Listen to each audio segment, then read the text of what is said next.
What up, what up? Yeah, man, it's slick nigga season. Slide up when you do you greasy the punchline king. I does my thing. I mean, you niggas no good. On loud, nigga. Apparently I made Baller X.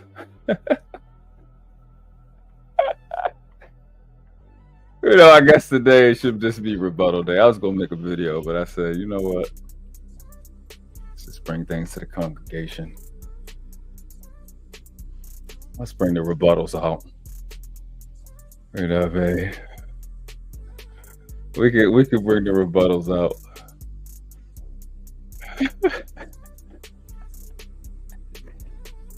Well, niggas be trying, they definitely be trying, but listen, like I said, I'm with the shits. That's why I told JP, just chill. We got it from here. We got it.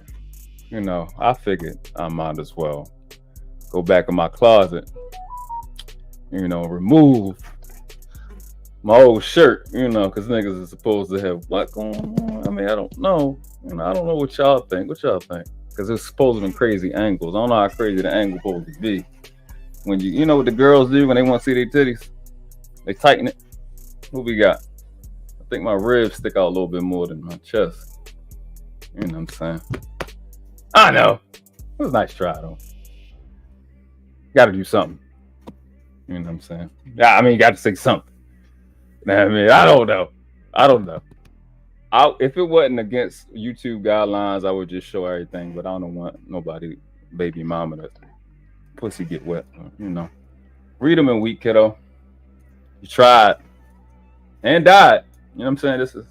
So it's like, let's say that was true, though, right? It would be apparent on who's actually doing male self-development and who not. Knock them out the park. Knock them out. Knock them out the park. Knock them out.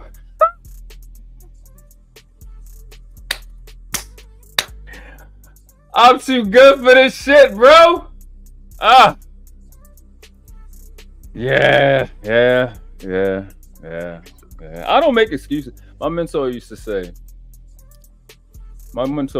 players make plays, not excuses. So I ain't going. What you said here, right? Same shirt. You know what I mean? Turn to the side. You know how they do. Not in case I'm trying to front. Yeah. I'm not like Mr. Fantastic and Fatty. I don't got titties. You know what I'm saying? I ain't gonna make no excuses. Same shirt though. No excuses. Same little lime green shirt. Gotta make sure we got that out the pop. I don't know what the fuck you niggas think it is, but I pop shit because I'm that nigga. We can show and tell with life. It is what it is. What's going on, guys? Woo!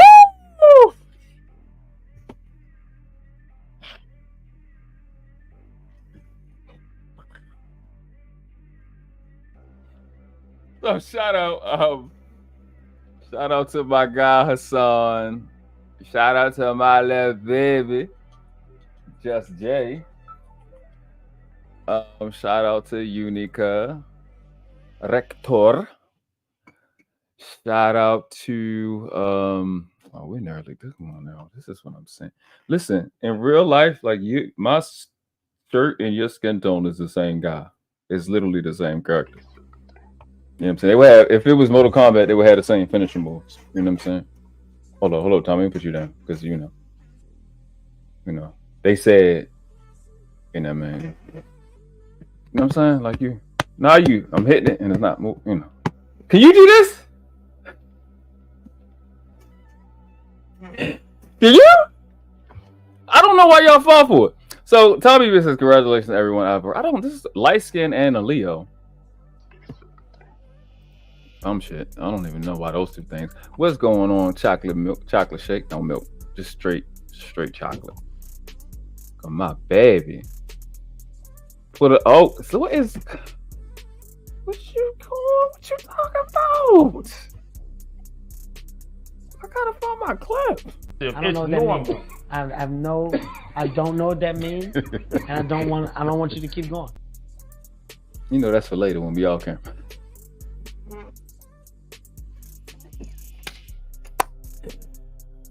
Listen, I think it's against YouTube guidelines for me to show you the abs and all that.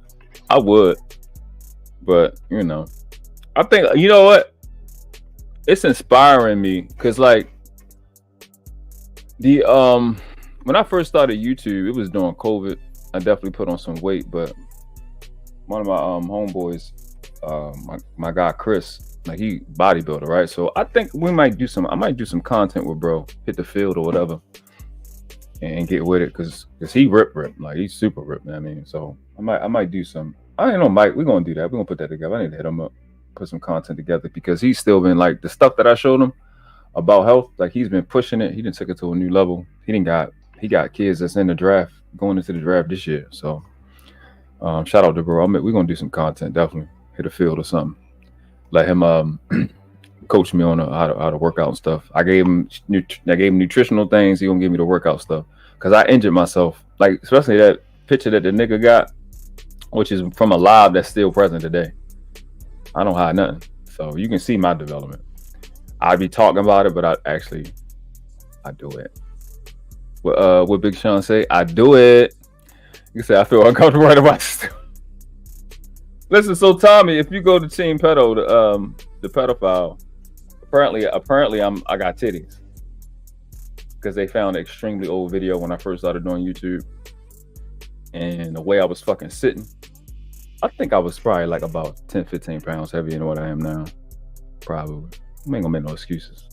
It is what it is, but you know what I'm saying? Apparently, I'm gonna make it tight for you because maybe it's the tightness. I don't know. Maybe it's that. Maybe the titties that come out. What y'all think? The titties coming out now? Are they?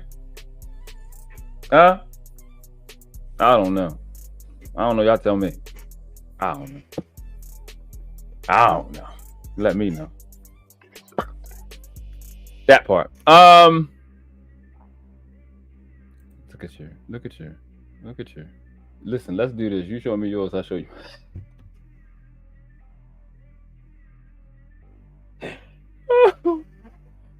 I'm having too much fun. I've had a fucking spectacular day. Like, my day has been fucking amazing. I was stressed out yesterday and the day before yesterday because of JP. He stressed me the fuck out. It was too much. It was all really one day. And 2 days ago was one day because I was woke for like 23 hours. I got some sleep, but then I did. Actually, I'm out. Now my eyes watering. Not I'm choking. He said, do you have a matches and bro? What do you mean? He might not be talking to me. Yes, I got it. Listen, I gotta try to push it together for them. You know, they want to look at niggas. I don't know. I have no idea. Not old later. Well, shit. Listen, this not. I get it, but I pop shit. So you know what I'm saying. I pop shit, so I gotta back it up. So the problem is, niggas be so upset that you be thinking you so right. I don't talk shit till I'm in position. I don't know why niggas so dumb. Yeah, I don't know. I have no idea. He said, if I see any skin up.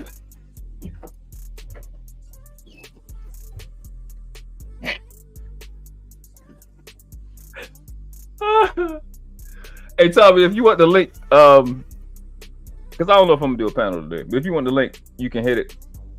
Just tell me. I send it to you because I'm gonna review the conversation we had on Hant channel because I'm gonna be dealing with the neurology shit today. We're gonna watch a video from a doctor to back up the stuff I was saying, and I'm gonna deal with our conversation that we was having, and then the fantastic shit, the fat-tastic shit, and go from there.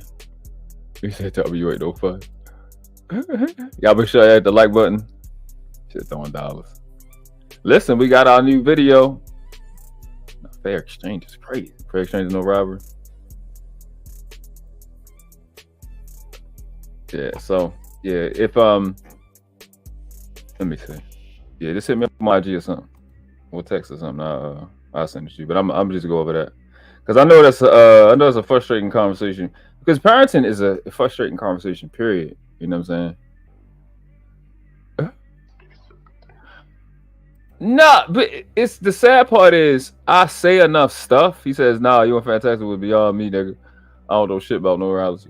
That's the you know what the sad part is? You know enough to say you don't know. That motherfucker can't do that. But yeah, I'm about to go over that.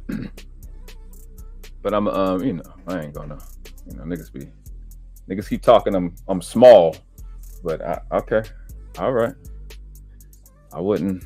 When I wear this shirt, I usually work out in it, so I'm used to pulling this, rolling this sleeve up. But okay. All that height shit and who's tall, who's big, who's not. Pause. Nigga, I will beat you the fuck up, nigga. I know how to fight. You know what I'm saying? It is what it is. This fucking collar drunk. I ain't wore this shirt and I was like, I don't know how much I weigh now. Like 30 pounds ago. But we're gonna go over a little bit of the neuroscience shit. A little bit over the conversation. A link to the live will be in the description. The link to the other video on the show is in the description, along with the timestamp. Shout out to Hamp, DJ Hamp, for becoming a member as well, and for doing great lives. He goes live in about an hour and a half, so I really don't want to be on that long. I'll probably go to sleep anyway. That's what got me healthier from before to now, is really catching up on sleep and healing. It's all the injuries I was getting. Like, you can eat healthy, bro, but stress and not getting enough sleep, it will nullify all of that shit. It'll nullify everything you're doing. If you are overwhelmed with responsibilities and life be life, and just not getting enough rest, it's really no substitute for sleep. So I look back at that time, I really went. Plus, it was kind of doing the child alienation shit, so it was a lot of stress, and it was a lot of it was a lot of stuff going on. So I thank Allah for just positioning me to learn, develop, regardless of how smart you are. Just always be willing to learn, and make concessions on your development. So we're gonna get into that over here on this No Titty channel. As a male,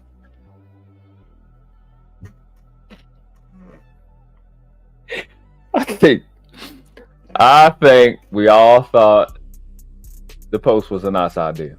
When I pointed fingers, it could have been better. So how about? No, I'm just fucking with you. Oh, let's just play this one thing first, because I said something on LTTV channel, and I wanted to address that. So this happened. This is actually what your son should be proud of. Send it to me. I teach him. I'm not his dad, but I can teach him. Send your son to me. Actually, leave him over there, because I know you put false allegations on people. So I don't want to actually go ahead and have the risk, because I know you are going to say, oh, because I know you put false allegations on people. So I don't want to actually go ahead and have. Actually, leave him. That's when you fucked up. But I can teach him. Send your son to me. Send your son to me. Ain't that the shit he be doing on his dumbass channel? Keep playing the shit over and over again. But I can teach him. Send your son to me.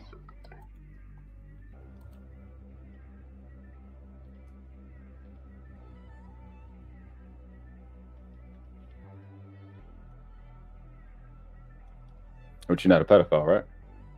And the same shit you said to JP, child? No, you fucked up, right? I'm not the inferior males that you're around. Them dumb Americans, they're inferior to me. I don't do these things. You're not gonna get a rise out of me. It's not gonna happen. I'm just gonna bury you. You know what your fears are. Yeah. Okay, cool. Amen. Think I'm gonna just start yelling? No. Fuck yourself. It's in my child to you, huh? Okay.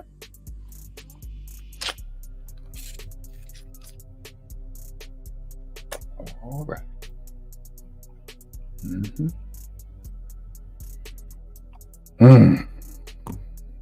It looked like, to be stupid, it looked like it hurt. It really looked like it sucked. So guys, definitely enjoy this stream. We're gonna go over the kind of what me and Tommy was talking about. We're gonna go over that real quick, because it was I love the parenting conversations, because that's where the problem gonna get solved. So I appreciated the live. I knew I was gonna hop on the panel when I seen it.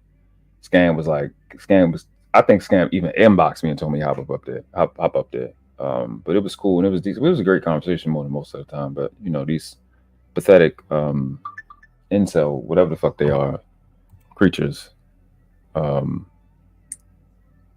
Yeah, they gotta get up and make everything dumb, like they did on the other live. It's just weird.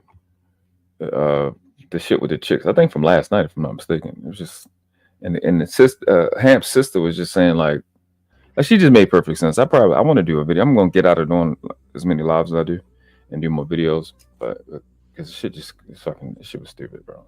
That shit was wild. All right, let's have fun. Not just one more time because you know what I'm saying. People I don't make up stuff. Right? This is what the nigga said. This is actually what your son should be proud of. Claiming that I was hating on him, somebody that I blocked forever ago. No, never been on your channel. I don't know why I would hate on the nigga with titties. Let me get back to that part. A funny looking. You look like the person that be, you know, when you go to like BJ's or Sam's Club and it be the motherfuckers that's outside with the carts. That's what this nigga look like. I'm gonna be jealous of you.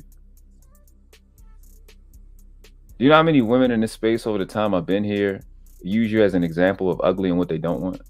You'd be surprised. Like if I fucking tried, it would embarrass you little niggas. I'm not even trying, but don't worry. It's these people that's trying to make me get my hair cut and all this other shit. So I'm gonna have to do it because that's my family think they control me, but they job turkeys. That's what the bitch said. Send it to me. I teach him. I'm not his dad, but I can teach him. Send your son to me.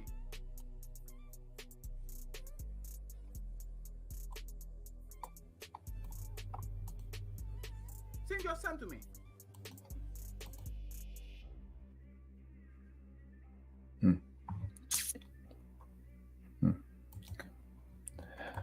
Okay. All right. Okay.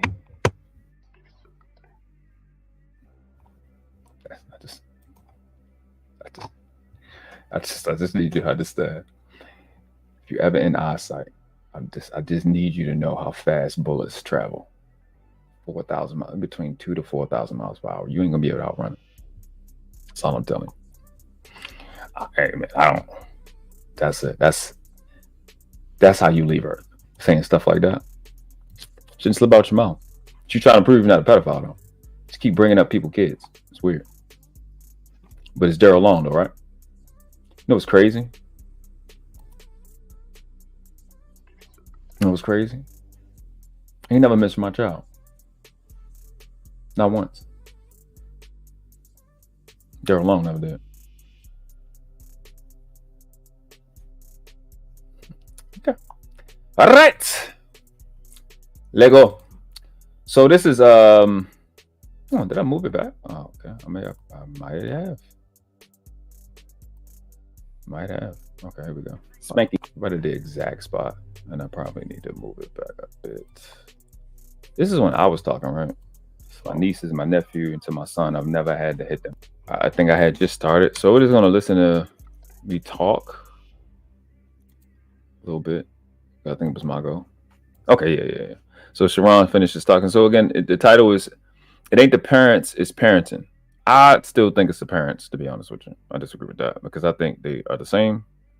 Because depending on who the parent is, it dictates what the parenting is. You know what I'm saying? I used to tell my son, mother all the time, you can't be a better parent than you are a person. And you work on the self-development, you'll be a better parent. Ultimately, that'll pour into your ability to parent. You know what I mean? Oh, that's what it's from? Lisping? I wonder what they think about pedophiles.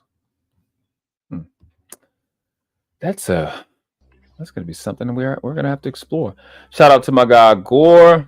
Gore says, salute world class, easy work, cook the pedo from Lisbon. Oh man, it's not even a challenge.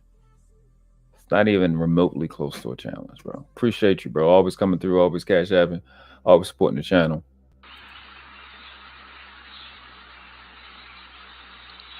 $20 to the mall. Shout out to my nigga Caesar. Been holding me down. Yeah, so I'm gonna get into kind of what my opening remarks with respect to the topic.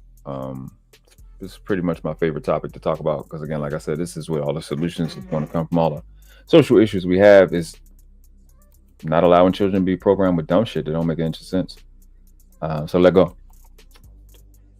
I don't know what that means. You forgot it? No, I'm just saying. Not good. I'll pass it over to world class. I'm just a little annoyed a little bit. I need to calm down a little bit. All right. I appreciate your self-awareness. Go ahead, world class. All right. So I've had a context. They were talking about spankings and beatings and whether it's necessary. That's why Sharon has said what he just said, which is understandable. I've been in these conversations for so long, I'm probably not going to be shocked about anything anybody says because I've heard the craziest and most retarded shit you could think of. Most of the conversations and things that I talk about, I've been talking about for a minimum of 7 years. But none of it is new to me other than Manosphere experience type stuff. So very experienced in everything that I say. That's why it's extremely dumb to challenge me on anything that I say because I've seen somebody smarter than you say something similar, and I've defeated that already years ago. But people keep falling for the same trap, and today was another one. Everywhere from my god sister, like the children that I've been responsible for, my god sister, my goddaughter who's 23, my nieces, my nephew, and to my son, I've never had to hit them out, not one time, because my voice matters, and the way I treat them matters. I treat them like they are entire human beings that just happen to be little. And at 38 years old, I've had the benefit of studying neuroscience and, practicing the best I can to understand how the brain works. I think what so-called Black people need to understand, your parenting need to be based off how the brain works, because there's nothing in beating a child and hitting their skin anywhere on their body teaches them to remember what happened prior to getting hit. So it doesn't actually work. So two things, like one of the things people are worried about, well, what if they don't listen? What if they don't listen? If you understand how the brain works, you know how to combat that in a thorough level. One of the ways is this. When all of my babies, especially my son, when you watch them get an attitude, when you watch them get their little rage, I never let my son make his mom pay. You're not about to go on a tyrant against your mom. Like, no, we don't do that. You don't do that. No, come here. My discipline, it lasts for about 15 to 30 seconds. It's not long and drawn out. It's real quick because, again, my voice matters. A lot of these parents, like Sharon was saying, you super galactic lazy parents because you know your voice don't matter. And it compounds when you become a preteen because you've been saying a lot of bullshit that they don't care about. I be telling so-called Black mothers all the time, if you're telling your child 19, 20 times, 9 times, 5 times, 6 times, you're teaching them to not listen to you. Plus you're doing all the work hollering. If you start to be quiet and you bring them in close and you have a conversation, make everything intimate. By that, I mean, you're not allowing them to listen. They don't have no real incentive to listen because you're yelling. They don't have to, one, they're not even going to train themselves to listen. They don't have to hear you. They don't have to listen for you because you're yelling and shit and hollering across the house, being lazy, or hollering at them the first, second, or third time. Make them do the work by speaking on a low tone. And it's surprising how well babies respond to that. Even as an infant, if you talk soft and talk soft to them, their hearing gets better. Their ability to hear you gets better. Their respect for you improves. And you can see that when children are raised like that versus children that are not, it's noticeable. I mean, you can notice who's been, like, you see a child that's well behaved and a child that's not well behaved. When you use this tactic, it works. And you go, it works on babies. No, it works on teens too. It works on adults too. It works on, I don't know how many 30-year-old women and 35-year-old women I've done this to, and they can listen. They hear you better when you're not hollering. It's just it's how the brain works. But I talk about this and related to children because that's the place that most people will accept it. But it's how the brain works. It doesn't stop working that way because you're 30. Hey, this is not how we do things. What's your name? Who am I? Why are you acting like this? You okay? Okay, you don't do that. It changes the entire complexity because you're operating on how the brain works and you're not exacerbating this shit and creating a counter core memory. Now they're not even gonna remember the shit. They're just going to know that you're going to attack them because of the face you made when you first said it. Because and when I say counter core memory, I mean you create core memories, things that relate to their identity that they fall back on, right? But then you'll have one that contradicts their core memory, contradicts their identity, contradicts their sense of home. But we'll the doctor, when we play that video, he'll speak to that too. It's one video. It encompasses everything I was trying to say all in that one video. Because of how whatever they were smelling when it first happened, whatever colors is flashing, whatever song is in the background, they're distracted by that. They don't even know what's going on.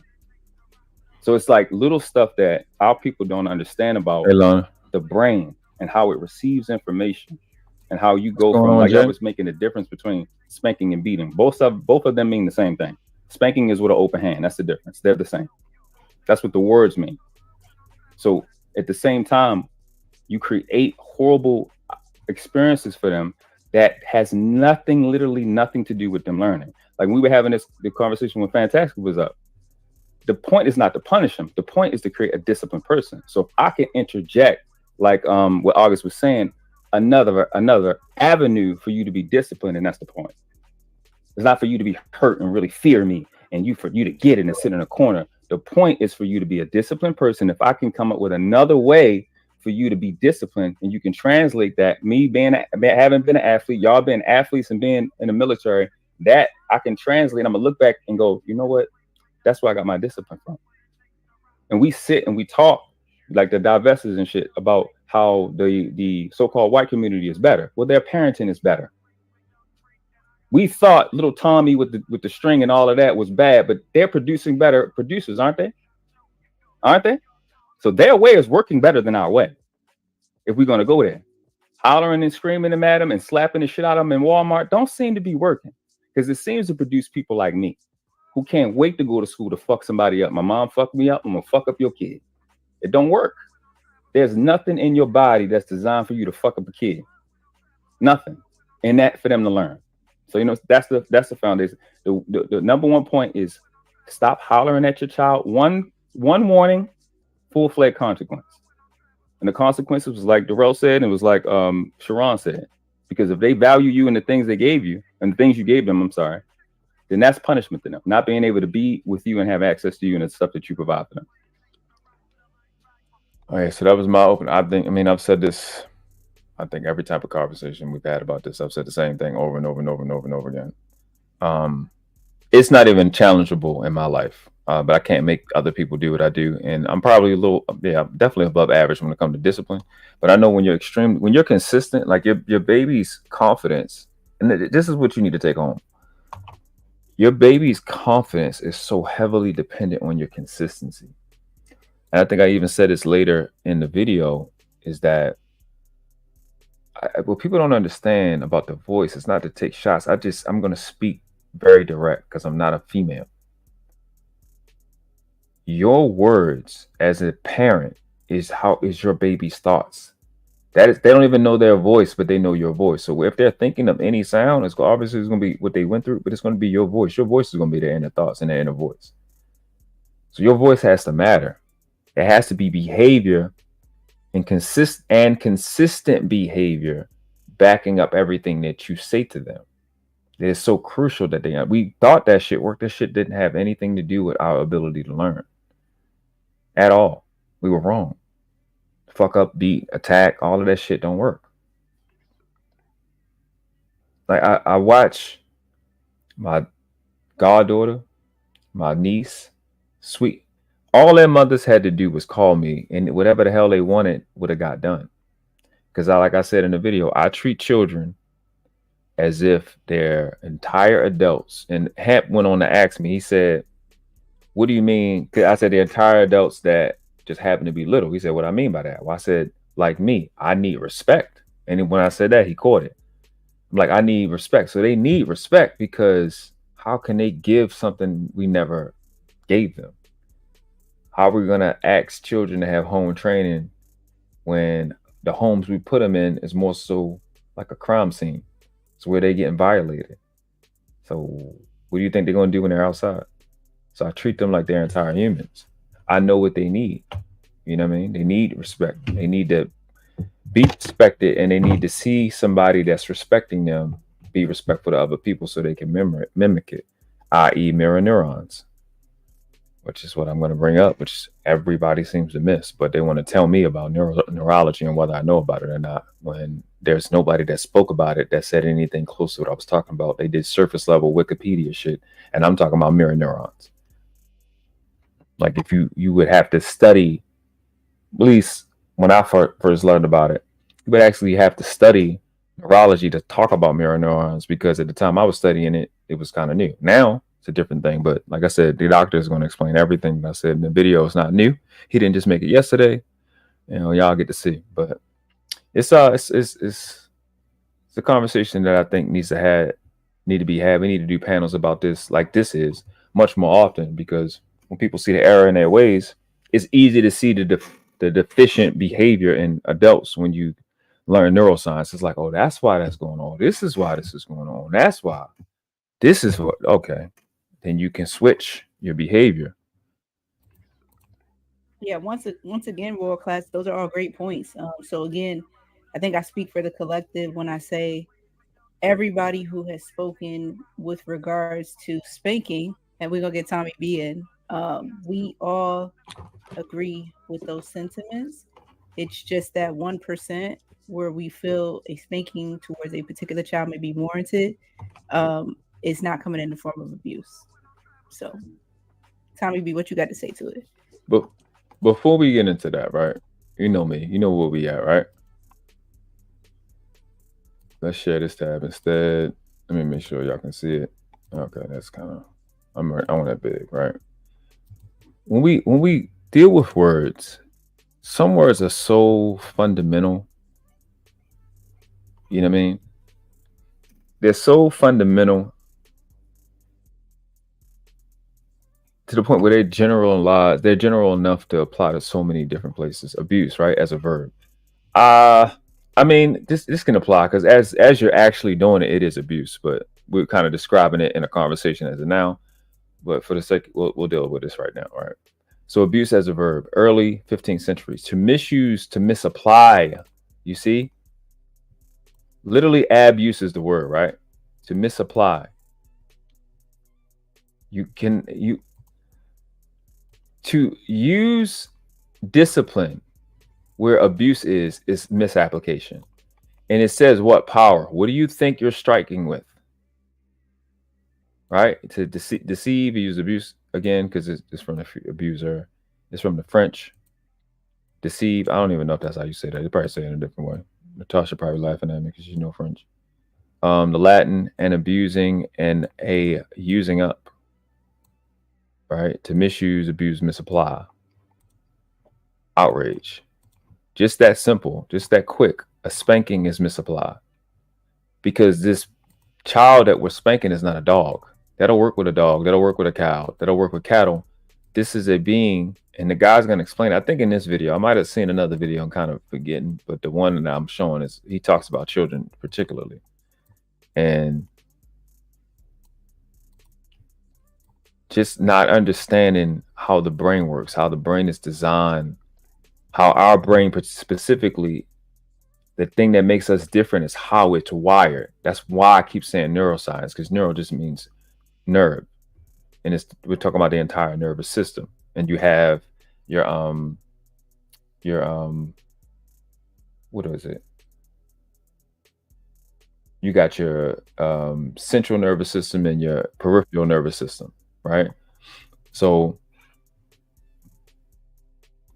the way that our brains are wired allows us to make certain connections. And when that connection is not adhered to, and you're trying to get a result that's disproportionate and non-congruent from how the brain works, that's a misapplication. All of that stuff that we do when it comes to striking a child for them to learn, if you sent your child to school and striking them to get them to learn was the standard, you wouldn't fucking send them there. If you were in a relationship with a man as a woman and striking you to get you to learn was how he did his relationships, you wouldn't fucking go. If you were a man, you went in a marriage, you proposed to a woman, she said, I'll accept you, I'll accept your ring as long as you accept me as striking you as a way to learn, as the condition for our marriage, you wouldn't fucking marry her. So I don't understand how we think it makes sense when we as fucking adults don't want nobody to fuck us up, whip our ass for us to learn. But a small, powerless, inferior creature called a baby can get fucked up, and that will help them learn. It's really stupid. It's low level at best. So even going down to go to the ab, right? The ab means off, away from. Off, away from use. UT, use. Off, away from. It doesn't help you do anything. It doesn't help you accomplish anything. We don't think about that shit. Let me get some of these. I think I got super chat. Shout out to Unica Rector. She said that's money. That's what you said? Okay. Appreciate you, baby. I thank you kindly. I thank you. We bar $20 to the mall. Thank you, Sugar. I appreciate you. I'm gonna look at some of these comments. I know y'all been seeing Vic in here making comments. Yes. Where you at? Hold up. I seen something that was. I just blame Just Jay. That's a fact. Absolutely blame Just Jay for everything. I think Just Jay said. She said, "What's crazy to me is all these people that care about community, family, etc., not opening to doing something different." What's going on, Lady Navoa? Hope you're feeling better. Jay says yes. I don't know what it was too. What's up, Tyrone? What's going on with you? Said you on the panel with DL2? Oh, Daryl Long. Yeah. Listen, I know how to act in other people's houses. It is what it is. He said what I said was what you said is a reality, but motherfuckers don't get it. Not getting it. They don't want to get it. You know what I mean? I said people make me sick. He said take away everything. Vic said my 2-year-old son was intentionally doing things, but he is not supposed to do just for you to chase him while he laughs. Yeah, they do stuff like that because they get the concept. That's them understanding it as a game. They really don't know what they're doing. He said my 2-year-old. Oh, he said the same thing, right? Autonomous sentient beings. He said all for us. I'm sorry. As for all of you future parents, find a way to put the new babies in place because the last one may come out crazy. These terrible twos is terrible twos is wrong. He said, "Give me that old time religion, spare the world, spoil the child, spare the word, spoil the child." I know there was a place of the spare the child, spare the rod, something like that. He said, "You never whip a child in order to punish them to learn." Yeah, that shit doesn't work. It doesn't make any sense. Okay. It doesn't make any sense. It just don't work, bro. There's no other way I can explain that. My scam said, world class said that my part. Thank you for doing yours. Yeah, I was coming up there. Once I seen the title, I was hopping up there because that's just the conversations I want to be in. Because that's the only place the progress is going to happen. And I am not surprised at the pushback. I'm just not surprised that there's pushback. It's the stupidity of it is always startling, but in a sense, but it just happens. You know what I'm saying? You got to expect it. So this was Tommy's response to what I had just said. And this were things I seen, I guess, intentionally got took out of context, but I want y'all to pay attention to what he said and pay attention to what I said. I'm just going to let this play through. I'm going to do what I can. I might have the urge to interject, but I don't intend to, but we'll see. So let me just hit your point right quick. I've only touched a stove that was on once in my life. I've only touched a hot iron once in my life. You know what both of them didn't do? They didn't come to me and go, "Hey, guy, don't touch me." They burnt the shit out of me. So by your logic, my brain understood, don't touch this shit. It's hot. My point in saying that is, when I discipline my kids, one thing I won't do is let there be space between the action and my reaction. Meaning, if I come home and something happened, then I'm least likely to probably go the quote-unquote spanking route. Because I agree with you there. There's a disconnect between action and reaction. Yeah. But if it immediately happens and that's the immediate result, then I disagree with you. I think it's the same thing as touch an iron. Ah, shit, it's hot. Because there's an immediate reaction. Now, what I also do, and I'm cognizant of is, my kids took out $3,000 worth of TVs in 1 week. I was cognizant of my feelings at the time, and I just went in the room and had to breathe because I knew that ass one wasn't going to be because of what they did. It's going to be because I was pissed off because I just lost $3,000 worth of TV. So for me, I've tried to adjust from what my parents did to I try to think it out first instead of just reacting, because I think most people, if they just react, it is more anger than discipline. That's why I laugh when you talk to people that are for the corporal punishment and they try to act like they have these Mr. Rogers conversations after with their kids. You full of shit. I've never had an ass whooping, and then my dad sat down and had this nice conversation. But I think the point that people are missing here is every kid is different. Because you're for spankings, it doesn't mean every kid gets spanked. My oldest daughter, I literally damn near can't have a conversation about something that she did wrong, and she's broken down in tears.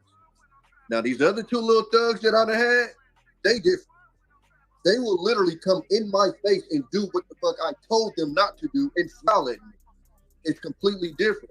I remember having a conversation with my dad one time, and he said, man, we had this span where we just tried not whooping your ass. And he specifically, because it's me, he said, you did everything in your power to get an ass whooping. I never understood that until I had my son. Like, literally, we'll do everything. We'll cartwheel, we'll backflip, we'll, like, it's like he's just pressing the line.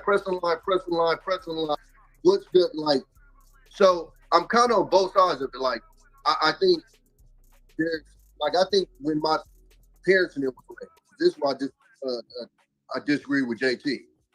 Bullshit. It was way more abuse back in the day. My parents had what was called a naked party, where you would go take a shower, and once you got done with that shower, there was an extension cord waiting. That shit ain't happening today. My daughter is not coming to me at 12 years old telling me about how her friends is coming to school with whelps on their legs. That was a regular fuzz. So this romanticizing of the past of, oh no, you know, we had butt whoopings back then. It's not bullshit. They was nads back then. I think it's greatly improved now, but I think again it's depending on the kid and how they receive information.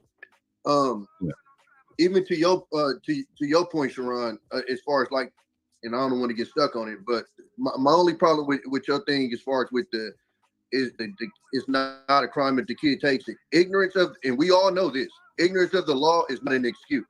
So in your eyes, if it's not a crime, cool. According to the law, it is. And motherfuckers want to be petty, yes, they can't go to juvie for it. I'm in California, and motherfuckers doing that 3-strike shit for sure. So tell me one thing. I agree with a lot of what you said. The first part, your opening statement, right? You said you touched that stove one time and you got it, but your stove don't got your face. Your children didn't get their face from the stove; it got it from you. And there's something called mirror neurons. When your baby got to watch the person that they got their face from fuck them up or hit them or whatever you want to call it, it causes other problems. You know, that's the stove. That stove not going to the store with me. That stove ain't introduced me to Uncle so and so. It's a different dynamic when dad is doing it and mom is doing it. That's the only thing. So you're right. Yeah, you can. And that's I'm not going to call it an extreme. That's how the brain works. I got extreme pain. That's not going. Even dogs do that, right? But when I'm getting that extreme pain from my face, I can look at my face and see it. That causes other psychological issues. But if you have like a kid that won't stop running. So we're going to come back, right?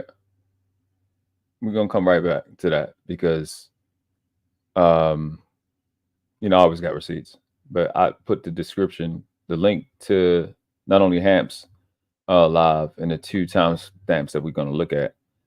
That's in the description, and also this video we're about to look at right here, because people think that there's a chance that I'm wrong when I'm talking. And I know how, like I said, I don't say it to brag more so than I say it to, I guess, to give like consideration. When I say I don't watch TV, I haven't watched TV since 2007. I mean that. Like, my brain, I'm not on the wavelength that everybody else is on. I done got out of that. So when I'm saying something, I only talk about stuff that I know. So You can want it to be whatever you want it to be, but when I go and say what I'm going to say, I'm going to back it up. And I know y'all like when white people say it, so I'll let this guy tell you. You know, this is Dr. Dan Siegel.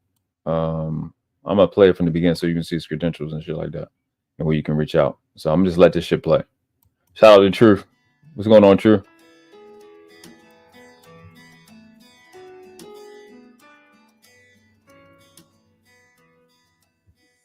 And a disorganized attachment, unfortunately, what you see is the parents and other caregivers have provided terrifying experiences for a child. And these can be in the form of just parents looking terrified themselves. So because of our whole system of mirror neurons, we soak in what we see in others. So if I'm a baby and you're feeling frightened and confused, I get frightened and confused just by your fear. And that in itself can create a dissociated state, a fragmented internal sense of self. The other example would be if you were actually abusing me emotionally, physically, sexually, and I would develop a dissociative condition as well. And that the research is very clear on that, that the bind for a child is that when a parent is either terrifying directly or looks terrified and therefore is terrifying, it puts the child in an untenable situation. There is no solution to the fear I experience because one part of my brain says, you know, I'm feeling fear, so I need to go toward my attachment figure to be soothed. But another part of my brain says, I'm feeling fear, I need to get away from the source of terror. So one part says, go to my attachment figure. The other part says, go away from my attachment figure. And there's no solution. There's literally no solution. The whole system collapses. And I fragment with dissociation. And when you follow these kids as they get older without treatment, what happens, unfortunately, is their ability to regulate their emotions is severely compromised. So if I feel angry, I can't calm it down.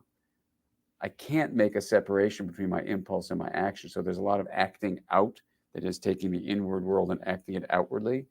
There's also a feeling of inability to understand other people. And I get very disrupted by other people's emotions. So I can have a lot of trouble having intimate relationships that give me a sense of comfort and safety. And I may misinterpret people's reactions because the way the mirror neuron system we believe works is it learns from experience.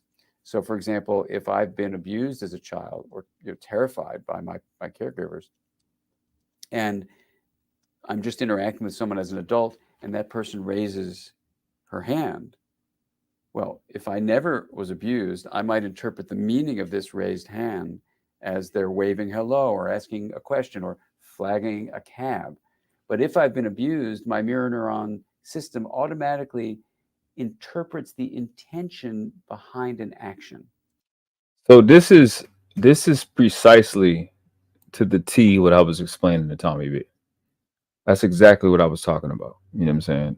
Like, I get his analogy of the stove and stuff, and like I said, I include like these things. But your baby is the part of your brain as it's developing is going to record that information, and as the brain develops, they're going to understand intention. Makes a big difference from like, so again, you're gonna hit a dumb concept from Mr. Fatastic, and I said that correctly, Fatastic. A person that doesn't understand any of these things. What you're watching, I've watched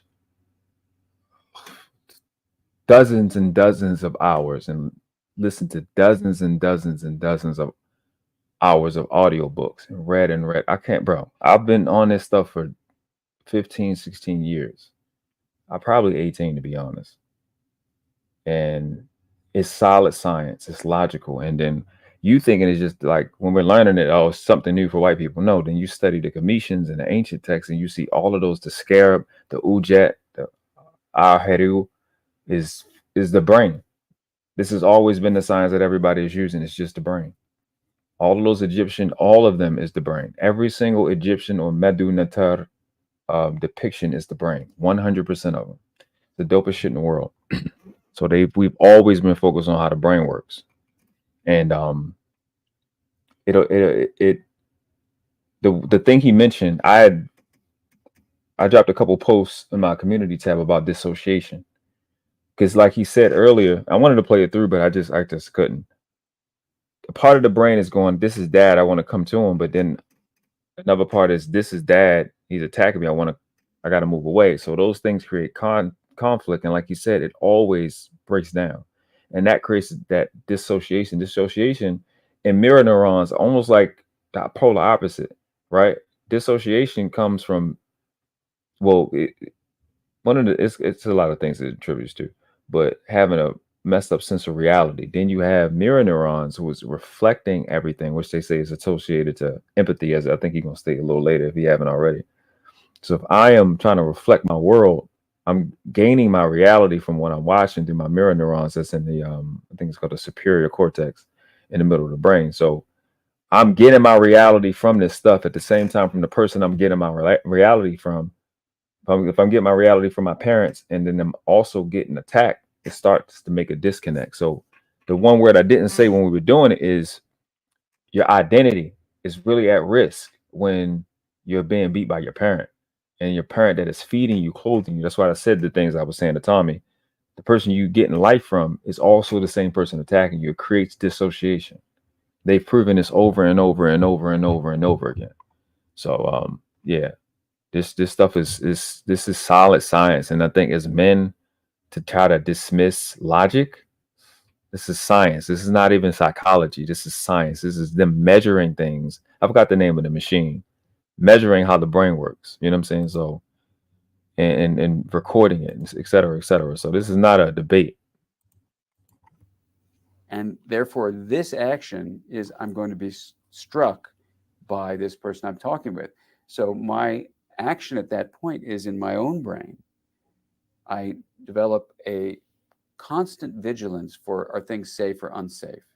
And I'll interpret this as unsafe. And once I interpret it as unsafe, instead of being receptive to what the other person is saying, I become reactive. And when I become reactive, I go down one of three roads. I either feel totally hopeless and helpless, I can't do anything, and I freeze. It's one response. Or I feel like I'm massively in danger and I want to run, so I flee. And then the third option, which leads to violence, of course, is I fight. That within seconds, I interpret this act as a violent act. I go from receptivity to reactivity. I then have a choice of these three options. Am I helpless? No. Am I going to flee? No. Then I'm going to fight. And if I have no separation between the impulse to fight and just feel, oh, I'm angry, I'm seeing red, I better take a deep breath, I better walk away, I better take a few seconds between this impulse and the action actually starts to generate its own violence.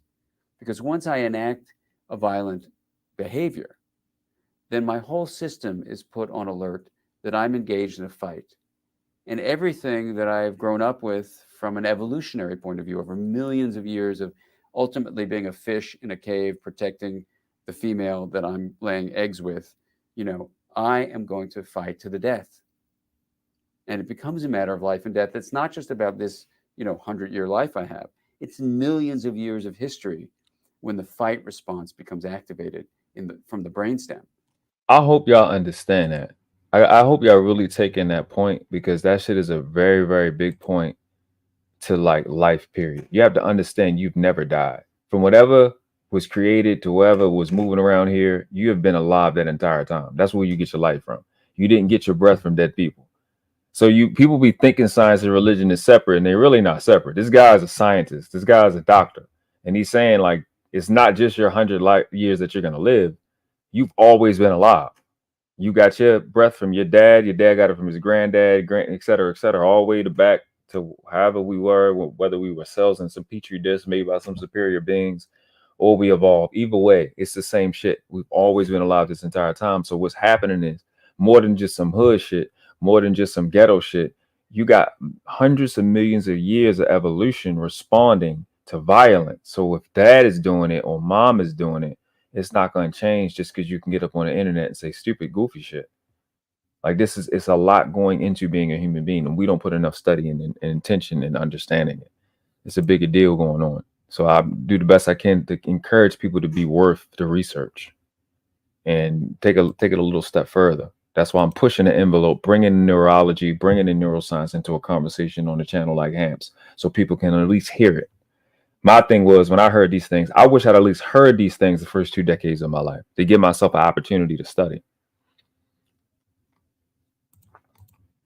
Right. And so when there's a release of the cortical control over these subcortical impulses, then all sorts of things can happen that have an evolutionary basis to them, that are beyond even just my own personal history. Sure, I can enact the violence I saw when I was a kid and saw my father and mother fighting, or the violence they enacted on me. Absolutely. No question about it. I can learn that.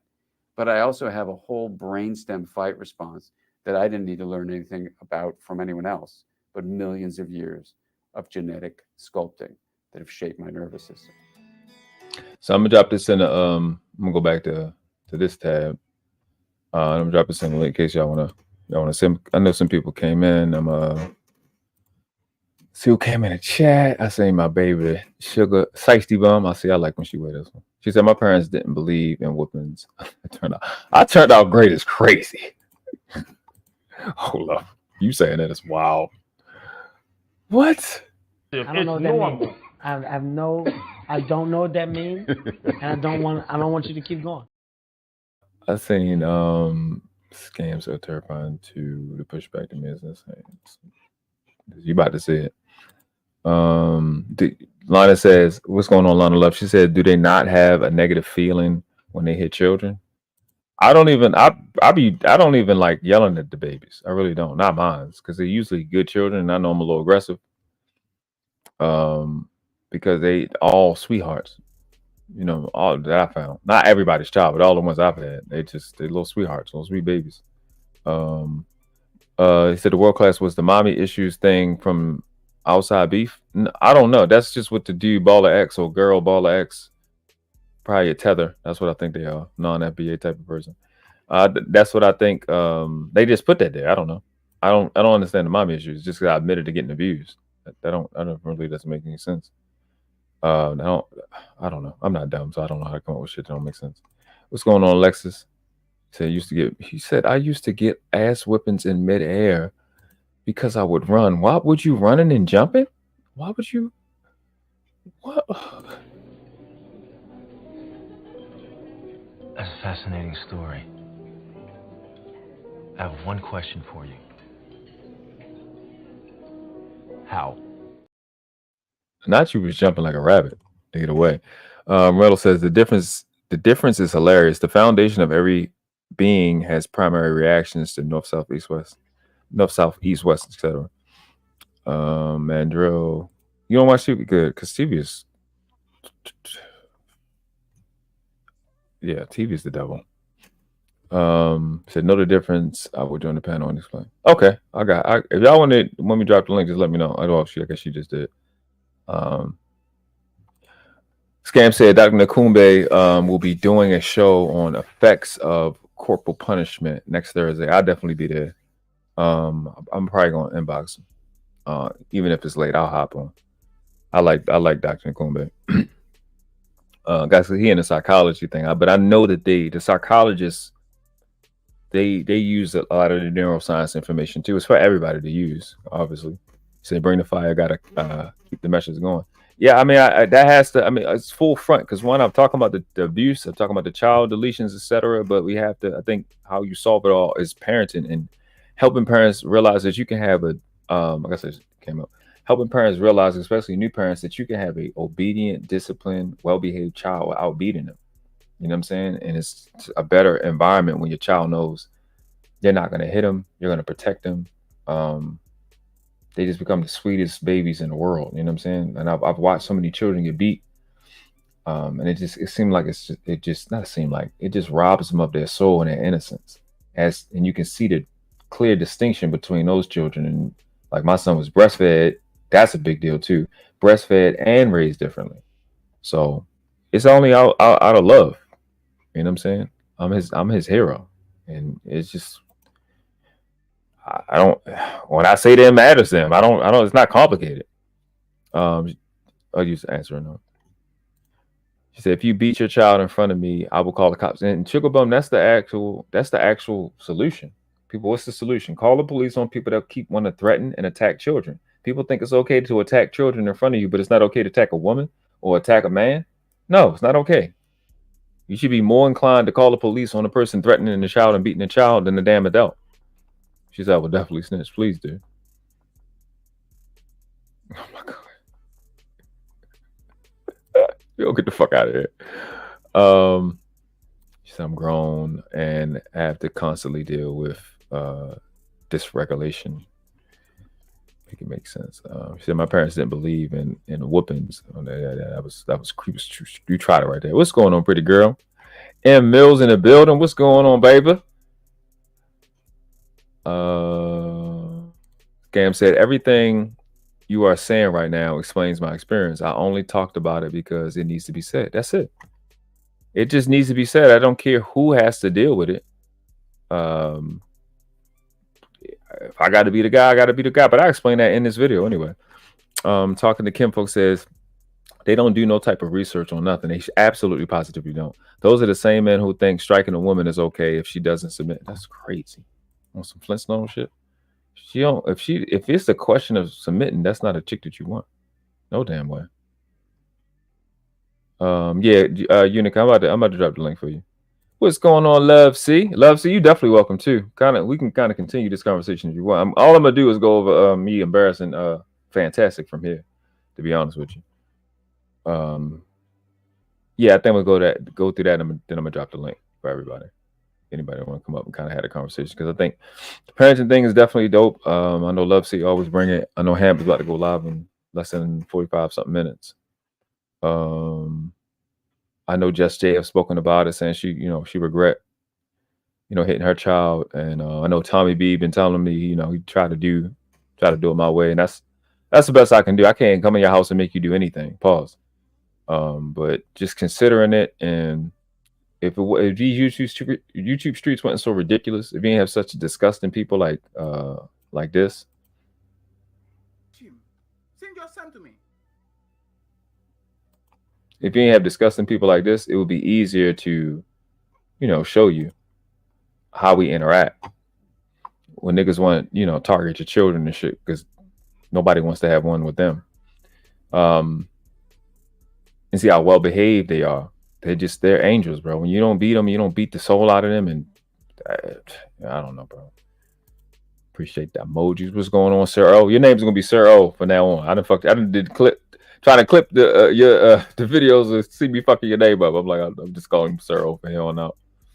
Emil said, I just sent my daughter to her room to pray on punishment. Yes. It is a loving relationship between parents and child. So when you have to do it, they have to understand. Like I've always made my son understand that it hurt me to have to yell at you, but boy, I like playing. I tell him all the time he's my favorite person on the world. So I don't want to yell at you. You know what I mean?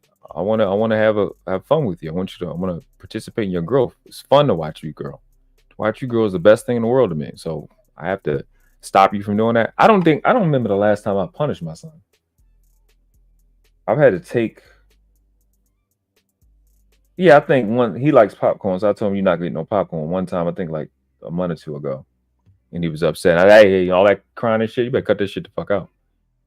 I ain't cuss at him, but I was like, no, you're not. We got that out. That's not even happening. She said it would hurt my heart if I had to discipline my daughter, and I just tapped her, and I would go to work and cry. I don't know why women do. I don't even know why y'all do it in the first place. You're just gonna go somewhere else and cry.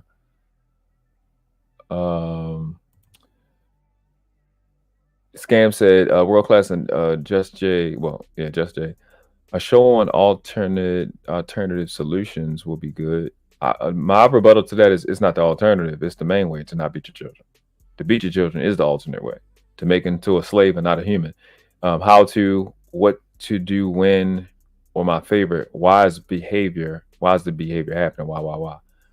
Again, that's why I encourage y'all to study neuroscience. Because that answers all of those questions. It answers all of those questions that you got. So let me let's flesh this out. See the embarrassment, and we can get into it. Let me see what Tommy's about to say. Because this is like a real scenario where I literally had to like pop him and be like, dog, you can't run in the street. This is a street where they hit this corner and they drive fast. Again, and this is the part where I kind of get frustrated with the conversation, because I'm talking to a 4-year-old. He's not going, oh, okay, Pops, I got you. He's looking at me like, yeah, and he's looking for a chance to run the street again. So now I have to give him a consequence, dog. You can't run in the street. But you popping him on a Tuesday at 4 p.m. doesn't stop him from walking in the street on Thursday at 6 p.m. So you have to structurally change that environment to meet his needs. That's what you have to do. Correct. You got to work harder. Quick because you had them. You understand what I'm saying? So whatever. So actual thing is, like they got the little pens for the babies. I know you said 4-year-olds, but you have to you got to change the system on who's watching them. Now his nigga can't go outside, and if you go outside, it got to be 2 people, somebody by the gate, because this nigga goes the fuck outside of the gate. That has to change, because hitting him on this one day not gonna stop him from walking another day. It's nothing physically stopping this 4-year-old who's determined to go on the street. You understand what I'm saying? Because even if you go, all right, that street no more. I get it, but he probably do it. Like I didn't do shit. Like I didn't let my mom see me do shit either. When she gave me whippings, I didn't let her see it either. But I got away. Like I always say, I don't get caught. I got really good at not getting caught from her. And I went and I stepped my ass in the fucking street when she wouldn't watch. I got a question for you, World Class. Go ahead, Keith. A couple questions maybe. So this part was on Ball of X, so we'll play it, and this part is dumb. Not this conversation, but just to associate this with having mommy issues. Like you can hear me speak, and you can hear how the brevity in which I'm responding. That I'm not somebody that's, even if you know me, I'm not hopping on panels arguing with women. I don't know how I would be the person with mommy issues. I'm constantly speaking up for children. You don't hear me talking about my mom at all. I don't have none of these problems. I speak specific to the goddamn situation and the conversation that we're having at the time. People with mommy issues don't do that. They try to make everything what you watch these Manosphere niggas do all day. Few questions. And I have very strong viewpoints on child deletions, etc. I don't flip the conversation over to that. In child abuse, I'll have the conversation for where it is. When you see people false compensating, that's somebody that has the issues. But these are not people that study anything or know anything. These are people that are just on here for entertainment. So it's to be expected. Did you grow up in what you would feel is abusive? Absolutely. What's going on, Sugar? Absolutely. And in that space, who was the one doing the abusing? Mother or father? Okay. Mom. When she abused you, did she talk to you about why you received any of the discipline that you received? Mm-hmm. And how did that make you feel after, or was it before or afterwards? I couldn't give a fuck. I never cared, not one time. It didn't mean anything to me. Whether she was lying and telling the truth, you just hit me. I don't care. I'm from Liberty Heights and went over just like you. You want to fight? It's a fight to me, and that's all. I didn't care what the conversation was. It didn't make no difference. It sounds like there was some type of disconnect there in the discipline part for you, and so all you saw and received is abuse.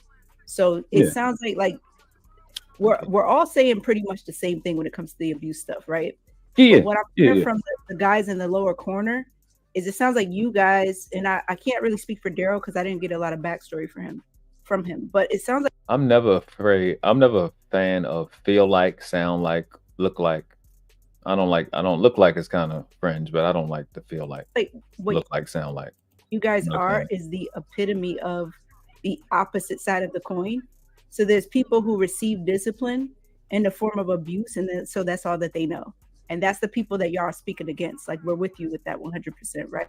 Mm-hmm. And then there's people who received it, but then they became the complete opposite and threw it out altogether because they didn't there was no understanding with it. And it wasn't. So I would say me. Talk about spanking as a form of discipline. Mm-hmm. It's like the most worst shit in the world to y'all, and y'all can't even wrap your heads around it slightly because it was so bad for you.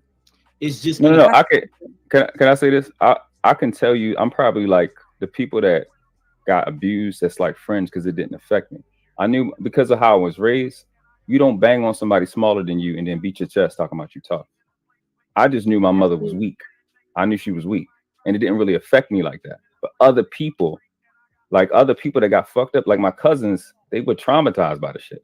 Me, I'm like, I don't give a fuck. I'm gonna just fuck somebody up, keep it going. I'm not the extreme. It didn't affect me as much as it affect other people. That's why I speak up the most, because I'm one of the ones that don't affect. It sounds like it did affect you though. No. I just know it don't work. And I'm passionate against stuff that I don't like lies. I don't like stuff that don't make sense. Well, that's right. But when you speak from your anecdotal experiences, you're just told this guy, you just told Tommy, well, your son is going to see the person that has his face doing X, Y, Z to him. But as somebody as somebody also who was disciplined, like I saw that with love because it came in the form of love. You see, this is the problem. This is why it's most difficult for me to be in this space, because I am so used to having these conversations with people that research. I don't know, people doing the best they can. And it's not a shot at you, because when I don't know how many times I said neuroscience, mirror neurons. I'm talking from an aspect of science. So when a lot of people are talking, they're like, it could be this, it could be that. You could look at it like this, you could look at it like that, versus just coming from the research standpoint. And what does the numbers say? What does the research say? Because her association to me talking about that intimate thing is not science. It wasn't like what you heard the doctor talking about, right? A little bit earlier. She really wasn't coming from that standpoint. She just thinking this is a person that got beat who's talking about their feelings. I'm not talking about my feelings. I'm talking, and then here's the thing. I'm going to say empathy, but empathy is not emotional. It's being able to see from somebody else's perspectives, i.e. mirror neurons. So that's what be frustrating with me in these conversations, and we can't get anywhere because people don't really be knowing the science and the information that the topic applies to, and they compartmentalize it and categorize it, I should say, and categorize it in a place it doesn't belong, that we can't get understanding. But look, I don't think she was trying to be facetious, or you know what I'm saying. That I'm speaking from the fact that I think she's being genuine, and it's pretty difficult. That's why I say it's difficult for me, because now I have to simultaneously respond to what they're saying and update them. You know what I'm saying? When clearly her posture, her tonality is saying I'm pretty convinced on what I'm saying. You know what I'm saying?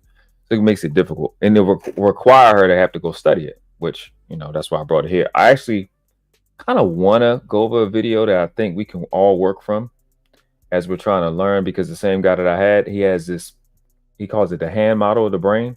And I think he did a good job of kind of using the hand to illustrate some of the foundations of at least the front part of the brain. I thought it was dope.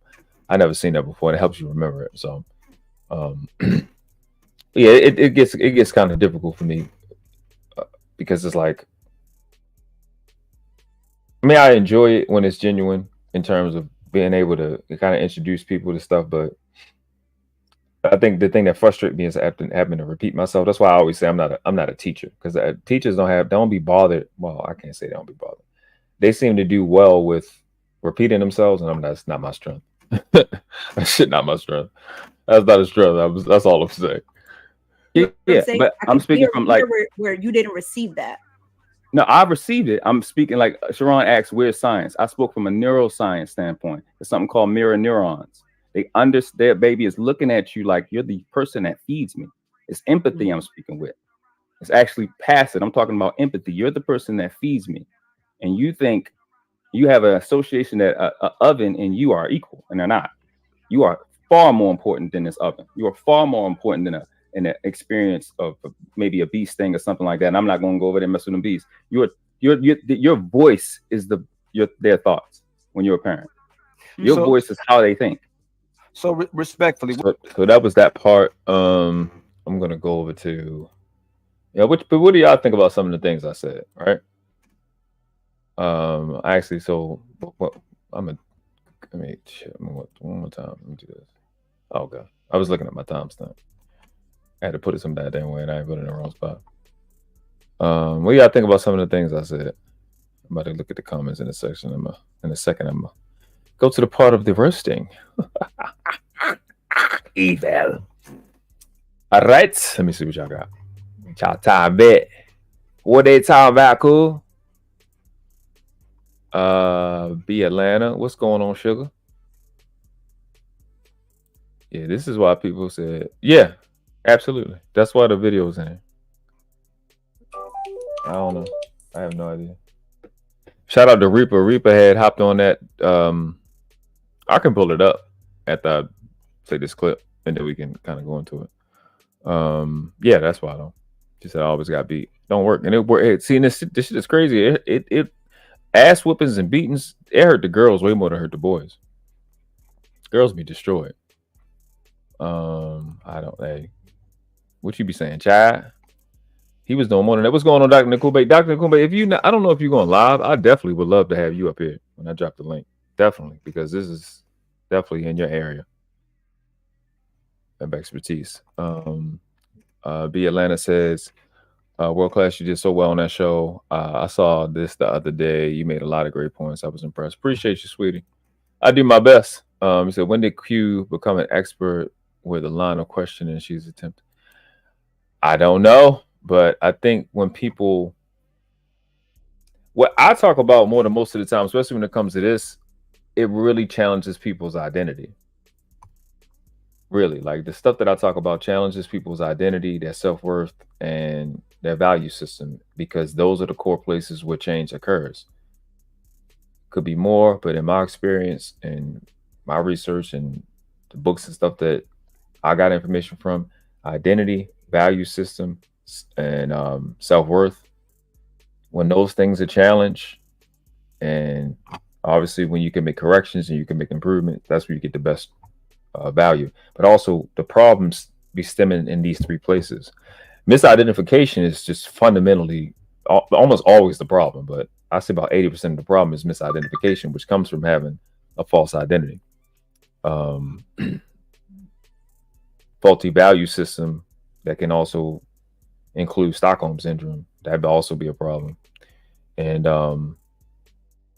your self-worth, meaning like your identity is who and what you are and the ability to identify. And your self-worth is the shit you sign up for, the shit you put yourself in proximity and allow in your space. Because then it becomes like when it's your self-worth, then environment becomes an issue. Well, it becomes a point of reference. Discipline and abuse are two different. Like, thank you. Exactly. It's sad that you got to put the word self-discipline, self in front of discipline for people to get it. And abuse has nothing to do with discipline. Beatings and spankings are abuse. Beatings and spankings are not discipline. I'm about to read a book with my son. Shout out to Natasha. She sent me some books. But my mentor always referred me to a book called Who Moved My Cheese, and it's about consistency. And so I recommend that too. We're going to be studying that book. We're going to have like a book list here, especially for babies that, you know, we can read with the babies and be on one page with them. She doesn't get it. She isn't openly listening, honestly. People who were beat. Oh, you're talking about what's the name? People who were beating affects that part of the critical thinking and reasoning. Yeah, and it takes kind of trauma to stop that too, Scam. That's the thing that's weird. That happens often. Obviously, it's not perfect, and every lesson don't come with trauma from that, but you usually don't hear nothing. It's like, I don't know, it's like masochism. It's weird. It's weird. It's like your pain tolerance be so high, it takes a lot of pain for you to get it. Love sees the world class. This is how you can relate to your preteen when you learn not to hit. Okay, let me go to that the actual site and get that clip. There you go. Oh, Instagram. Okay.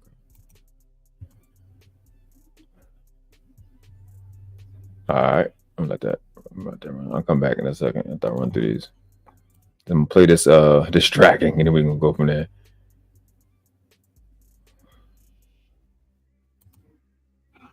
Yeah, that's true.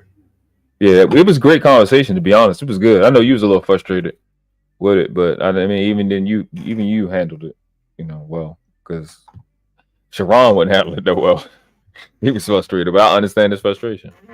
Emil says your parents are supposed to be your safe space and protection not your abusers. And that's just fundamentally that's my point, M. Mills. That's yeah, that's my point. I don't got nothing more to say.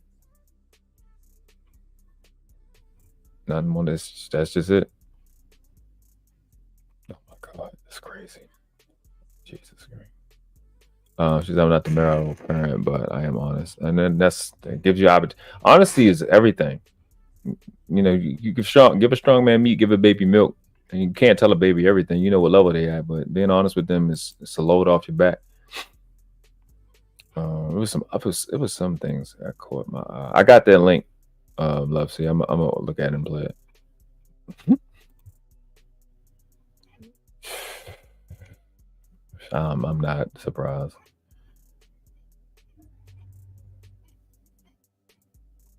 Yeah, yes, he is a bandit. Yes, that's a fact. Bang bang. Scam said, "Who Moved My Cheese" was the first book I read on my reading journey in 2023. Yeah, mine was 2008. What? No, 2006. But my fucking memory was so bad from getting fucked up. That was the other thing. I don't ever talk about that shit. My memory was bad when I met my mentor when I was like 20. My memory was so horrible, and then books helped me restore my memory. Like a lot. Obviously, then getting healthy helped me a lot as well. And then that allowed me to get rid of all the old trauma and shit. So niggas like, you need therapy. Of course we need therapy. But I really did a lot of working on myself. Yeah, I worked hard, bro. I worked very, very hard. Like extremely, extremely hard to get myself where I am from where I was. I don't think I give myself enough credit, but it is what it is. What's going on there, baby? What happened there, baby? New Orleans in the building. Sherelle, let me listen. We don't spotlight Sherelle. Sherelle, I think I got like a video coming. I told you already, but I'm so proud of you. The growth that you have been showing since I've first seen you about 2.5 years ago. From you trolling, and we've always had good conversations. Every time I've been on the panel with Sherelle, we've had good conversations and very respectful. And I kind of like, I've learned stuff just watching her, because I realized like she's one of the ones that got me realize like these women are not talking to me. I'm not the one they're talking to. Always been respectful. And then like even from hopping on, I think, podcast channel, the dope ass conversation. I have great conversation with Sherelle every time. And that's just one part. Seeing you then and just how you've been kicking ass and using your voice and your influence, I'm very, very proud of you. You're one of the dopest women in the space. You was like the princess of the space, running around getting favoritism everywhere. But I most certainly am proud of your growth. I am a big fan of personal development and self-development, and definitely one of the ones that have been pushing it, and that's what we want to see. You know, you're not the only one, but like I said, my volume of my voice can be loud to criticize women and criticize men. It need to be just as loud to give the credit where credit is due. And I think you've been doing an awesome job. You've been kicking ass on Lucky Panel. And it's great to see somebody speak with conviction and honesty. And it's dope as fuck to watch. You know what I'm saying? I love seeing people grow. That's my favorite thing in the world. Because that's been my main motivation, is that you can make progress. And I think sometimes I'm not a big positive reinforcement person, but I think getting certain acknowledgement, especially when you don't expect it, is a dope thing. And I think the crew that y'all have over there, you Cheeky and Granville, and what y'all building, I'd text this to him too. Keep that core, just what y'all got going on over there is special. Y'all got a cool circle, and just keep nourishing that and keep developing. All of y'all growing, even Granville. You know what I'm saying? So that's a dope ass thing that y'all got going over there, and I'm very, very proud of you. So yeah, appreciate that. RBN, what up? He said gifted 5 memberships. Appreciate you. Y'all know what it is. When we get the gift, when we get somebody become a member. So we got a new clip, right?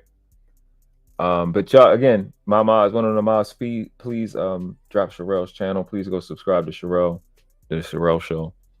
When we get $50 at once, we get accumulate $50, or every interview will 50 or a membership, any one of those three.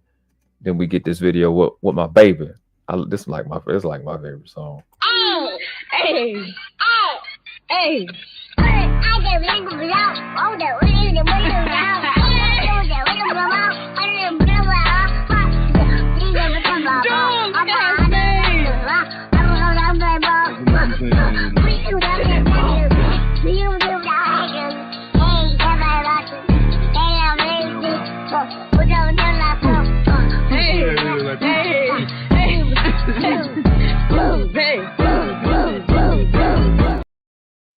That's my new digital goddaughter.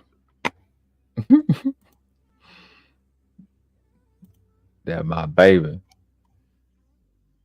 Yes, appreciate you, RBN. Real Bravado Network with the gift $5. I'm sorry, 5 gifted memberships. Appreciate y'all. Who got them? Let's see who got them. BATL scam. My Shiesty Boo. Talking to Kim folks. And Sherelle, that's what's up. Oh, I got the we had to do the rebuttal, you know what I'm saying? They were saying niggas had titties. I'm trying to find out what the fuck they is. Now if I could get naked in here, top naked as they say. I don't want to do that, Niggas was trying me, but it ain't working, my nigga. It ain't that. But yeah, let's get it though. So yeah, let's finish this out. We're gonna watch a dog walking really quick, and then we're gonna get back. And we'll drop the link. It's gonna be pretty bad. Listen again, right? Listen, y'all niggas need to stay out the group chat. When you in the group chat and it's negative and my name come up, just get out of it. Just leave until it stops. And if it don't stop, then get out of the group chat, because it's gonna encourage you to get up on panels and this happened to you. And I don't really want it for you. As y'all can see when you look at this live, I was chilling. But then they want to come up and be goofy and throw those half signs. I am not a halfway nothing. I don't halfway. I don't indirect. Y'all should learn that by now with the angry man shit. Don't play with me. I'm not one of them niggas to play them games with. It's going to be full-fledged. You know what I'm saying? Don't throw the indirect shots. And don't come unprepared or this going to happen to you. Little girl. And Ham. We gotta talk. Ham, we gotta talk. Why you set this man up? Why did you set him up for this? He deserved it. You wasn't in the wrong, but I just want to know why you set him up for this. I appreciate it. Girls getting lashed by a little boy, I would have some cautions. That's all. You're going off actual. This is fantastic. Huh? Brother.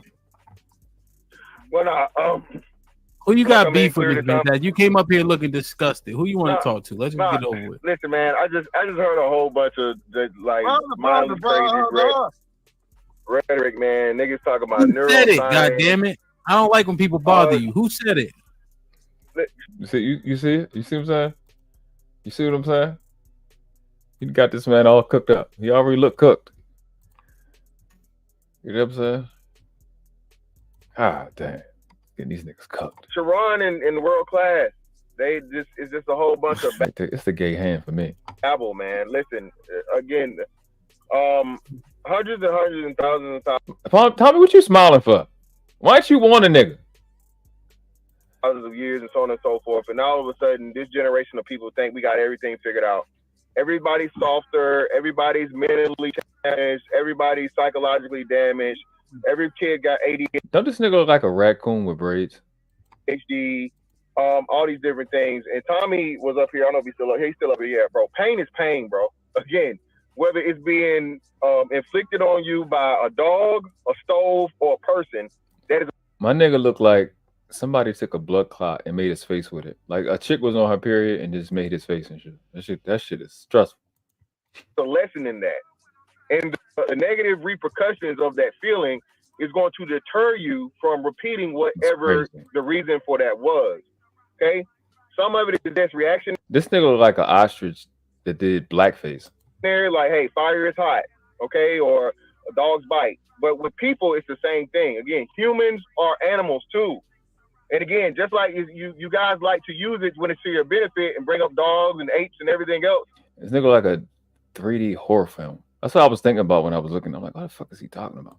But when you say, okay, well, humans have the most developed, smartest people on the planet, smartest species on the planet. Yeah, because what other species have humans? What the fuck?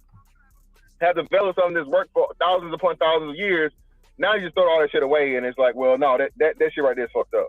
No, bro. Again, y'all can't be out here talking about soft ass niggas and niggas don't do this, niggas don't do that, and so on and so forth. Why? Because there's no more punishment. There's no more physical, and that's men and women.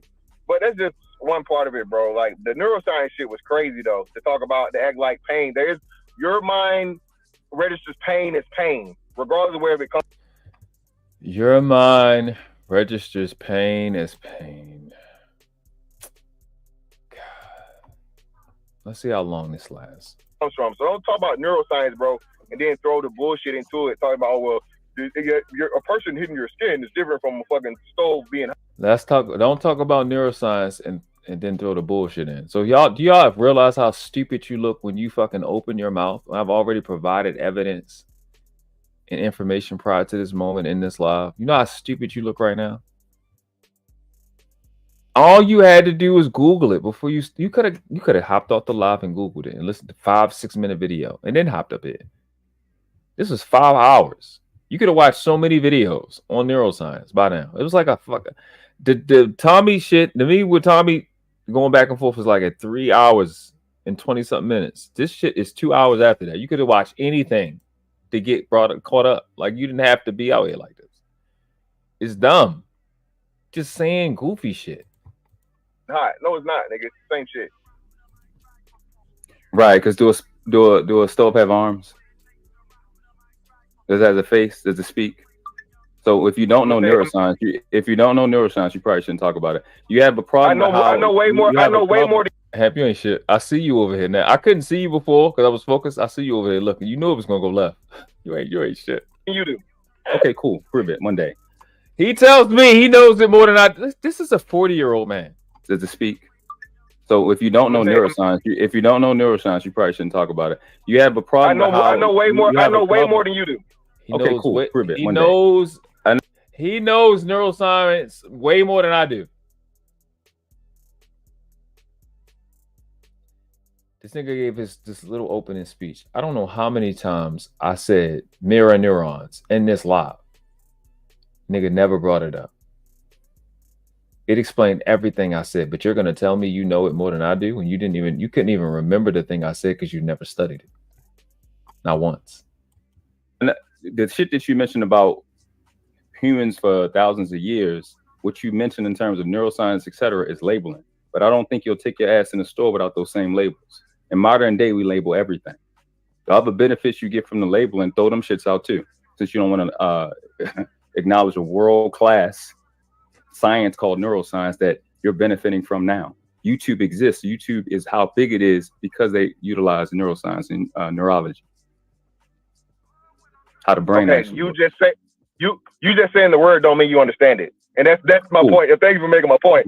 You using the word neuroscience, I'm gonna say it again. He just saying the shit that I said to him last time. You know what's dumb about this? You know what's super stupid about it?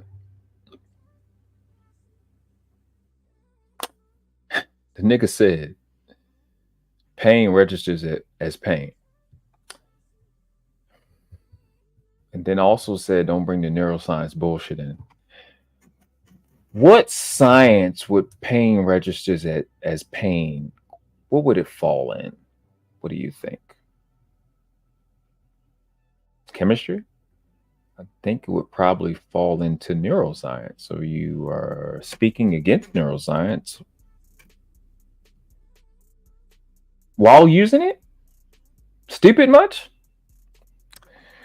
Yeah, it's gonna be another L. So there's that. Yep. Yeah, accounting, right? Forensic accounting. Yeah, it's kind of dumb. So, yeah. You trying to take an inanimate object. I'm going to say this again. Pain is pain no matter where it comes from. Your pain, your mind registers the same. So whether it be me as a person with on pain registers as pain no matter where it comes from. That's what the nigga said. The nigga that knows neuroscience better than me. The person that mentioned mirror neurons. He knows it better than myself. Let's see how long this prediction and thesis and concept lasts. Let's see how this works out for this young legs, head, legs, all that shit, or a dog with a mouth and paws.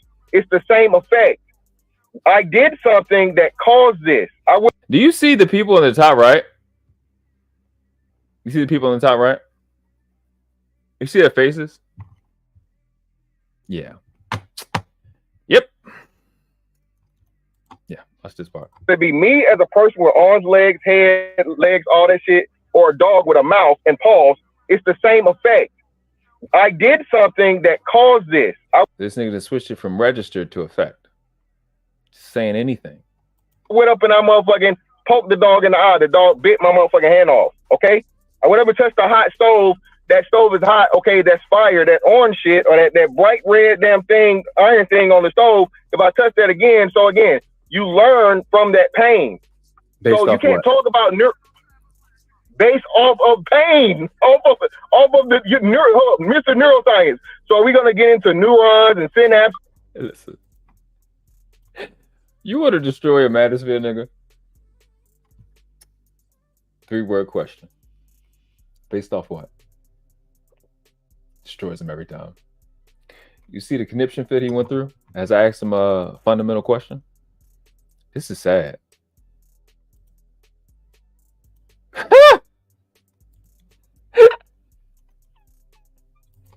So you can't go in the eye. The dog bit my motherfucking hand off. Okay? I went up and touched a hot stove. That stove is hot. Okay, that's fire. That orange shit or that bright red damn thing, iron thing on the stove. If I touch that again, so again, you learn from that pain. So you can't talk about based off of pain. So apparently pain is its own science, I guess. We're gonna base the pain off of the pain. So when we're talking about neuroscience, when we're talking about pain, it's the basis. So not to an actual nervous system. It's just pain is just, it's a guy, I guess. A mystic spirit that just glides across the universe and do things. I don't know ish. Lee, who knows? Off of we're not dumb. Mr. Neuroscience. So are we going to get into neurons and synapses and nerves? Is that what we doing, or what are we doing here? What are we saying? Yes. You the one. You're challenging the science. I'm not guy. So I'm not challenging. I'm not challenging the science. I'm not challenging the science. I'm explaining the science way better than you are. You're just trying to talk in nuance. So now.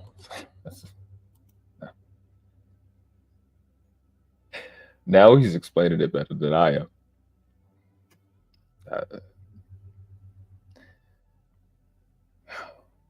The guy who didn't mention mirror neurons yet. Okay. Somehow you got the synopsis. Okay. All right.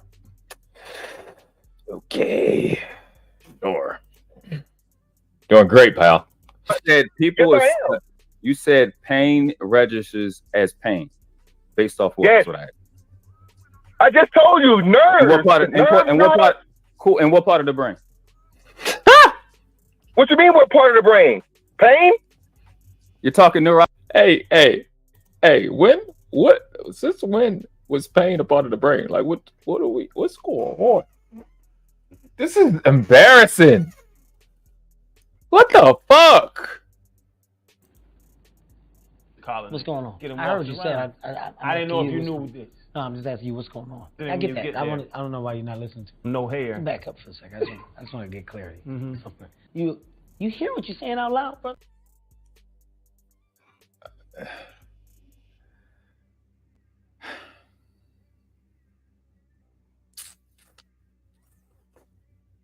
I don't know, man. I don't know. I don't know. Neurology and neuroscience. What part of the brain, since you know it better than me, associates pain the same, regardless of where it comes from, inanimate objects and parents, as distinguished from the parents? What part of the brain, God that knows neurology better than me? Pain is going to be registered regardless. What part of the brain? What part of the brain? What part of the brain? We're talking neurology and neuroscience. What part of the brain? I don't know. I know. It fucking relieves it. So you educate us. Is it a hypothalamus? I want y'all to remember this clip. I really want you guys to really pay attention to that when these fucktard Manosphere guys are asked a question and they themselves respond to you with another question. And when someone does that to them and what they do. It's interesting. See how different they are when somebody dramatically more intelligent than them is talking. It kind of turned into the person that they said they don't like. So if I ask you a question, you think I asked you the question for me to answer it? Does that make sense? I don't really think that's how that works. So might not want to do it. Yeah, probably want to fucking not be yourself. Your fucking ass. Fucking dimwit, dilettante. I don't know why you guys do this, but keep putting this shit back in their face. This is the shit that they do. When you know that they're stupefied and dumb, they turn into the very people that they talk about. You're deflecting, derailing. It's crazy when they do it. Deflecting, derailing, those words don't come up. And you notice I didn't use them. I like it. I don't, wherever you go, I'm great.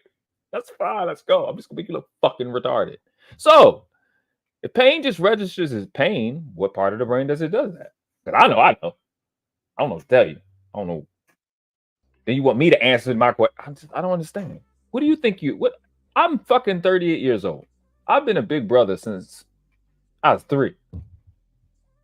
You think I don't know the game of trying to make me fucking do your job? You think I don't get that?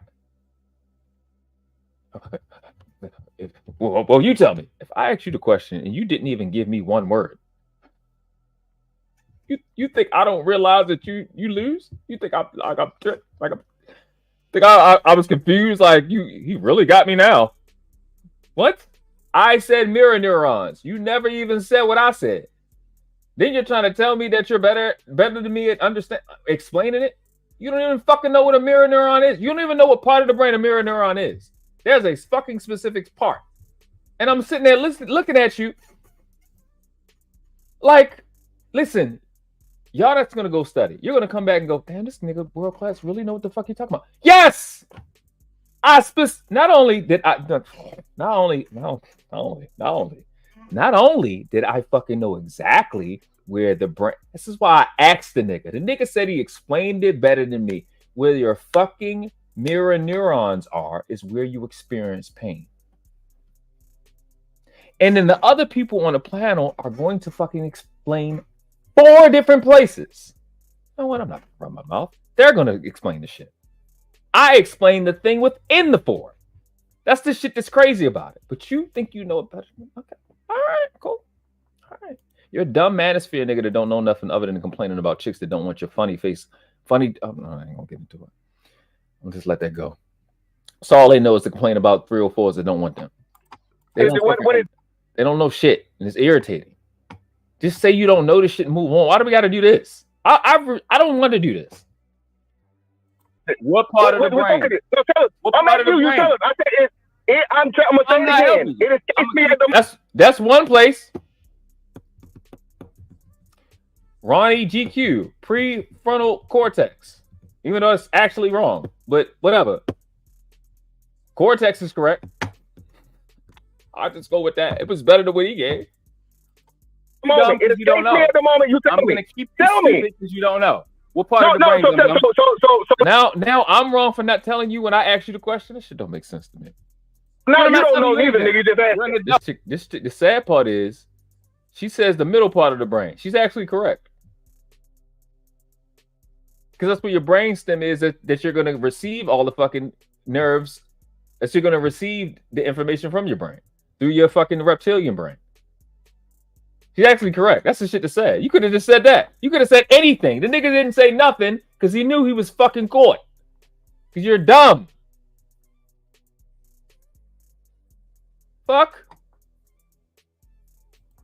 Oh, you're 40 with titties. Go study. Stop eating food and go study. No, nigga. No. All right. Okay. So I had got frustrated a little bit with that. I'm just gonna go back. I didn't really. It was irritating me.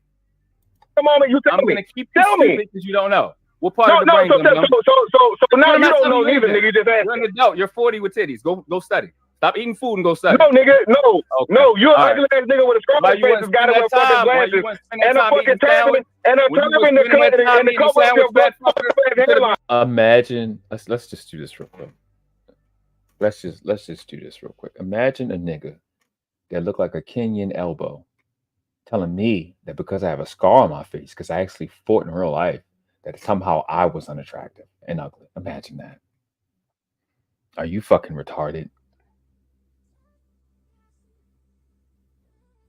You stupid. Get the fuck out of here. You look... Bro, I could drag the fuck out of this nigga. I'm not. Shit. Look like an ox hoof climbing uphill in the face. You gonna talk about somebody else? You gonna shut your fucking syphilis face the fuck up? If you don't get the fuck out of here, nigga. That shit is horrid. That shit you call a face, that shit is frightening. This nigga look like a hospice mascot. Like you just send your grandmother there. If you want the inheritance, you just send Mr. Fantastic there, and he just come into her room doing breakfast. Hey, what's going on? He fucking kill your grandmother. You can get the inheritance. You don't get the fuck out of here, nigga. You know where we at? That's them tethers, bro. They don't. We drag away, bro. I don't know what you doing, nigga. Get the fuck out of here. I don't know why I'm being petty, but I am. You could have been studying neuroscience to actually know better. I could have been studying shit, bro. Oh, okay, listen, stop playing. Again, you didn't answer the question. Dumb niggas can hop answer up the question. What part of the brain, motherfucker? Again, you know what I said was, you dumb niggas can hop up here thinking you can fuck with me, but I'm gonna smoke you. Fuck, nigga. Done this shit over and over and over and over and over again. Why do y'all think I'm getting worse? Stupid, dumb. Again. I'm gonna say it again. Okay, but you didn't say the answer. And you didn't put the dumbass better answer. Okay, cool. So like I said again. So like I said again, dumbass nigga. So like I said again, dumbass nigga. Regardless of whatever fucking part of the brain, whatever part of the brain that the fucking shit is. Whatever. No, you didn't, because you didn't say shit. You don't know it either, dumbass nigga. You don't know it either. You gotta remain poised, right? You got to remain poised, because like this whole time I'm thinking, I'm like, this nigga don't know what a mirror neuron is. There's no way you could have studied anything. You just saying anything. Like, bro. I said, instead of correcting it, I'ma just drag. I'm looking at the answers and I'm just like, why don't you just stop and use one of the answers that the chat gave you? Nah. I mean, if you fat 40 with titties, unlike me, I guess you don't pay attention to shit that makes sense. So if you're not gonna pay attention to your own health, you're definitely not gonna pay attention to fucking something that's gonna make you look dumb again. Fuck boy, this is dumb. I just listen. Dang, I'm gonna apologize to all the pretty girls that I grew up with. Like I used to really, like I'm really getting it right now, like from the end, like the middle part of 2023 to now. Like I get it. All them, the bitch at work and this bitch keep playing with me. When you got ugly people that's mad at you because they mama gave them and daddy gave them fucked up genes. Like I used to irritate me. Like, don't tell me about the bitch at work. But when they have, I don't even know what word to call it. When they have unfavorable genes in the face, and they just be mad because they ugly, and they want you to be responsible for it, and they just be doing shit like this, and it's fucking irritating. It's like, yo, what the fuck out of here, Al?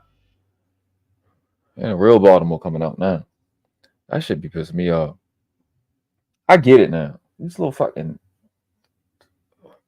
incellular creatures with their incellular devices. It's just irritating, bro. It just doesn't make any sense. Jesus Christ. I used to be telling them, like, I'm just in my bag right now, because they used to be like, you just, come on, just focus on something different. But I get it now. It's like they fucking want to run to where you at and be ugly near you with their fucked up little trash face and just be around you with their little stupid shit and just fucking follow. Like, what the fuck is wrong with you? Go die or something. Shit. Don't you gotta be a fucking what the fuck do they call them shits? What's them shits when the animals die in the street? The fuck is them shits? Roadkill. Don't you got somewhere to go be roadkill in the face somewhere? Like, don't you got some mirrors to crack? Why the fuck is your ugly ass around me being dumb? Like, you ugly, funny looking, and dumb, and you fucking, like, that shit is so much, how? That shit too much. Fuck. Go sit down. Niggas was having a decent conversation. Decent conversation. And you come your Resident Evil face the ass up on the panel and say stupid shit that don't make sense. It's nigga like an adjustable no. All right, I'm sorry. I was holding that in. I wanted to say that on the panel. And I didn't say it because I know how to act in other people's house. Now I'm in my house. I can. Yeah, I mean, I wanted to say something that was gonna be super mean, and it was gonna be a. I'm being told to go ahead anyway, so I'm just take the advice because I'm not gonna run out of jokes. It's like when you look at him, right? What y'all be like, is given? Ain't it giving Thriller? When you look at it, I don't know how to zoom and just like when he had the jacket and he was a zombie. Nobody answered the question. Yeah, this dumbass nigga don't know either. Say it, man. All right, after Joseph talk, then we're gonna drop the link. Oh, Joker. Actually, Joker bad. And I'm gonna see how they try to coach Joker. Go. Answer the question, dumbass nigga. What was the point? What was the point? What was the point? The point is this. Help. My point is still made. Whether I know the fucking name of the shit right now or not. This nigga's so effeminate and emotional. He's not even allowing Hamp to help him. He was asking what was the point of me asking if I wasn't gonna give the answer. You couldn't get out the way. Like, that's what happened when you're top of my head, doesn't matter. At the end of the day, pain is registered as pain, period. Pain is registered as pain. The where don't matter. The where does not matter. The where is irrelevant. Mr. Fantastic. Absolutely dumb. It's stupid. Don't make any sense. It does matter because the pain from the stove and the pain from my mother is two different things. If Hamp punched me in my face and my mother punched me in my face, those are two different. I'm gonna eternalize it. Mirror neurons.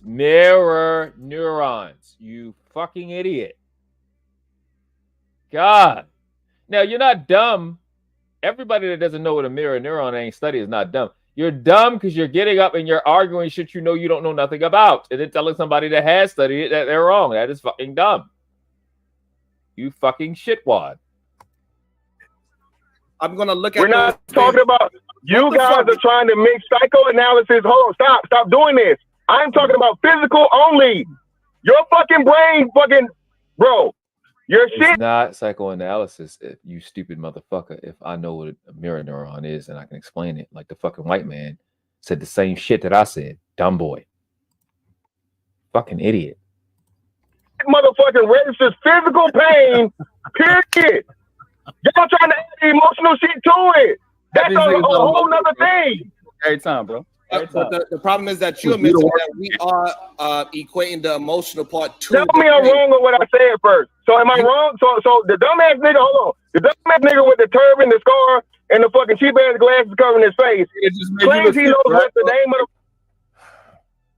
the. Oh, I don't even know what it is. Cheap ass glasses. What you mean?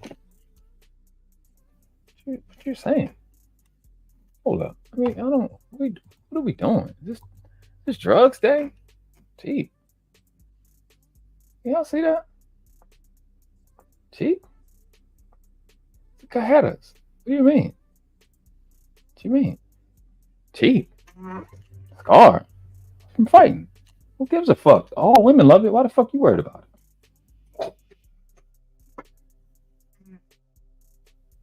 Shout out to my Muslim and my Muslim brothers. Like, what are you saying? Saying dumb shit. All that shit. Everything you said. Everything you try to criticize fly. This shit look fly. This shit look fly. The shades fly. Like, you get your funny fly faced ass the fuck up out of here. Stupid nigga. Stop cooking these niggas. Like, really embarrassing niggas. Like, I used to drag niggas, make them want to fight. Like, that was my shit. To get niggas to swing first, because my cousin said, if you get in trouble, you better not swing first. That's what he told me to do. So I used to get niggas to get angry so he can swing, so I can beat them the fuck up. I like fight. It's my friend. I like it. My best friend, actually. Hold on. He claims to know the name of the specific place of the brain. Then he says, I claim to know. That's not what I said. You said you know it better than me. I said, okay. And I asked you what it was. Don't try to flip the question on me. You're not smart enough. You don't even know the shit I know. It's yet to say mirror neurons, not one time. Hold on. What the fuck? Well, you don't. Then why you asking me? I can just say anything. You know it better than me. I do. I still do. I don't like. What are you, dumb? We're on the fucking internet. It's 500 people watching. You said you know it better than me, and I asked you one question. Where? You couldn't give one answer. That was the point, to fucking embarrass you. What do you want to be indirect? To embarrass you. Yes. You're fucking dumb. You could have Googled it with another phone. But you didn't. You were stumped because I made you look fucking dumb because you don't know what you're talking about. Yes, I asked you the question. That's exactly what I was going to say to Hamp. To embarrass the nigga. That's why. I'm not indirect. I will say that. The fuck? No, I know way more conversation than you. But either way, so thank you. Hold on. No. So thank you. This dumbass nigga don't know just like I don't know. He trying to make a big deal like he know what I don't. We're not doing it. But I thought they was against black females doing this. Why are they doing it? It's babbling. Look at it. Look at the zest. Look at the zestiness. Poking his lips out like one of the sisters. These some y'all Manosphere niggas. Yeah. There's a lot of feminine nature in y'all little talkathon. Closing his eyes, looking up, shaking his hand, popping. It's like it's a lot of gay shit going on around. Work for you, dumb. You said you know shit. Don't go fucking research it. Okay, nigga, that don't mean you know everything of everything, you dumbass nigga. That don't mean you know everything. That don't mean you know everything. I know what the fuck I was talking about. The hell? Fuck. What type of masculine response is that? You don't know everything. I know everything I was talking about. I know you 40 fat with titties. I know that. You dumbass nigga. You dumbass nigga who knows everything about everything. I know precisely what it means. I know. You don't. So again, you still prove my point because again, regardless of what the fuck you say, his mama must have really hurt him. Cause this shit don't make sense. Why can't y'all talk about keeping y'all neck still? What the fuck is going on? Fuck, let's talk about that. Why y'all gotta move y'all neck when y'all talking to other men online? Why y'all gotta keep doing that? Fucking shit. Y'all like keep your fucking head still. Fuck all y'all keep doing that shit. It's weird. What the fuck is that? Just keep your fucking neck still, look at the camera or not. Just stop doing the gay shit. The fuck? Fucking shit dumb. It's irritating. Effeminate ass bitch made niggas who don't know shit. Let's keep fucking moving your neck for. Keep it still. What's a fly you following? Talking to me moving y'all fucking neck. Shit's annoying at this point. Fucking effeminate gay ass bitch ass niggas. Closing your eyes, rolling your shit in the fucking head, fucking all this. The fuck is all this shit? What is that? Stop. Shit is annoying. It's not like I'm making it up. The fucking this fat faggot clown shit here. It do it. Leave him over there because I know you. Leave him over there because I know you. Send it to me. I teach him. I'm not his dad. Keep your fucking neck still. Stop moving that shit. Fuck. The girls don't even move their neck like that. I ain't never seen Keisha M pop her neck when she was talking. The fuck?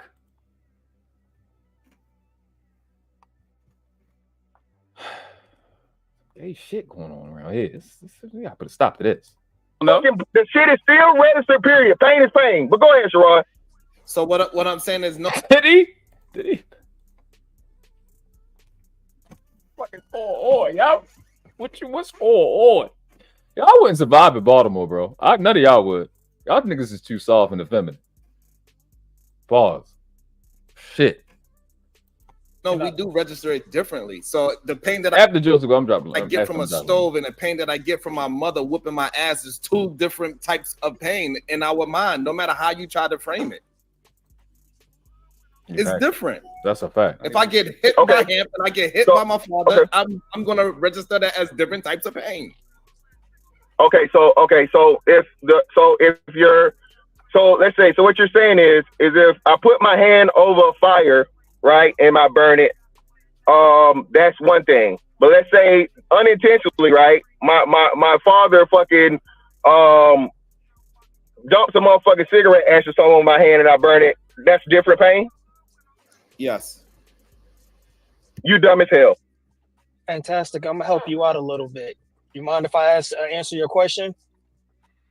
I wonder why Joseph isn't addressing the question to me. I wonder why. I wonder what's going to happen in a few moments. I don't know. What do you guys think? Is he going to actually answer the question? Let's see. Go ahead. Yeah, the three parts of the brain that regulates pain is the orbital frontal, the medial prefrontal, and the dorsal prefrontal cortex. Those are the three parts of the. I think he got one of those wrong. We'll look it up right now.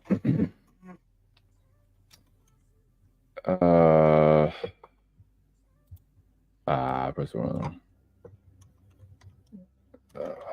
Nonetheless, we already know the nigga wrong. So there's that part. This is people on the panel that already know him, right? I don't want to say control. I'm going to say associated. Associated to. So I can give you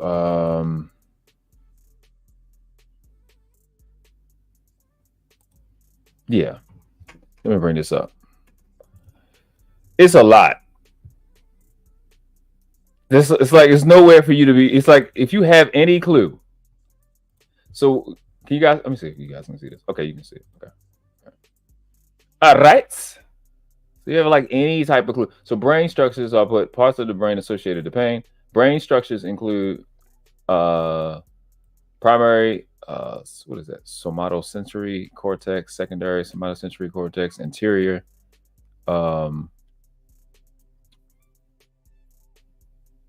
Singular cingulate cortex, prefrontal cortex, insular amygdala, thalamus, cerebellum, and pig. I think it's the pain. I think it. I fringe on this. I keep like some studies disassociate with pain and put it more like conscious mind, but it's insular. I know for a fact it's insular and anterior, but I don't think it's that. But it's not just these three. The amygdala, the thalamus releases chemicals that do associate the pain, like not cholesterol. It releases chemicals in the body that relates to pain. So it does the chemical release. It's a gland. It's not really a part of the brain. I mean, a brain part. I mean, it's part of the brain, but it's not like what we're talking about in terms of the cortex, frontal lobe, and stuff like that. But it releases, chemicals or whatever. Cerebellum does light up. This is the, what is the PAG? Forgot. Let me look. Dope thing about me is when I don't know, I will immediately research. Neuroanatomy. I don't even know how to say that. I'm not gonna act like I know how to say that. Yeah, I don't know how to say that at all. I'm not gonna fake. No idea how to enunciate that. I'm about to figure out from Google. Absolutely. long ass word. Hold up. Let me put this shit in here. Get the fucking actual shit. Oh shit, I fucked up. You fucking bitch. Oh no. No. Don't say that. Thank you. What? Periaquedictal. I'd have never got that. It'd never happen. This is a medical prefrontal cortex. Okay, prefrontal cortex, dorsolateral prefrontal cortex and orbital front. I thought it was the insulary. What is it? That's the standard ones they do. But at the end of the day, it's right at the it's the center of the. All you had to say was the center of the brain, because where else is the pain gonna come from other than your brainstem? You said brainstem, you'd have been correct. What's going on, my read? We didn't say anything. Aqueduct. Thalamus releases growth. Oh, growth hormones. Oh, my bad. Why would? Oh yeah, can babies be in? Okay, that makes sense. That's why they. Yeah. Listen. It is an entire study. Neurology is an entire study that's growing. New studies come out quarterly. Like, I don't understand. Like, what do I'm telling us that we need to get in a conversation. You telling me, I don't know. I have no idea. I know this shit ain't make no sense to me. Say, who looked better? Okay, that's not a question for me. Not a question. This is not a question for me. Y'all want me to do a poll so the ladies can vote? I don't know. That wasn't for me. I was about to say. So this dude is bombastic and a derelict every time. Can't think out of a paper bag. I don't know. It's just throwing all of that neck shaking. I think his brain. I think he has I don't know. Damn, no, you got two motherfuckers tripping about you at the same time. I'm that nigga. I hurt feelings. That's what I do. And not the Prince of the Manosphere.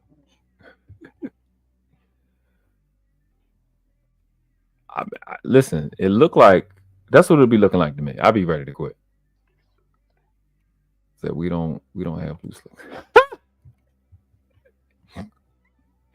They do it is, I'll tell you that motherfucking shit.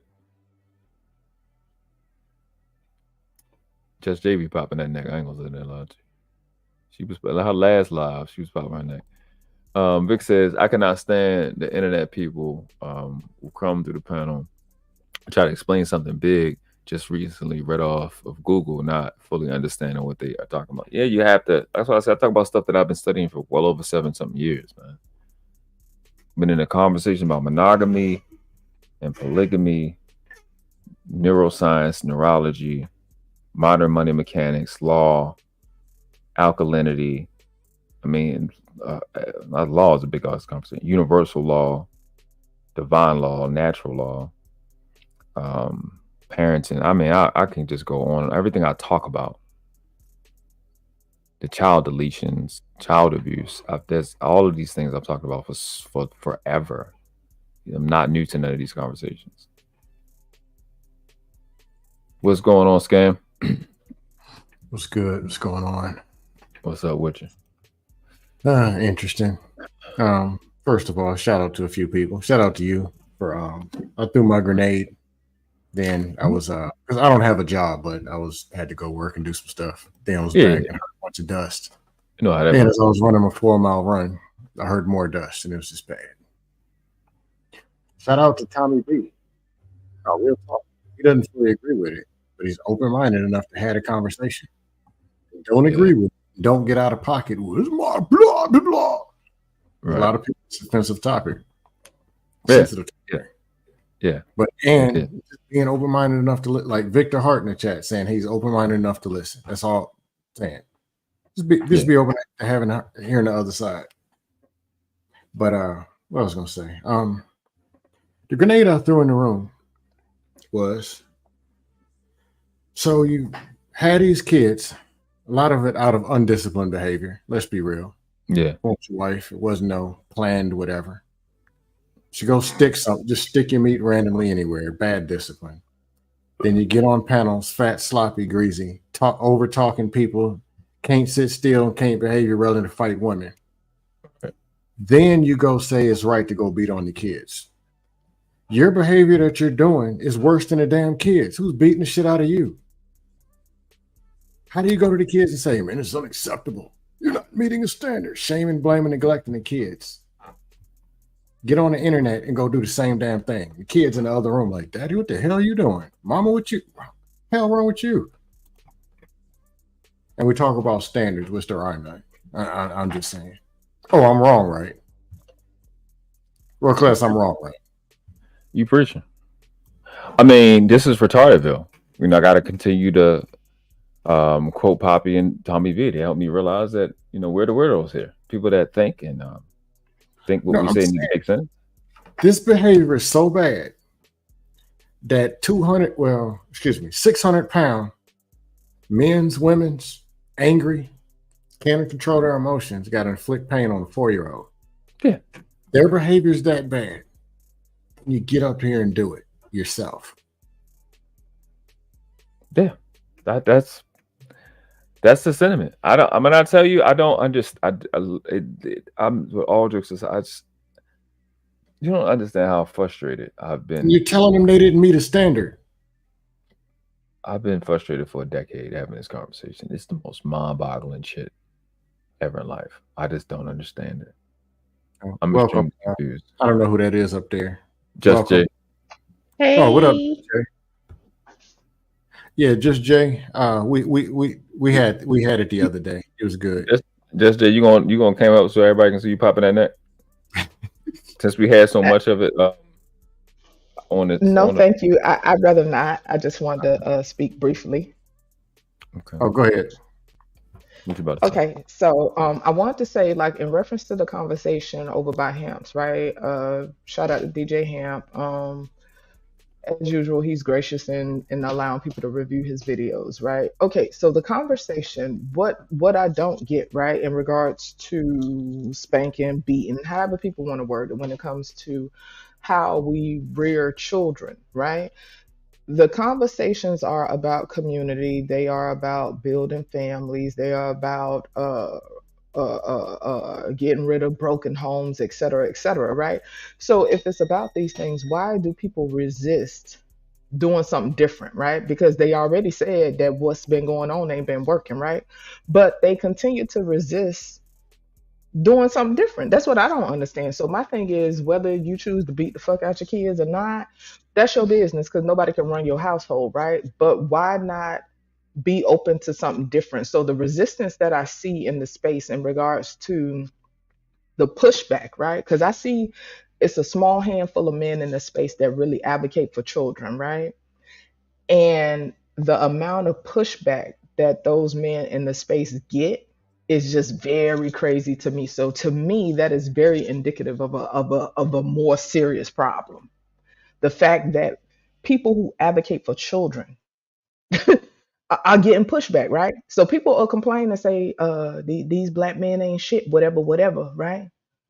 They'll sit there and they'll punch down, right? And people don't want to be honest. At the end of the day, people want to come here and punch down, and then they mad when you don't be still and let them hit you in the face. But anyway, I just thought that was interesting. Shout out to y'all. Shout out to doing something different. Again, it's not about telling people what to do in their household, but I'm just saying be open to something different. That's all I want to add. Appreciate you. Was good, I'm Tommy. being concise. I'm gonna drop down now. Bye.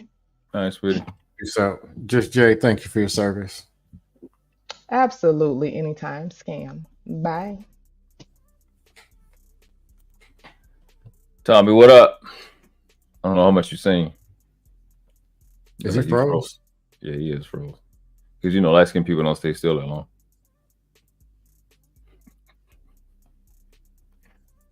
The light make them move. Shout out to Natasha in the background. She got my son some books. She just the sweetest. You know, we do learning around here. Yeah. Dang, Tommy real froze. Light skin wireless. Oh, yeah, so, but something else I was gonna say. Go. It's a lot of effects, and I see it in behavior. I can't reference a book or whatever, but I had these conversations all the time about corporal punishment. The younger years, there was corporal punishment us growing up, whoopings. Was I beat with a brick and all that crazy stuff? No. But was there still a big, ugly man taking the belt off that whole process? Yes. Do I remember the pain? Not really, but I remember the process. So it's not about how hard and what it is. It's about the actual process. It's very negative.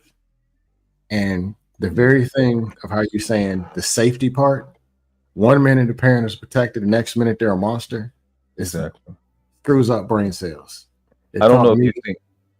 Oh, go ahead. Go. Go ahead, finish what you're saying. Go ahead, finish what you're saying. 3 different effects. 3 kids. My brother's the oldest. This system works. Whoopings, that's what you're supposed to do. Everything is right. He's a different person, different personality. So therefore, if he believes something is right and you snatch him up off his feet and whoop him, he thinks he's really screwed up. That affects confidence. It's not good. And he thinks it's okay. But because it thinks it's all right, the whole 1 to 10 process, or okay, this behavior is happening. We need to go and reason, why is this behavior happening? What should we do? All the alternatives or whatever. It's gone. It was never there. Because all that was taught, because it's right, something bad happened, whoop ass. That's how the brain thinks. So a lot of people you hear in the conversations that are pushing back, everything from 3 to 9 is missing. It's not there. It just isn't, because they bought into it.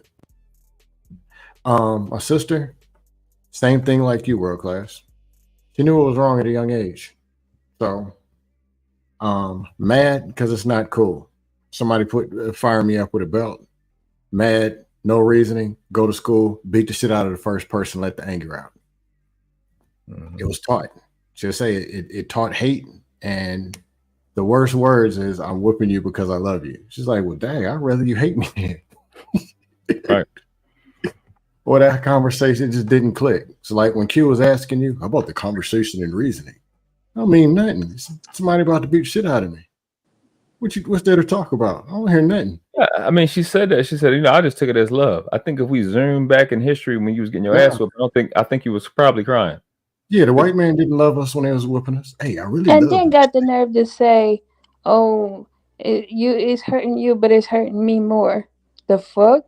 Like, yeah, anybody hearing that? Trust me, these lashes hurt. But for me, I got bruises, and then after that, I had to go bathe in hot water and alcohol. That shit was painful. I got the police. The neighbors called the police, and she's such a good manipulator. The police would go like it's nothing, but she would make sure I'm in the tub so they wouldn't come look at my body. Wow. And then would call in the school and say that I'm sick. So I'd be like a week, couple of days not going to school. So the bruises healed up. Yep. I had that experience. And people don't forget, just the negativity alone. They say it takes 5 positive thoughts to kill 1 negative. I remember everything that's negative. And to make sure I didn't move, they would tie me down to the bed. Oh, damn. Oh, wow. Yeah. Jeez. And then sometimes, surprisingly, when I'm taking a shower, they would come in spontaneous. She would beat me while I'm in the shower, and didn't have my stepdad come in and beat me while I'm in the shower. Oh, great. Oh, shit. And then when I had to go sit in the corner, they would have me stand on one leg with my both hands up. Can't drop them. If I drop even an inch, I'm getting another beating. And then after that, got to go back and assume the same position. While holding phone books. And this is at the age 2, 3. Yeah, my abuse started at 2 years old and up. Yeah. And I didn't know that it was my stepfather that brought the abuse to the family until I got to around the age 19, 18. My grandma started telling me that it was stepdad beat him, so he brought that shit over here. Because I'm like, I noticed the difference. My mom did not act the way she acted until that man showed up. He brought the abuse over. Shit. I wouldn't have fucking So you're talking about mentally, physically, and emotional. And my grandma even questioned her, "Why are you treating your daughter like a stranger?" And the thing about me, I was too scared to report this. I could have, many times, I could have reported this to the school because I was in the counseling program and mentor. But she said, "If you report me, I'm going to get out and I'm going to come and find you and beat you again."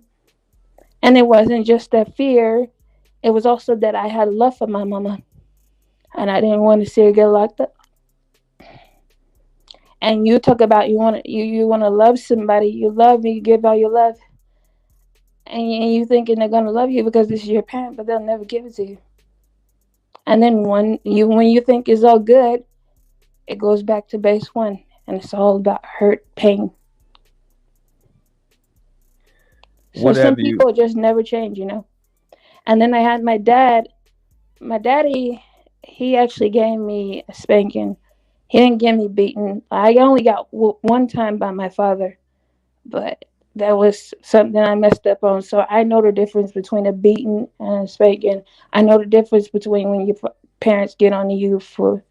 Yeah, I know the difference. And my daddy, the love daddy gave me, I felt more love from him, but I don't, like, growing up, I don't see how, because all the broken promises and the times that he said he would come and he didn't come, and all the other times that he didn't come around, but then he'll blame and say my mama kept me, or trying to keep, or he don't want to be around my mama. I get that, but you didn't have to leave broken promises. And that, when I went with my daddy to go visit my daddy and stay with him, I felt more safe. I didn't want to go with my mom, but she had custody of me. Did your dad know about your stuff? Yeah, I told him about it. I told him about it. The whole side of the family know me, but I didn't realize that my daddy didn't give a fuck, and they didn't either. To grow up too. So I started seeing the truth. Like, everything my mom was telling me, it was true. What was she telling you? And daddy didn't really care for me. He didn't love me like that. And he also told me when I was living with my daddy and I was pregnant, he gave me a choice to kill his granddaughter or keep it. And I was like, why are we even having this discussion? I went through hell when I was pregnant. Daddy he took the lights. It was torture. And that whole side of the family, he told me not to contact nobody on my mama's side. Now I contact because the condition I was going through was like arguing. It wasn't no comfort. Like, how he treated me as a little girl compared to when I got into my teens, total different. So I ran away from my mama first. Then when I went with my daddy and experienced how, because when he finally got me in custody, I experienced how he was treating me and that side of the family. So I ran away from them too. Where'd you go from there? To the streets. I had nowhere else to go. I didn't have no friends. I had nobody.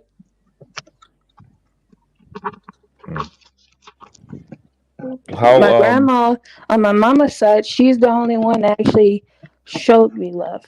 Sometimes grandma got on to me when I was in a wrong, but she never beat me. She never treated me like a stranger.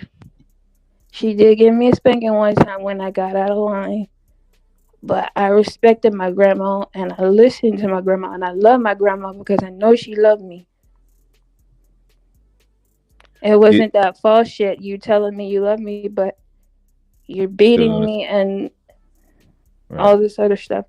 And she treated my stepdad like fucking God, you know? And then when my stepbrother was born, she didn't beat him at all. Your mom? Or your grandma? My mama. She treated my stepbrother totally different from me. You got any, you still in contact with your parents? No, I don't talk to them at all. How long has it been since have you been away from them? I only have to associate with her because she has custody of my daughter. and I only have to come in contact when it's time for school and all that other stuff, because I didn't want to put my daughter in school, and that is a whole process, and that's a whole other conversation. So you were when you left the daughter there with your mom?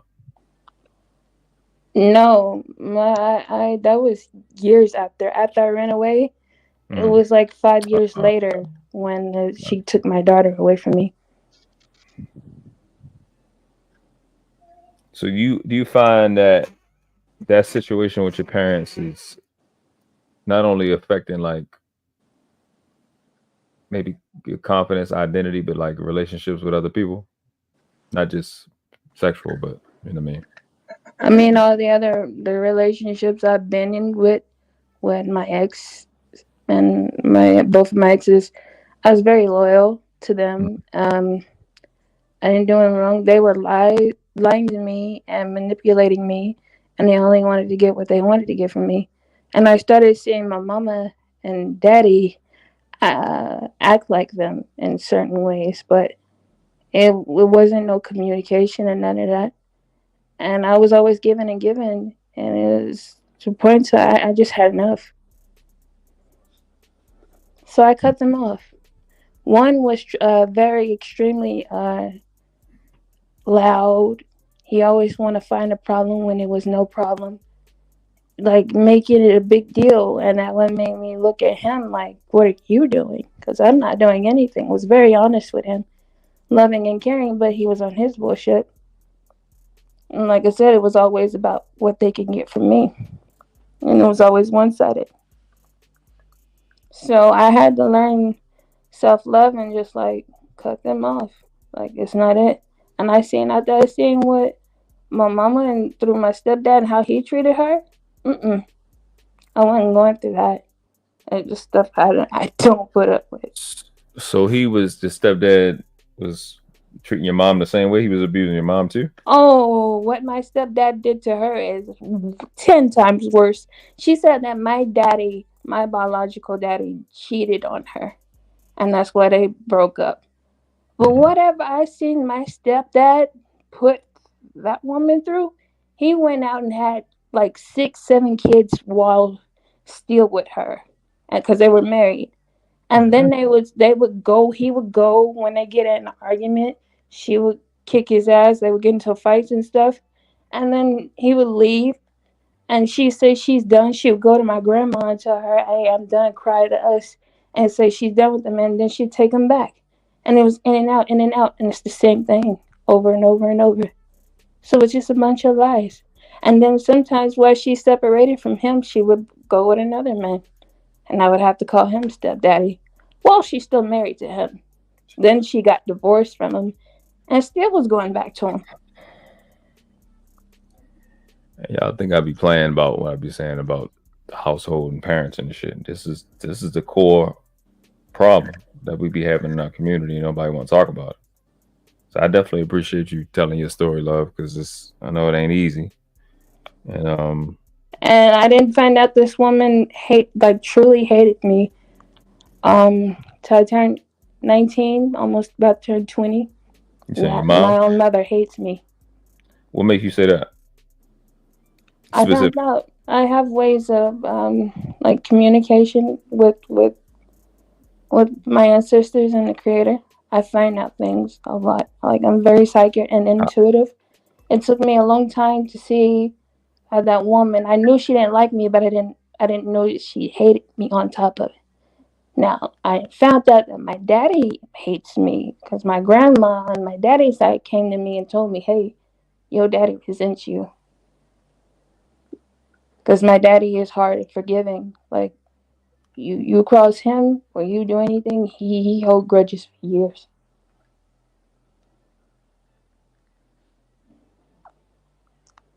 And I did my apologies for my wrongs and stuff, but he never accepted. So it is what it is. No, you're good. Yeah, no, I definitely appreciate you, man. Like, these are the things this is why I speak up, because I've had, I don't know how many of these conversations, and you don't understand how people be when you hear them and you hear them and you hear them, different type of confidence levels, different type of professionals. They have different jobs. They have different amount of kids, and some of them be judges. And you hear what you're hearing from her, how broke you expect her to be on the inside, what she's going through. This is the exact place where all the problems are. Like the people that look like you are attacking you. It changes you. Whereas Unica may be meek and sweet, I was a damn demon. And then we the same, because we started from the same stuff. It's just our genes made us express things differently. I beat up other people's children. Every ass whipping I got, I made somebody else's child pay. You know what I'm saying? And that shit is draining. You know what I mean? Like, people wanted to be all these other cute, financially enriching conversations, but this is where the work starts. It starts right here in these conversations. And people knowing that there are other people going through what they're going through, and you know, there's somebody that's a little step ahead of you that can help you work through that process. So rationale, properly defining your experiences. Like, for instance, like I've told in the last live about what I went through with my mom in the hand live, right? But once I got mature, so I got a little older, and I looked at my mom, like her mother, her mother used to punch her in the face with rings. My grandmother. So she used to have rings, a whole bunch of rings, and punch her in the face, her and her sisters. Oh, she didn't have no rings on when she beat me in my face. Because it went from once I got around the age 15, 16, she didn't whip me with no belt or a switch or stitching hanger. Yeah. She just started beating me in my face. So even my great grandmother, which is right, my great grandmother and my great grandmother, which is my mom's grandmother on her side, and my dad's mom, they were my two favorite. But even my great grandmother used to beat the shit out of my grandmother. So I had to accept the fact that that's the only thing she was gonna be able to do for us. That's the only thing she knew, and I kind of had to let it go. It's still no excuse because reasons, but at some point you got to be like, okay, this is the chain, and clearly I'm the strongest, clearly I'm the smartest. I got to make the difference. I got to be the one to break it off, because they don't have it. You know what I mean? Like, they don't have it. They don't have it. They don't have the potential for having it, and it's not gonna go nowhere if I don't do something. And you may be a type of person that went through that. And I'm not just talking to Unica, I'm talking to everybody. But something got to give, because we've been doing this abuse a child shit and just call it something else for a long time. And it is absolutely positively not working. It does not work. Bro, this is where y'all muddy the waters, bro. Because nobody that's talking about disciplining their kids is talking about her experience or even yours. So this is where the conversation gets muddy, because you're literally changing the entire conversation. Nobody's saying if your kid do something, punch him in the fucking face. Nobody's saying Not that. at all. Hey, Not at all. Hold on. No, because no, because there's nothing to interject, because that's literally how this conversation is forming what people's opinion is when they're talking about disciplining their kids. Like, again, if my 4-year-old does something wrong, I'm not talking about giving them an uppercut to the gut. So my thing is, water is good for you until you drink too much of it. Right. Everything is good in moderation. So, like, I don't want to frame it like that's fucked up what she went through. I have a cousin, same thing. Mom was off the hook. My dad's sister, off the hook. I would not sit here and claim what she did to my cousin was cool. In her head, it was just discipline. No, that's bullshit. That's nowhere near what we are talking about when we say disciplining your kids. So I don't want this shit to be framed as if motherfuckers just talking about come in and just kung fu kick your kid and yeah, you shouldn't have did this, you shouldn't have did that. The crazy part it is, world class. Like, I didn't even speak to my pops about that conversation we had. Right, the next day, me and him ride to the bank. So he's talking to me about how I'm dealing with my son, and it's crazy as fuck. Because, like I said, I had no conversation with him about it. But he tells me, he's like, bro, if I had to do it again, I'd have did it different. I wouldn't have yelled at you as much. I wouldn't have hit y'all as much. Yada yada yada. Right. Because my dad is insightful like that. My dad always told me to take all the good shit that I saw in his parenting and implement that, and anything that that I didn't agree with, I should just not do it with my kids. Like, that's how he's always said it. He never posed himself as the perfect parent. And in that, you can see the de-escalation of the abuse. Meaning, like I said on that show, my dad and his siblings got what was called naked parties, where they would go take a shower, come out, and it'd be an extension cord or a switch waiting for them. You know what I'm saying? Me, I more just got the belt. You know what I'm saying? And then, like, with my kids, again, my oldest is 12. I've never really even had to do anything with her. Just her personality. She's just never given me any trouble. My two youngest ain't even old enough to even really get to the point of what y'all talking about, which would be considered abuse. Because the most they might get is something on the diaper. You know what I'm saying? And of course, they're going to act dramatic and act like it's the end of the world. More because they got in trouble than, you know, the actual pop.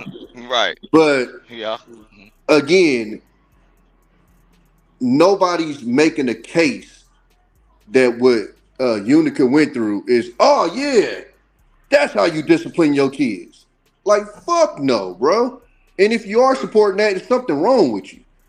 You know what I'm saying? So I just don't want the conversation to be switched as if it's a bunch of people trying to make a case for, you know, walk through the door, your kid did something wrong, punch him right in the fucking face. Like, nah, fuck that. That's abuse. No, the average person is not doing that. The average person is not disciplining their kids by kicking them in their chest, tying them up to a bedpost, and whooping their ass like a goddamn slave. No, it got real bad because I got to say it the way. Look, sorry to hear that y'all went through that. Don't say the word soft. Don't do it.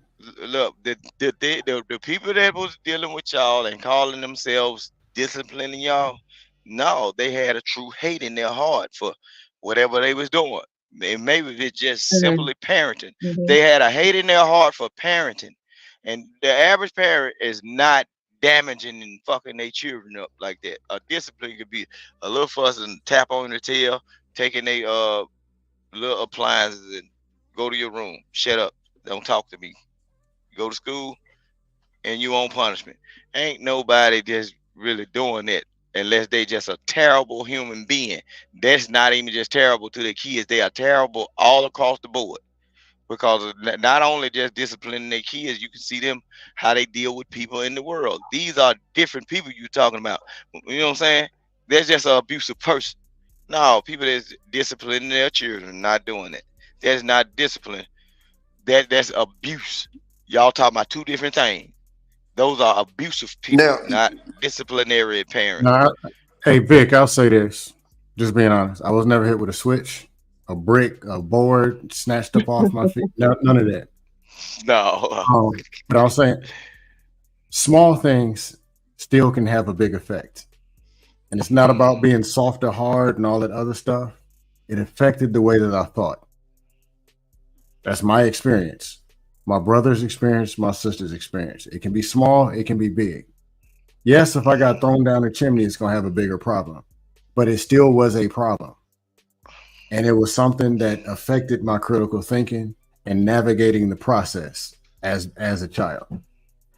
Right. The other thing is, when the corporal punishment stopped and things started to change, we started to perform better. We started to be able to think better and reason better. But I remember everything negative. I don't forget. I can't.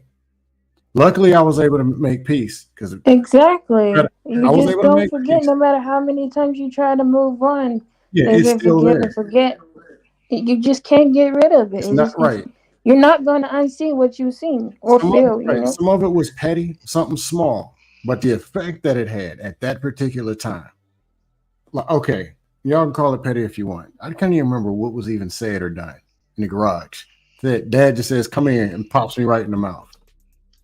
It was for something I didn't do or didn't do wrong, whatever. The fact that he didn't apologize had me freaking out for a long time. I can't talk. I don't know how to process it. But you're leaving a 6, 7-year-old to process something like that. You got no clue. 1 minute is the hero, the next minute it's a monster. It fries brain cells. That person that's doing that to a child is called a child over because they upset. Pops the child in the mouth without any explanation or whatever. That's an abusive Well, he parent. might have That's said not something. a person. No, I'm saying is he might have said something. It made sense to him, but it didn't make sense to me. But I'm 7. I can't process it. Is my whole point. 4, 6, 8, 12. But I'm gonna tell you like this from my experience. Hold on, real quick. Let me get this. I'm gonna respond to something Tommy said, and then we're gonna get you in, Vic and Alexis. Appreciate you for coming up, love. So the conversation, why this is important, is you got to deal with your nuances, but you got to deal with your extremes. When you have a culture of it's okay to be children, you get a Unica, you get me, and we keep. What I'm not going to allow is to frame it as if we are extremes, and we're not. We are the norm. It's happening, but people don't have these conversations. That's why this is specifically why. But it is dangerous for people to think that what I talk about or what Unica is talking about is extremes. They're not. The extremes are a child is dead. The extremes are a child is blinded or paralyzed. We know we're close to the extreme. I got all my limbs. I got all my eyesight. There are children getting beat and strangled way worse than I get beat. I always say I'm not in the top 200 of the stories that I've heard and watched in my real life. It happens way much more often. And I keep trying to tell people, because I'm talking about it, does not mean I'm one of these people that is just so traumatized and abused by it. I said on that live, I realized my mother is something is wrong with this person. And this shit didn't really bother me like that. Because my cousins, as much as my mother could hit me, my cousins, I'm still fighting every day. Them niggas is punching me every day. That pain was normal to me. I didn't give a fuck about pain. But it's the fact of what Scam is saying. You're saying you love me 1 day, 2 days. You keep saying you love me, but you keep attacking. Brain cell. I don't remember. I don't remember the pop even hurting or somebody. But hold on. You're telling me you love me, but you're attacking me. But then at the same time, you're telling me I'm supposed to love you and care and appreciate you, but I can't leave the dishes in the sink. So leaving the dishes in the sink is more violent than you smacking me in the face in public in front of everybody. It's like I told Q, the lies is what fucking triggers me, and it helps me go, okay, this is why people are fucked up. We want to go and whine and whimp and complain and go, people are fucked up, people are fucked up, people are fucked up, but we're not dealing with what fucks people up.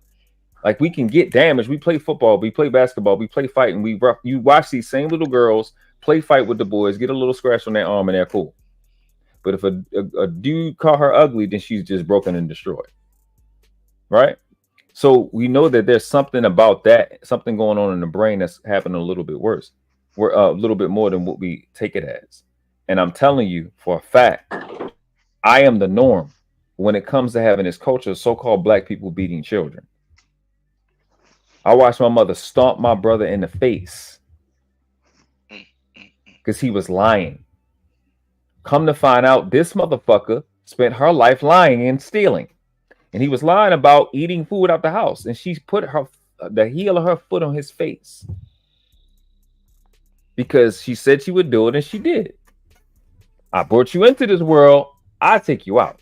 But we think a regular ass whooping is extreme? Nah. It's not. I'm not trying to criticize anybody. I'm just sharing whatever. I'm just saying the little things do matter. Some of it, and it's not always about how they make sense. But to a 7-year-old, a 12-year-old, it can fry brain cells. I've been there. Luckily, I was able to get some of those brain cells back at a later age. But I didn't know for a long time why I didn't have a conscience.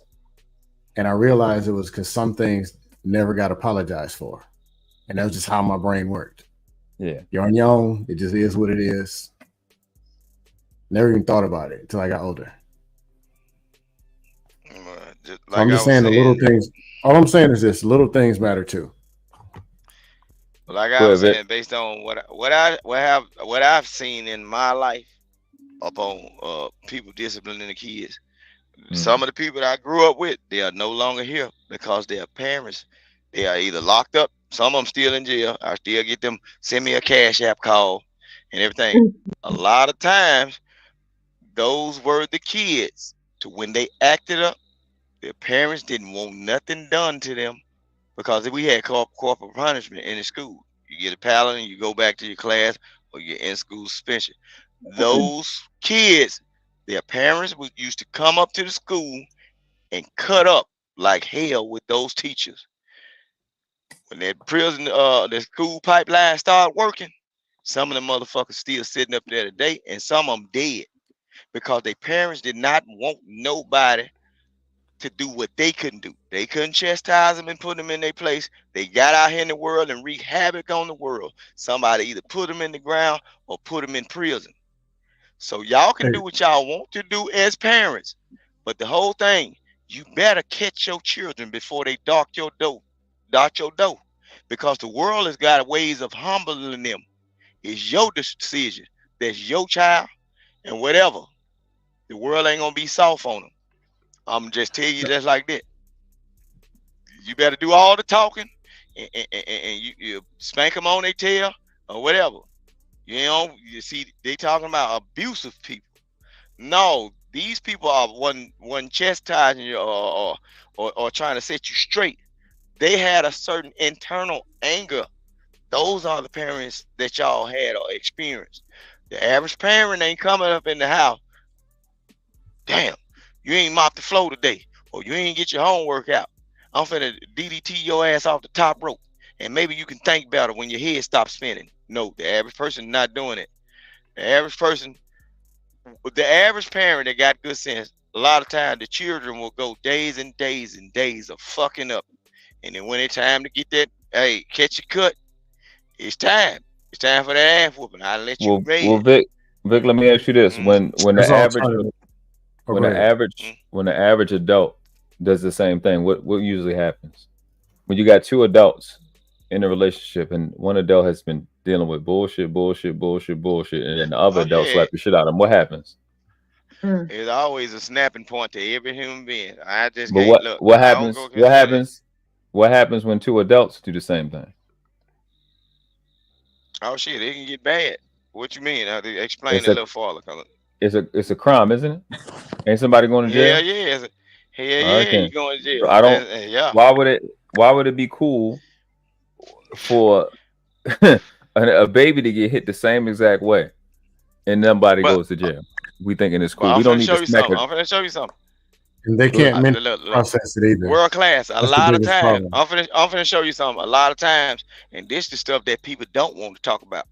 A lot of times when male or female go to jail in a DV situation, don't you notice a lot of times it takes the state to take up the charge or press the issue because the person that's in the situation, they always crying for that person to get out of jail because they know they was wrong when they did it. That's just like if you up there.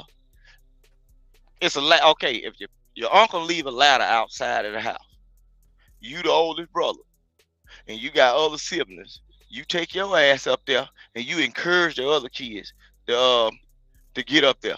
You get caught the first time. Your parents telling you put all of their life in danger or risk them breaking their leg or ankle. Don't do it. They take their ladder away, hide it from you. Yeah, you got a good idea. I ain't get whooping the first time, but I like to get high. I like to see the stars. Let's get back up there. Now you go find the ladder, and then little Junebug break his damn ankle because he was trying to follow you and get off the house fast enough not to be seen. Now, is it wrong for your parent to whoop your ass then? Because they let you made it the first time, but all the time you've been getting the ladder and going up there on your own, but you didn't encourage other folks. They got the right to beat your ass. Shit. Just whoop that motherfucker ass. Shit. Vic, I got a question. I want to get in, man. I really want to get in.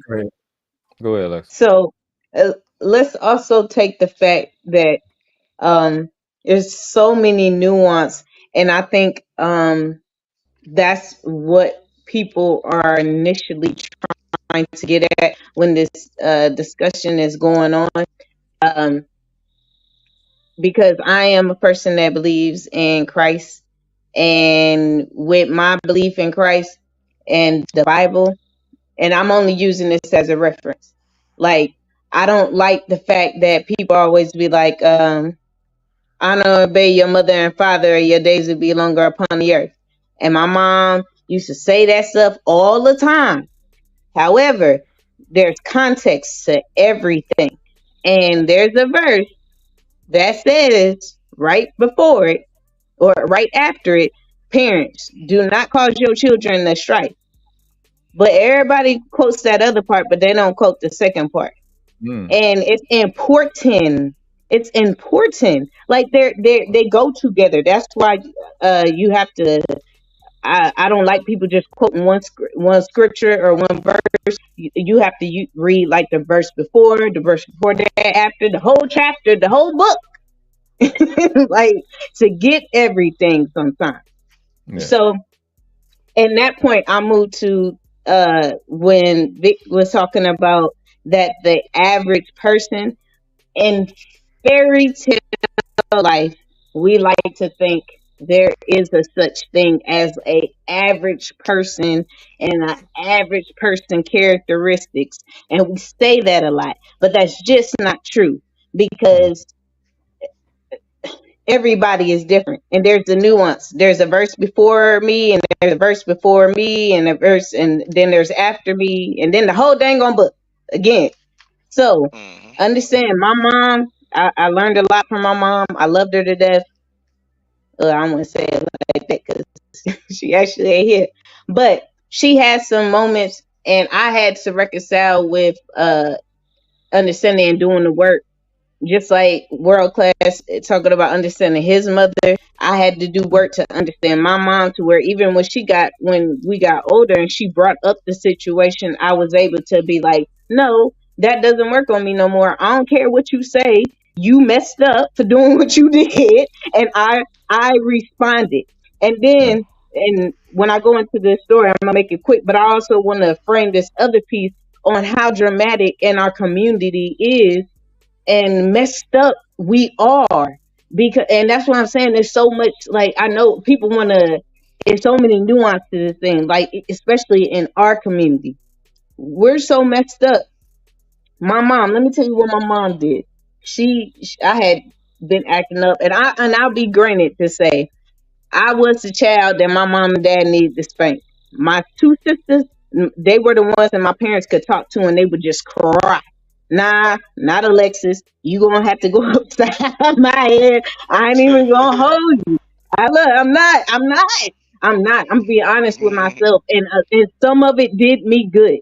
I'm not gonna act like, and also in that, because in the world that we in, there's consequences to anything that you do, and I think naturally, it has shown that through time that there's consequences for whatever is done.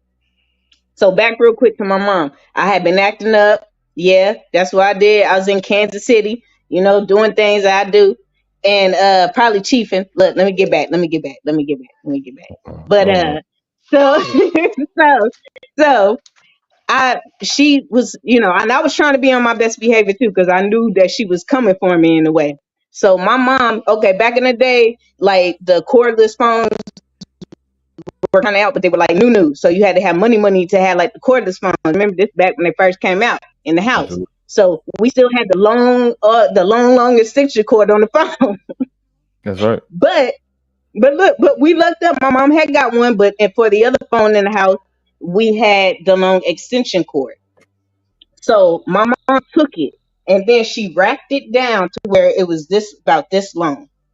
Then she took black electric tape and wrapped it all the way around to keep it together. She thought about that ass whooping. That was up. That's preparation. Good preparation. Shit, you fucking up bad. Okay, when they got to make a tool to get on that tail, you were messing up. She thought about how to braid that rope. I'm here. So anyway, but I'm telling you, I was on my best behavior though, because she had told me what she was gonna do. So I was like, Lex, take note. hey, don't do nothing. Be cool.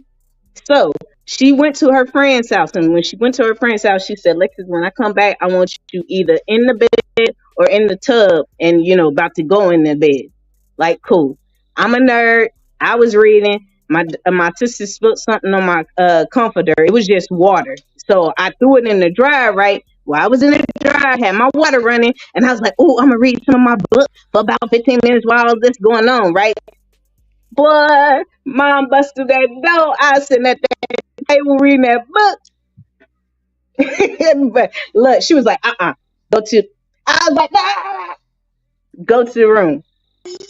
When I tell you, and then made me go get in the tub afterwards. That tub water I told you I was running while I was waiting. I had to get in there too. So I woke up the next day. I was all whelped up, like I'm being dramatic. I was like slave whelped up. No, dramatic. But I was whelped up. So I went to school, and somebody had said something to me about it.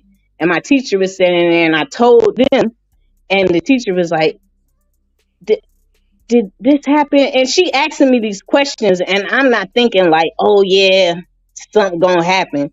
I told her what happened.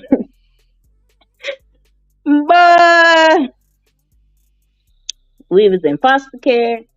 I was not, I don't want to say warden, but I was the state of Missouri to 18. I lived with my mom and my parents and all that. And yeah, like, and what Vic said, like, and I'm gonna go to what he said, like, oh, like preparation, that's cool. That's premeditated.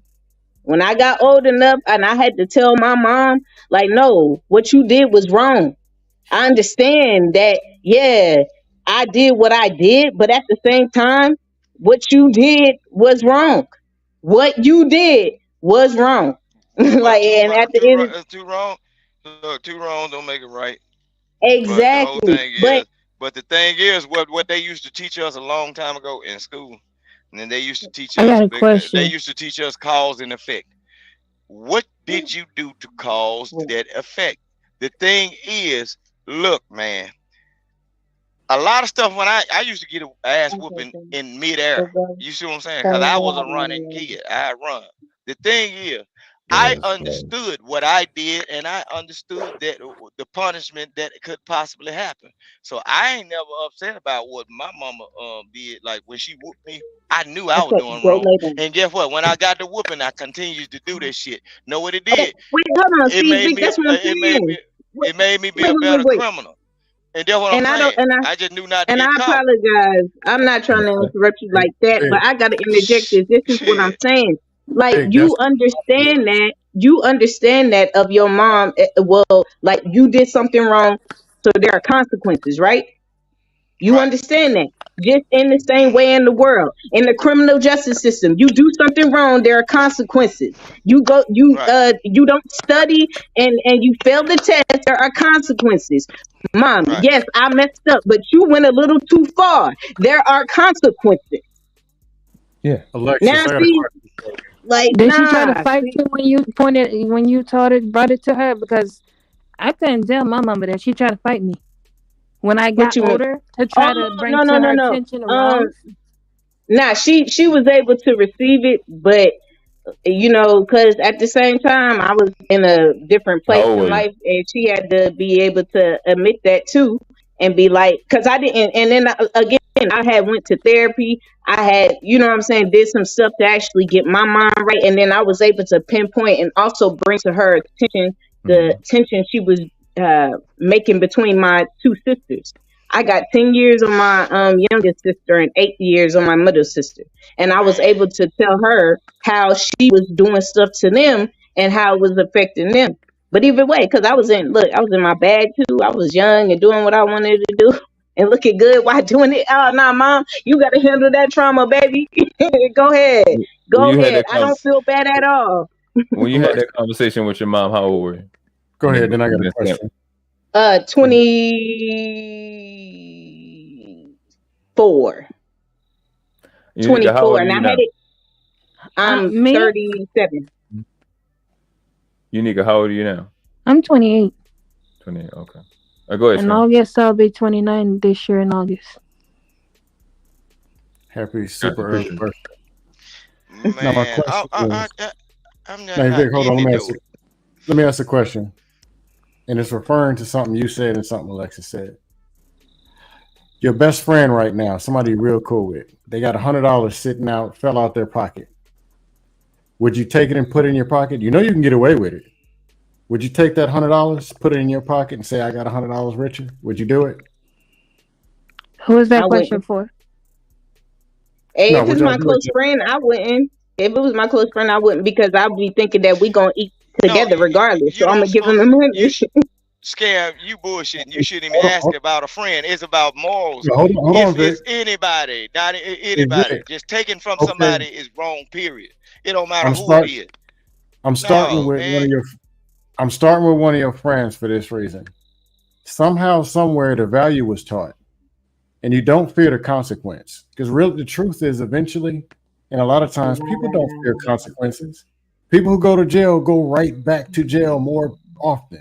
They don't fear the system of punishment reward, cause and effect is ineffective.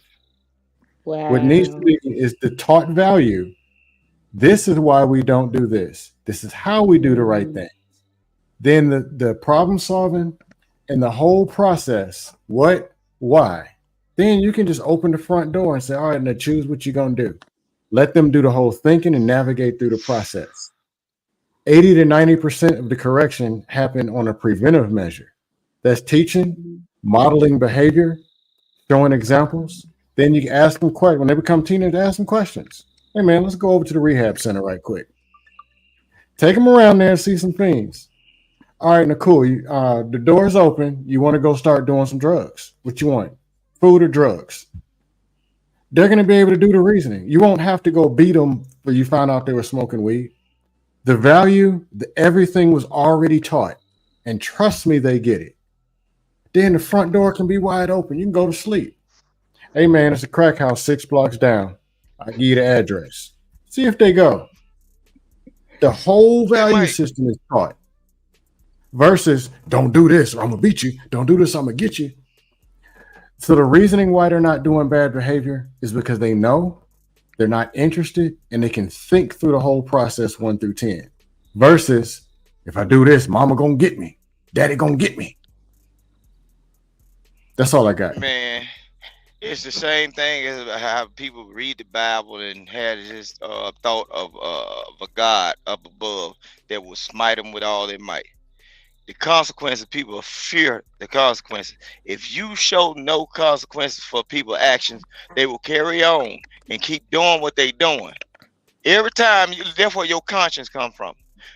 By you being taught a certain way. Hey, if you do this right here, the almighty guy up above, in the end, you might suffer this for the eternal life. You got to teach the values before the consequences. No, but that's what stops people from doing what they do. It doesn't stop them. The fear of it. No, the fear of the consequences. Well, certain people, I'm going to show you something. Some people don't have a fear of certain things because they don't deem it as a consequence for them. They think that's the way it's supposed to go. And when their mind is programmed to say, hey, I can do this, and if I go to jail, hey, at least I don't have to pay bills. I can go up in there, get 3 hots in a cot, and I can hustle in there too. That's not a consequence for the So person. What do you define it as consequence? Consequences is when you a person does something and they receive a punishment for it and they know not to do it again. They get a learning, they learn something from their mistake and they turn it back on that situation. They say, I ain't gonna never do that again. They learning consequences then. But a person that you, just like he said, you can take a person to a rehab place and everything. That's just like people that don't want to pay bills, don't want to act right. And if you show them homeless shelters, don't you know, as some people will say, well, shit, I ain't got to listen with nobody. If I fuck around and get put out, I should go to a homeless shelter. And they can still continue to do whatever the hell they want to do to other people and mess up other folks' life. Exactly, because they just don't give no fucks. Yeah, that what I'm saying. So is that a consequence for them? No, that's just a different way of living for them. They feel like that's the process they got to go through. No, because karma don't catch up one way or another. Karma never misaddressed. So it's gonna be something that they love. Whatever they love most, the creator gonna handle that. It's gonna be their time. Their day is gonna come. Whether this is in their lifetime or their kids' lifetime, something they love, whatever it is, they love is gonna happen. The values and discipline in daily actions and modeled behavior, if they're not taught, people create their own, and people don't fear consequences. The people who do fear consequences live in fear, and that's even worse. That's all I got. Yeah, consequences is also could be just about letting somebody down. It can be that part of fear. It don't have to be some injury or some loss levy outside of the person that has taken care of you, has an expectation for you, and you not meeting that, could be motivation in and of itself. It don't necessarily got to be force or restrictions put on you by your parent or somebody else like that. So that's stuff to consider. But I think when we getting back to the basis of the conversation is again, everything that I talk about, especially if I'm running a live, even if it's a diss live, it is about raising the standards to get into a higher level. And we have, and I mean for not just a fucking YouTube and panel, for your own goddamn life. I done got healthier, physically healthier since I've been on this this space. While having conversation with Dusto and Mandrell, and you know what I'm saying? I practice what I preach. I live it. So my goal is for people to improve the quality of their life and start at a certain level. So I say all that to say we have to consider innovating. And I think the goal has to be moved towards thinking about how we're going to raise children, prioritizing efficient results. By that, I mean, we want to be able to get high quality people.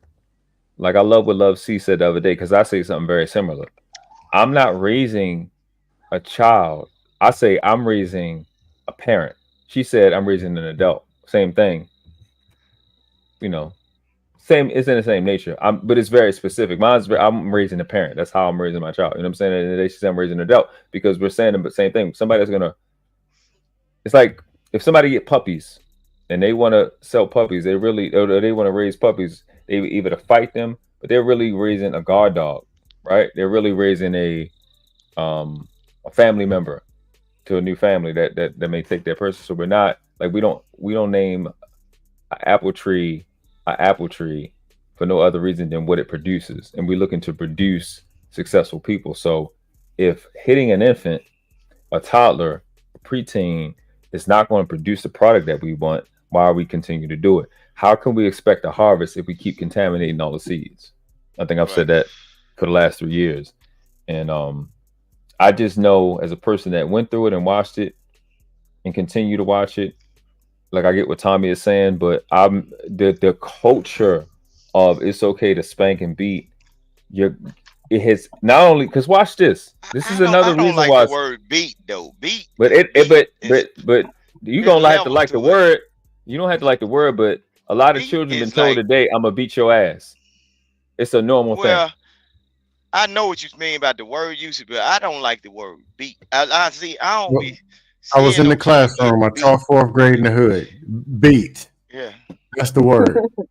Yeah, that's the word. But see, no, I'm saying I wouldn't want a child to go to school and say, "My mama beat me," and he just said, "Oh yeah." You don't like the energy signature behind it. Nah, I don't like the beat part because some people actually didn't got beat. You know what I'm saying? So no, Vic, hear me out. Frequency, yeah. I'm the youngest child. I got an older brother, 4 years older than me.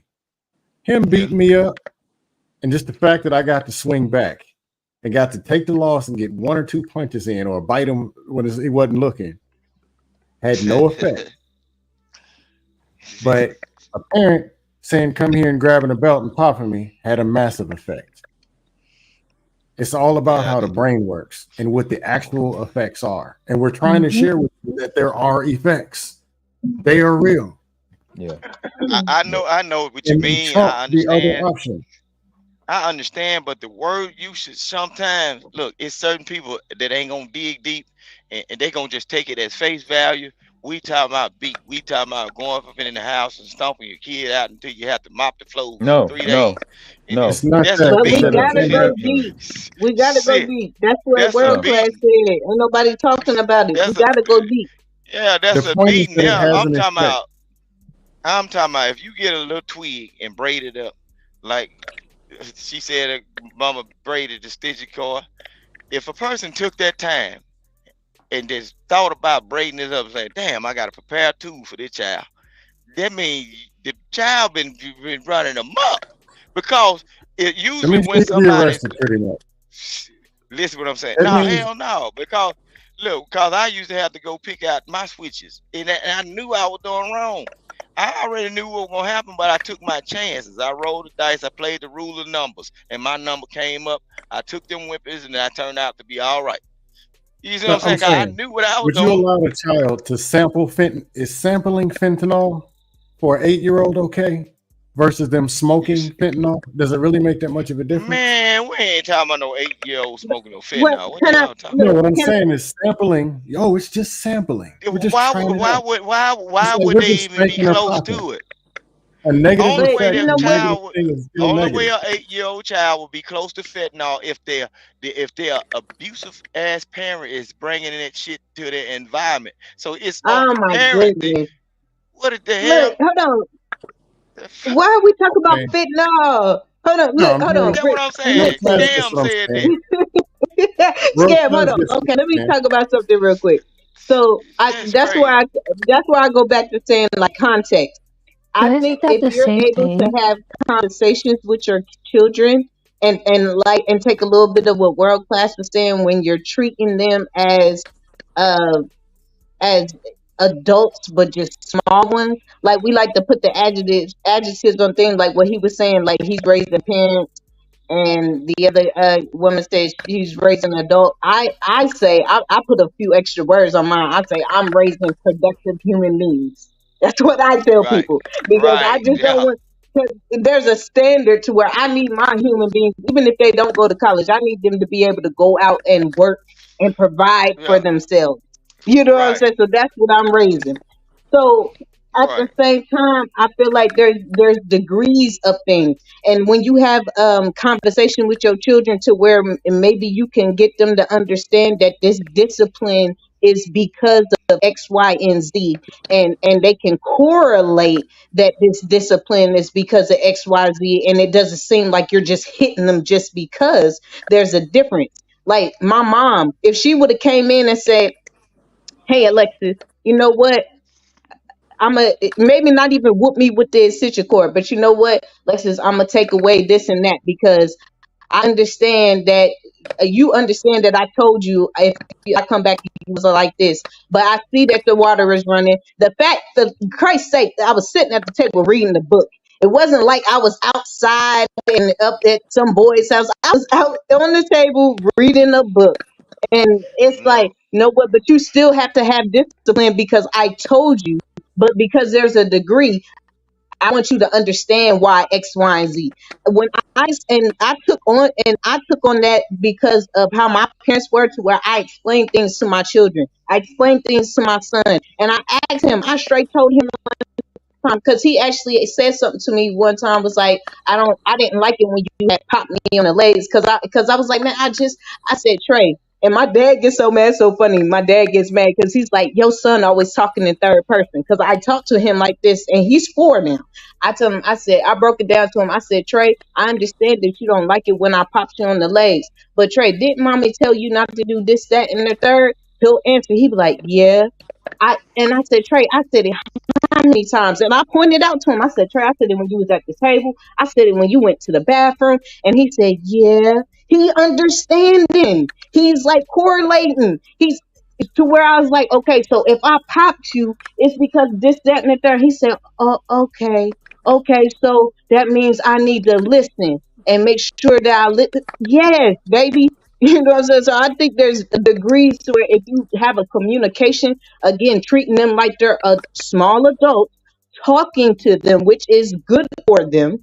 So they tell you to talk, like when they tell kids, tell parents, even your pediatrician, when they're babies, not to baby talk to them like they're adults. Do not do that. Not, oh no, that's a no, Trey, do not touch that. Like, so that's another viewpoint. I think communication, if you have a communication with your kids to where they can correlate, like the doctor was saying, he said they correlate that you just a person hitting me that looks like me. But if I'm explaining to you, hey, this person that looks like you asked you, that wasn't nice when you didn't listen. Trey, you didn't like it when I popped you. Do you think it was nice that you didn't listen to me? Mommy got up and cut your strawberries the way that you liked it and all that when you was at the table, and all I did was ask you not to do this. Like, yo, I legit have these conversations with my kids. I talk to my children like small children, like small. That's one-way communication. Yeah, look, I talk to all of my kids at the age they are. My teenager, I talk to him like he's a young adult, and I talk to my babies as a child, baby boy, baby, kid, son. Look, a grown person over here. If we want to get into caveman terms, me, ruler, you child, you listen. I say, don't. Hey, what happens in the kingdom? King, if I roar, it's on. You know what I'm saying? Them terrible two. That last one, I swear to God, that last one, we got to wrestle all the goddamn time. Them terrible twos. He intentionally, he will smile in your face like I can be laying in the bed and I can be listening to these podcasts. He will jump up on the bed because he's sleeping in the bed with us. He will put his ass in your chest and knock all the air at you and laugh. I'm gonna have to put him in the crossface chicken wing or the DDT or something, cause we gonna have some problems up in here. Yeah, it's the punishment is, look, I hold him down. He don't like to be the way he can't move. I hold him. And look, world class. Since Vic brought that up, because you said he said him, so it's a boy. Can we have some type of consensus when I say like there's context that boys are a little bit different with the discipline sometimes? Oh yeah. Your audio breaking up again. You said little boys are what? A little bit different. What you say? With the discipline, like I didn't spank my daughter. She's 8 at all. Like, but I feel like when I'm talking to my son, I've actually witnessed it. He takes male talking to him discipline different than he takes it from me. Yeah. Boys do that. They try to ask a little bit more than girls do too. We gonna talk. You look, I used to do it because I was cute when I was a little kid and shit. Look, a woman couldn't just be on me hard no kind of way because I'm finna trick you. I'm gonna get up on you, lay up on you, and you might forget. See, a lot of time I used to get whoopings 3 days later because I buttered my mom up and then I fucked up again. Look, I'm gonna find out how hard you hit, and once I learn how hard you hit, whatever, them whoopings ain't. I'm just find out another way to do what I want to do. But when I get caught, I got to deal with it. Sounds like they're pretty effective then, right? Yeah, it was effective. I grew up and I ain't go to prison. I've been in jail a couple times, but I ain't go to prison. I knew just to do enough not to go to prison. So we're gonna all right, though. Yeah, you gonna watch this. We're gonna watch this clip. We're gonna watch this clip that Love C sent, and I think we're gonna get up out of here after we get the reaction. I'm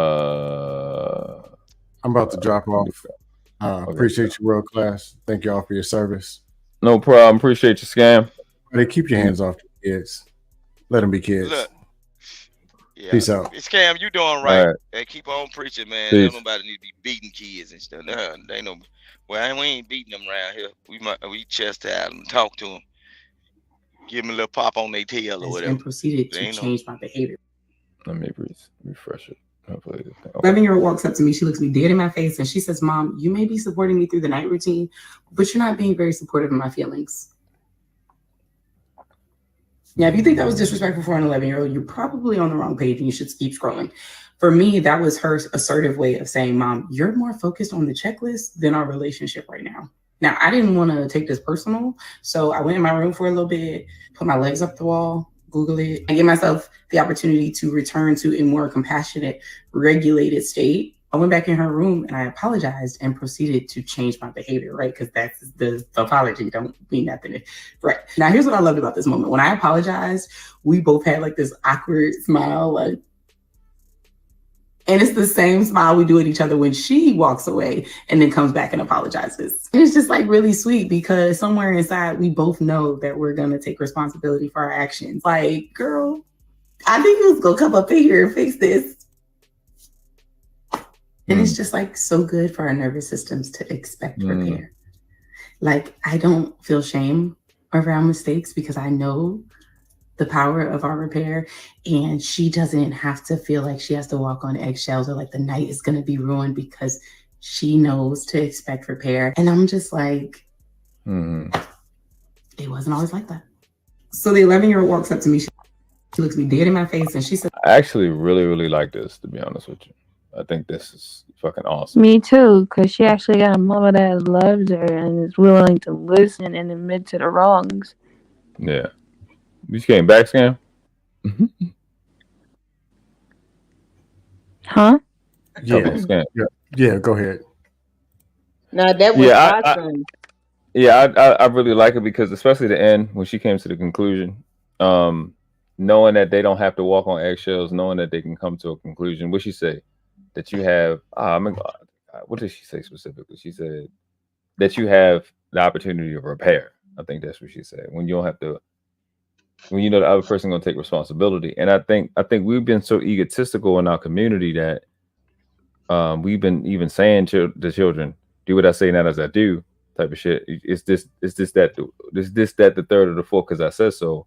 But when a child knows you're going to take responsibility for what they do, for what you do, they don't have to be stressed out. It's good for their nervous system. I think Jay just put that in. It's good for my nervous system, and I think it's really, really dope. It was a really, really dope clip. I like it. Shout out to Love C for that. What's up, Dr. Nakumbe? I was hoping you could come up, bro. I appreciate it. But I think that is because what Love C said, when you do those early things, and you can have relationships like this when they're 11, and that's the goal, and that's the point. That's why when I ask my son something to do something, I'll say please and thank you. When my son, he's not an outspoken child, and then he kind of gets like wavery when it comes to like saying stuff. I'll have to encourage him, but he will say, Dad, I don't like that. Well, Dad, I was doing it, but you didn't give me a chance. I said, okay, my bad, son. I'm sorry. I'm all right, my bad. And I will have that. He has that space where he's speaking up for himself. I always tell him to speak up for himself, but he has a space where if he says something that I messed up or I missed something, or like the other day, it was something that he missed, and I said something to the effect of, you probably wasn't paying attention, and then he corrected me and said, no, Dad, it wasn't that I was paying attention. What I said was, it was something about the covers or something, and I was like, oh, okay, my bad, son. Okay, cool. All right, I got you. My bad. I didn't mean to misunderstand you. I didn't mean to ignore that part. So it's like things like that. You want your baby to be free to speak up for themselves home, so you don't have no problem with them doing it when they're in school and when they're out, because you don't want their voice to be silent. And I love stuff like that because it may seem all girly at first because it's a girl, but the stuff she said in that video was so powerful. It really was. It was, and I didn't watch the whole thing. I watched a little bit of it, and I'm glad I watched it. Actually feel the warmth, the love, you know. Yeah. So let's. But that's the same thing that you was doing with your son. That's the same thing, like that they feel open enough to have that conversation. Right. You're supposed to look. You're supposed to be able to discipline or deal with your children to the point to where they understand why you're doing what you're doing and trying to correct them. But don't whoop your kids into submission to where they shut off from you. Yeah. That's a difference. You know what I'm saying? You can be so hard on your kids where they just stop talking to you, period. Absolutely. So now, yeah, when you Absolutely. start shutting down, that's when you know you parenting wrong or dealing with them wrong. Because Absolutely. they don't wanna they kind of like be afraid to say certain things, not knowing how you react towards it. So that's when it's time for you to step back and reevaluate the situation and say, hey, am I doing something wrong? You know. Well, But, kids don't get to communicate effectively in survival mode. Well, see, that's what I'm saying. It'll take a caring type of person that's willing to evaluate themselves. But if you got a person a parent that's just out of control and not trying to listen to nothing or get advice from the friends like Scam and the rest of the people on the panel, they're saying, You hey, got so much control. Why are the kids misbehaving to begin with? well, listen what I'm saying. All of us got our courses we have to run throughout life. We are not computers and robots that's going to be straight and narrow. We're going to fall by the wayside sometime. We just got to hope we got a friend like Scam to pick us up when we fall. You understand? So hold we on. ain't perfect. Hold on. Unica, what did you take from the video? Well, I'm back. Can you what was the question? Go back because I had left and then came back and now I'm here. Okay, I'm gonna come back to you. Dr. Nkume, did you see the Yes, video? I did. You did. Okay. All right. Yeah, go ahead. Do you mind if I, when people ask you a question about one thing and they say, "Oh, let me answer about this first." Do you mind if I do that? All right. You good. Can he get the big screen? I know he's about to go in. No. Matter of fact, just because you up at anything you wanted to address that we just said, you can go ahead. You got the floor, bro. Yes, Appreciate you. Thank you. Blessings and peace to the gods. I appreciate for the opportunity to be here and share the space with those on the panel and those listening in the chat or the replay. Thank you for this opportunity. Let me give my salutes to you, the world class, for allowing this space to have the conversation. This conversation is not everyone is having it, not everyone can have it, and not everyone who does it should be, and those who doing it probably shouldn't be. So I appreciate the fact that you are. I've been listening for a while. I was in movement, so I couldn't tune in, and it was just interesting because I was talking to Scam, and Scam said, "Hey, we're having that conversation because in 2 weeks I'm having a similar conversation, but I'm only going to be presenting one piece, and this is the piece that I'm hoping that I can share with you tonight, and that is before you get to any age of being able to talk back, reason with your parents and all that, I want you to first consider the canvas, a blank canvas. And the paint that you start with will impact the way the neurons in your brain work. So the conversation earlier, world class, you were having, which I thought was hilarious, that the guy was challenging you about the neuroscience and talking about pain. I found you to be 100. What they say? I found no lies in what you were saying. I found you to be correct about the neurology, pain center of the brain, blah, blah, blah, blah, so on and so on. Unfortunately, that person just couldn't get it out, articulate it, whatever it was. What they were saying muddied the waters. 30 seconds into where I speak from, and then when I speak on it Thursday, people can get the full background. So I am a licensed clinical counselor. I'm a certified forensic counselor.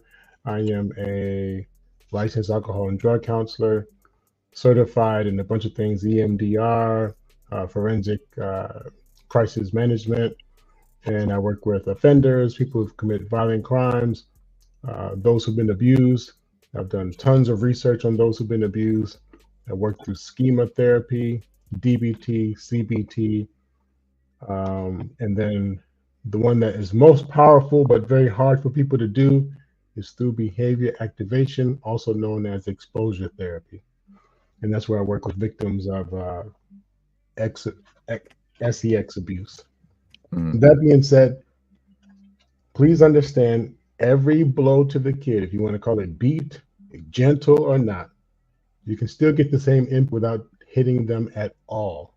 Yes. Any type of, you got to remember the different types of abuse: verbal, psychological, physical, those three right there can match. Now, here's the example I normally use. Let me check the time because I want to be respectful of time. 9:50. So if you give me 4 minutes, please.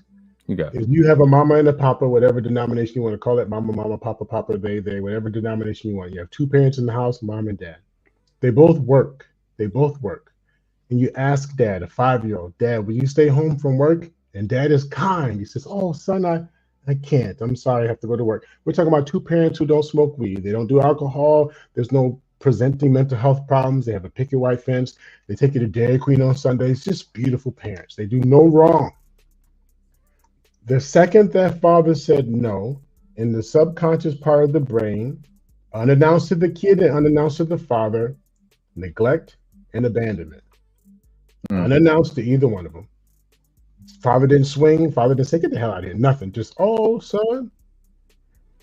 Kid doubles down and goes to mama. Mama, what about you? I know you're so busy. And she says, oh, I can't. He says, look, not the whole day, not the entire day. Can we just get 1 hour with you? And she says, I can't. He says, why do you work so much? And she says, we have to feed you. And the kids say the darndest thing. The kid says, what if I just don't eat? All right. Just to get that 1 hour with you. Now, he may not know death, but he kind of understands that 5 years old sacrifice. I'm willing to sacrifice 1 hour of your time. If it's for food, I won't eat. And when that mama drives off, and she said it nice, she didn't say, get the hell out of here. She didn't say any of that. She just kindly rejected it and left. When she left, the kid got another dose of neglect, abandonment, and here's the big one, betrayal. The number one nurturer, the mother, the one who risked taking her last breath so I can have my first, gave me the biggest dose of betrayal when I said I was sacrificed and she left anyway. There is the beginning. It is the set. There's your canvas. That kid is going to grow on this pillar of abandonment, neglect, and betrayal, aka inadequacy, not good enough. And it's going to show up in so many different ways. 12 years old, let's play football. Yeah, I don't know if I can. 20 years old, you should apply for that job. Yeah, they may not. And because I didn't get the nurturing that I wanted from mama, I've been establishing this thing called hostility towards women. My beating woman if I decide to beat my girlfriend as in the future, it's not because she was so wicked. I was seeking the nurturing that I hoped for from my mom. And the protector side of me, the man protecting the little boy in me, is determined to never let me feel that pain again. I'll land my point with this. My protector is being abusive. And so how you talk, because doesn't mean you have to stay this way. Now to answer your question, the video, how you talk with your children, how you help them understand at their level of reasoning could still have an impact if they don't understand neglect, abandonment, and betrayal. So not only discuss why you're saying no, but understanding the impact it can have. And anytime you touch a kid, softly put their hand over the fire, knock them upside their head. Every single time you do that, you actually put an imprint that cannot be cured. If you can scan the brain at 8 years old and scan it when they're 28, and that scar will still be there. You cannot cure trauma. I'll bang, bang, bang, bang, bang, bang. See, I don't know when. I don't know if you watched this, but I'm thoroughly tempted to play it. I don't know how much time you got. But I want you to watch, because literally what you said is what the doctor was saying himself. I know you're a doctor as well, but I think he's in neuroscience. And I have to play it because everything you just said is what he said. So I'm gonna play it again. Y'all see it? Hold on. I gotta switch it to the screen so you can see it. It's the truth, man. Okay. There we go. Oh yeah, Dan. Yes. You familiar with him? Oh yeah, First attachment off, theory. If you haven't made money with AI yet, don't worry. AI is the big. Hello, my name. Not this one. This is not because it left. Okay, that's why I switched. That's why. That one was actually pretty good.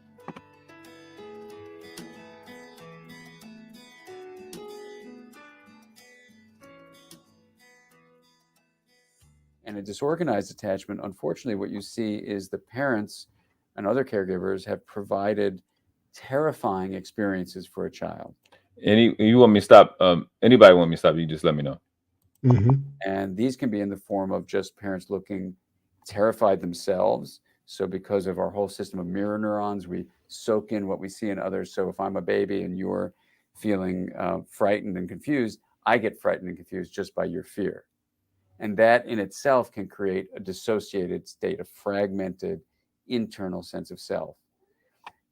The other example would be if you were actually abusing me emotionally, physically, sexually, and I would develop a dissociative condition as well. And that the research is very clear on that, that the bind for a child is that when a parent is either terrifying directly or looks terrified and therefore is terrifying, it puts the child in an untenable situation. There is no solution to the fear I experience because one part of my brain says, you know, I'm feeling fear, so I need to go toward my attachment figure to be soothed. But another part of my brain says, I'm feeling fear, I need to get away from the source of terror. So one part says, go to my attachment figure. The other part says, go away from my attachment figure. And there's no solution. There's literally no solution. The whole system collapses. And I fragment with dissociation. And when you follow these kids as they get older without treatment, what happens, unfortunately, is their ability to regulate their emotions is severely compromised. So if I feel angry, I can't calm it down. I can't make a separation between my impulse and my action. So there's a lot of acting out.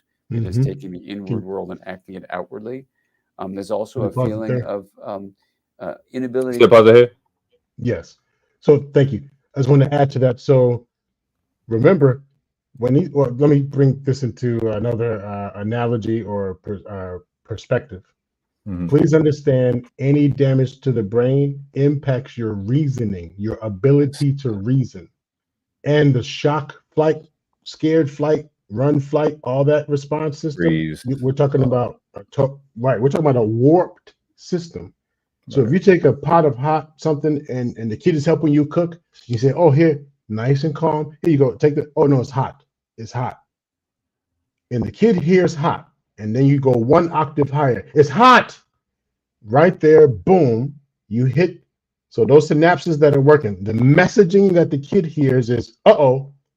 And then the reasoning part of the brain actually shrinks. So if you think about a horse race, when they put those blinders on, the kid's reasoning does like this. Where we think we're getting, the kid is like, oh, wow. Yes, the louder you get, ah! No, the louder, more firm, more strict you look, they go into shock. So now when you're on your third yell, take the fuck down. And then the parent who has limiting parenting skills that only uses the, and then the kid gets accustomed to that. We think that they learned and they learned. You'll see kids who they'll get hit and then fix their hair again just to make sure they still look good for the next hit. Yep. So I just wanted to talk about what that guy just said right there about how that warps, it shifts the part of the brain, and then their ability to reason is not the same. Where Scam is talking about teaching critical thinking, the teaching of critical thinking does not warp the brain. That's the difference. If we're talking about a warped, then you get a warped response. So that's I just wanted to talk about. And it's crazy that you use that example because I literally in the video on Risky, I was saying these parents that holler, yell, and scream, I'm saying you're training your child to not listen because you're doing all the work. They're not listening to you no more. You're doing all the work. They have no incentive to listen because you're doing all the work. The way you explain it is that so people be thinking like Put them like in a sunken place. I may not be a professional, but I'm telling you the stuff that I know works. And I got it from people like Dr. Nkumbe. I got it from them, and I'm like, this stuff works. So I'm going to continue to say it, and I'm bringing it to people's attention. That is absolutely true. No, that's true. The teacher of the year when I was a teacher, it's another second year teacher. We hollering, yelling, or say something and all this. They got used to it. Down the hall, teacher of the year, quiet, small little lady, quiet. could say one thing, hey, don't do that. Hey, I saw you. Just like that. And it clicked just like that. 30 kids in her classroom, only 20 in mine. And it wasn't about no consequences. She never sent nobody downstairs. 30 kids, fifth graders. I had fourth graders. Teacher of the year. You be and it was a lesson my principal taught me, and I rejected it. I was also unemployed the next year. That's how that works. I see. I constantly keep telling this about children because I care more about the children than I do the adults. But it works with adults. If you stop yelling, if you stop hollering, if you only speak to like somebody intimate, when you get this close to them and you have this conversation with them, everything changes. They hear what you say and they remember the shit. Scam. That happens naturally. That happens naturally because The of respect vibration. that a person has for a person. Look, that wait, little old man, lady. challenge that? Look, Hey, Vic, he just gave you the whole explanation. Science That's cool, but explanation. may I challenge that? What's your name? I haven't met you, sir. I want to be able to honor you and respect you. What's your name? In the top right, that's Vic. He talking to you, Vic.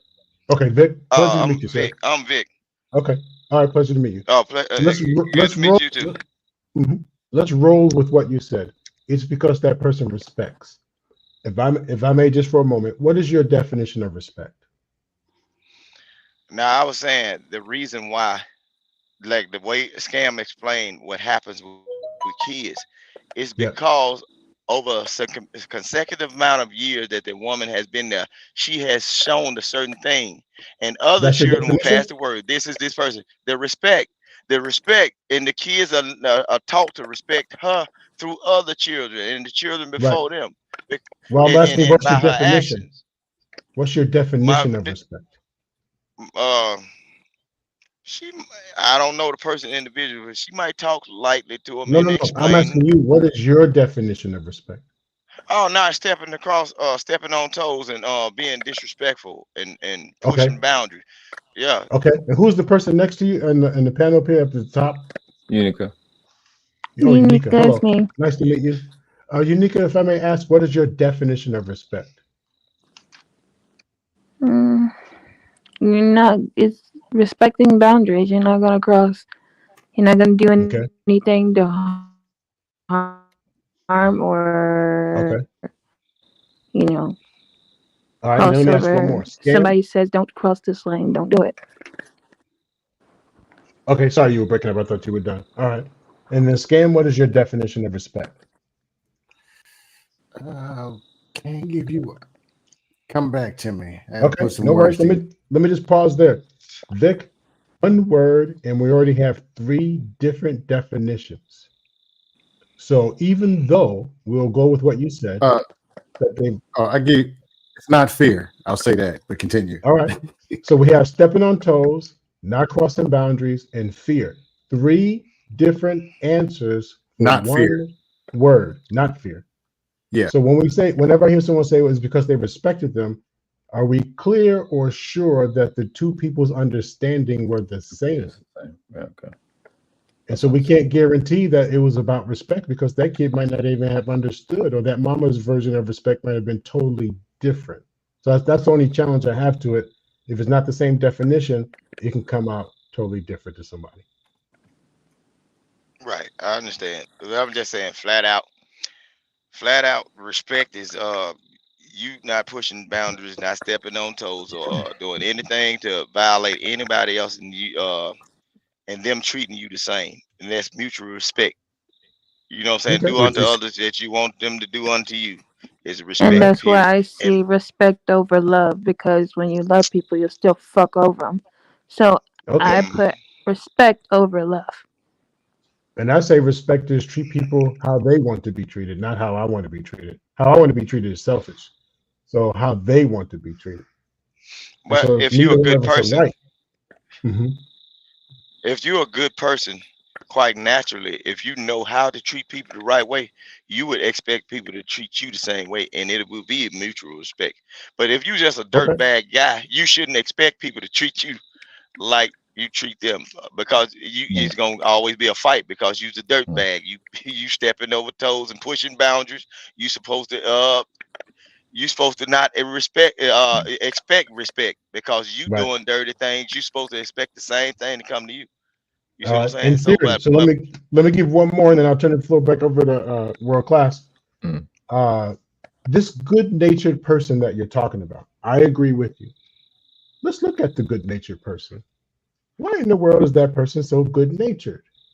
Why? What's the opposite of good-natured?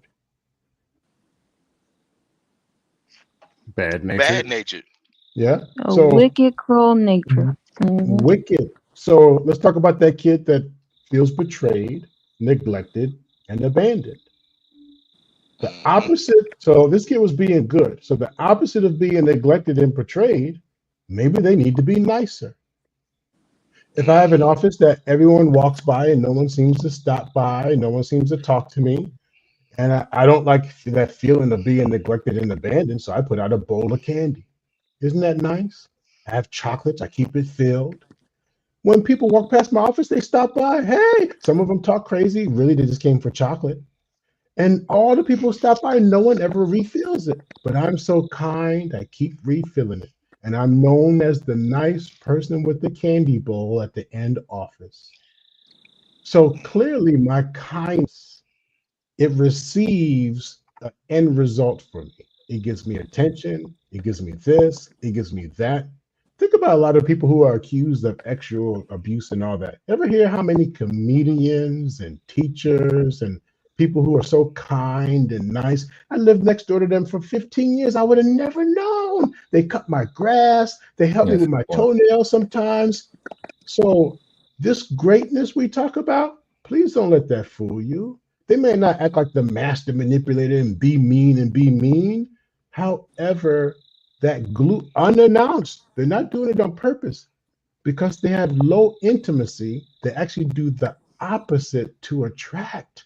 And if you take a 4-year-old and knock them upside their head or squeeze a finger or pinch an ear, and they don't understand what they did wrong, the rest of their life they're trying to make up for that. They're extra nice. Extra nice. Yeah. I So don't we know have to how be often careful I've when we said talk that. about, the good people and the great people. And if you're a kind soul, yeah, you're a kind soul, but why? Why a kind soul? I've always naturally been good Yeah, heart, pure it's some heart. people. It's You've some been people naturally that. that way? I've always been good hearted. Always been a giver, over Yeah. giving, heart on the Do you shoulder. know where that comes I've from? Where learned to does that have come from? boundaries. I don't Okay. give so easily like I did before. Okay. And like I'm more guarded now because I've been betrayed so much. Even Got it. to my enemies growing up in school, I know there was kids that were talking behind my back or only wanted to get what they could get from me, but I still gave to them from the heart. Didn't expect nothing in return. And there comes a time that you just gotta have boundaries because people will drain you. They will drain you, the life source out of you, if you allow them with no boundaries. My parents didn't teach me no boundaries. I had to learn that on my own. I had to learn a lot of stuff on my own. Now here, all right. World class. I'll leave it up to you because I want to respond to what she just said. Yeah, go ahead. Or let me pause. Okay, thank you. No, you're good. So, ma'am, I believe you, but I also wondered if you surrendered to what you witnessed before because it worked. See, if I call you all kind of itches and O's, and I get the response that I want, cool. And then I try to go the nice route. I don't seem to get what I want. Eventually, you have to set boundaries. And what are those boundaries? You have to say no. You have to be mean. But if you're willing, and we're on YouTube, I just want you to think about this for a second. You said you're 28. Yes, I'm 28. And if I may ask, and we're not going to do therapy. I just want to ask a couple of questions if you feel comfortable. When is in the last 6 months, when's the last time you felt disappointed, hurt, or rejected in any part of your life? If you don't mind just giving us the essence, any part of your life, school, work, home, yourself, a relationship. In the last 6 months, I've been to myself. I stay really to myself. I don't really talk to nobody unless I'm online. No, any part of your life, even within yourself, any part of your life, you can remember feeling disappointed, hurt, or rejected in the last 6 months. Oh, there was a friend that I had online. He was a good talker and good in the public eye, and then I found out that this person truly hates me on the inside. There can be some people Okay. that can hide their intentions, and that hurt me. So Okay. yeah, Now this sounds like a silly question, so bear with me. Why did that bother you? So what? Why did that bother you? because it's like I invested time. I laughed with this person. We were good.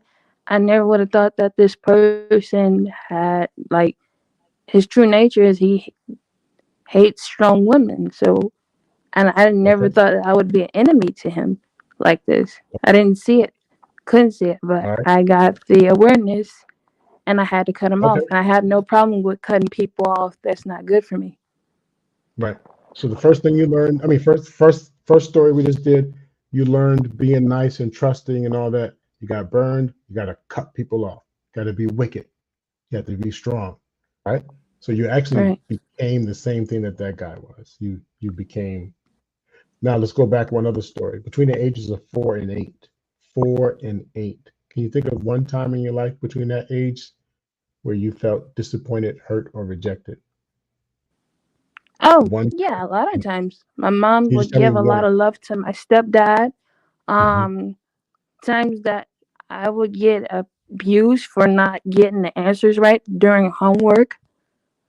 Okay. I mean, just tell me Uh, one thing that kind of pops into your mind. The essence of it. One. like she would just neglect me and like leave me. Like I'm there wanting my mom's love, and she's abandoning, neglecting me. She Okay. didn't really want to So spend time with me. She didn't want to talk. And give me then an my age. dad, if you want to talk about it, my dad, the broken promises. He said he would come and visit me, Okay. and How spend old time were with you in me. that Give me for story? the, huh? How old were you in that story? Mm, With the dad Around the ages making 4 or promises. 5. All right. So I'm not a This math was wizard, but the ongoing. first, yep. I just want one story, but I'm gonna just roll with that one for time's sake. The 28-year-old story you told me happened to involve a man and gaslighting you, if you will, changing the job description, if you will. The 4-year-old story, and you could have told us any two stories in the world. Any two, you could have talked about falling off a bike. But it's a coincidence that the 4-year-old story, you said a couple, but the one I landed with was a father. 28-year-old story is a man. 4-year-old story is a man. 28-year-old story is about someone who didn't keep their promises or switched, changed job description.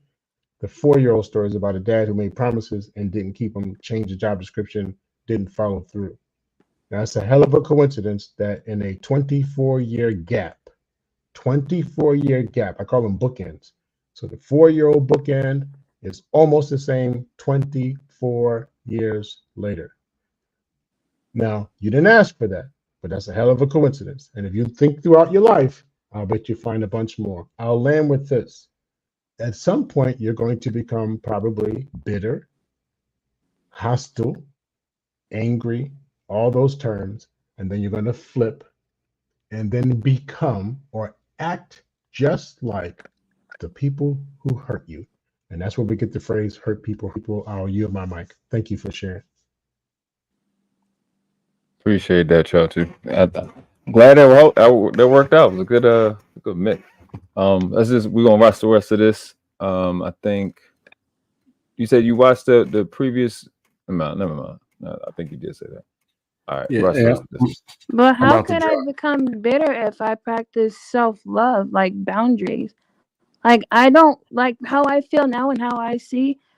I don't. I used to want marriage, but now I don't see it. I don't want it. I don't even want no relationship. I got so comfortable to being alone because most of my life I have been alone. Even with people around, I could still feel alone. But I know I'm not alone because I got the Creator and my ancestors. But as far as alone as I'm talking about is people who I can connect with. Like online, yeah, it's easy to connect with like-minded people, but they're not around me every day in the physical. So, I'm good. I love it because it's peaceful. And I get to spend time to myself. I get to work on and do, plan for my future, my dreams. Yeah, I get lonely, but I'd rather have my peace than to have someone around I cannot even like. I don't care how nice people are. I know people can Amen. deceive. People will Amen. switch on you, no matter Yeah. how nice they are. Hey, I'm about Like to I don't drop. really Monica, trust no thank you one. for your story. Hey, Vic, thank you for listening. Everybody else, thank y'all for all that y'all do. Mm-hmm. Real talk. Thank y'all for sharing and thank y'all for listening. Appreciate you, Thank you, Scan. sir. Peace. But I don't see bitter. Like I just see happiness into myself and focusing on what I want. Because I know my heart. I just don't see bitter. Sometimes it's good to take time for yourself. If you've been through a certain thing and you know what you don't want to go through, sometimes it's okay to distance yourself because you're an individual and the other person that you decide to bring in your life an individual. You don't know what they bringing. You know, it can be like a Right. wolf in sheep clothing. You know what I'm saying? You I think that person had is to cute, learn the hard cuddly, way, and man. soft, and guess what? They'll change like a light switch. As long as they stand Exactly. across town and y'all in a separate house, it's all right. But then when I've things heard get you bad heard and y'all story to have about to move in friends. together, you'll you'll see a total different side of a person. You So hear I a can story about understand that. people being friends for like years, 25 years, and they turn around and betray them out of nowhere. Yeah, For years they've been I close. didn't seen that. I didn't seen that. I didn't seen people that allow people to live in their household and No matter how they get long, they'll involved with certain switch on people. you, Guess man. what? It didn't turn into real situations. So you got to be careful with people. But Yes. It's that's life. understanding I other look at it people, and like it's I get life. very It's disrupted by other people's emotions. So I can have and other people, and I get very disrupted by other people's emotions. So I can have a lot of trouble having intimate relationships that give me a sense of comfort and safety. And I may misinterpret people's reactions because the way the mirror neuron system we believe works is it learns from experience. So, for example, if I've been abused as a child or terrified by my caregivers, and I'm just interacting with someone as an adult, and that person raises her hand. Well, if I never was abused, I might interpret the meaning of this raised hand as they're waving hello or asking a question or flagging a cab. But if I've been abused, my mirror neuron system automatically interprets the intention behind an action. And therefore, this action is I'm going to be struck by this person I'm talking with. So my action at that point is in my own brain. I develop a constant vigilance for are things safe or unsafe. And I'll interpret this as unsafe. And once I interpret it as unsafe, instead of being receptive to what the other person is saying, I become reactive. And when I become reactive, I go down one of three roads. I either feel totally hopeless and helpless, I can't do anything, and I freeze. It's one response. Or I feel like I'm massively in danger and I want to run, so I flee. And then the third option, which leads to violence, of course, is I fight. That within seconds, I interpret this act as a violent act. I go from receptivity to reactivity. I then have a choice of these three options. Am I helpless? No. Am I going to flee? No. Then I'm going to fight. And if I have no separation between the impulse to fight and just feel, oh, I'm angry, I'm seeing red, I better take a deep breath, I better walk away, I better take a few seconds between this impulse and the action actually starts to generate its own violence. Because once I enact a violent behavior, then my whole system is put on alert that I'm engaged in a fight. And everything that I've grown up with from an evolutionary point of view over millions of years of ultimately being a fish in a cave protecting the female that I'm laying eggs with, I am going to fight to the death.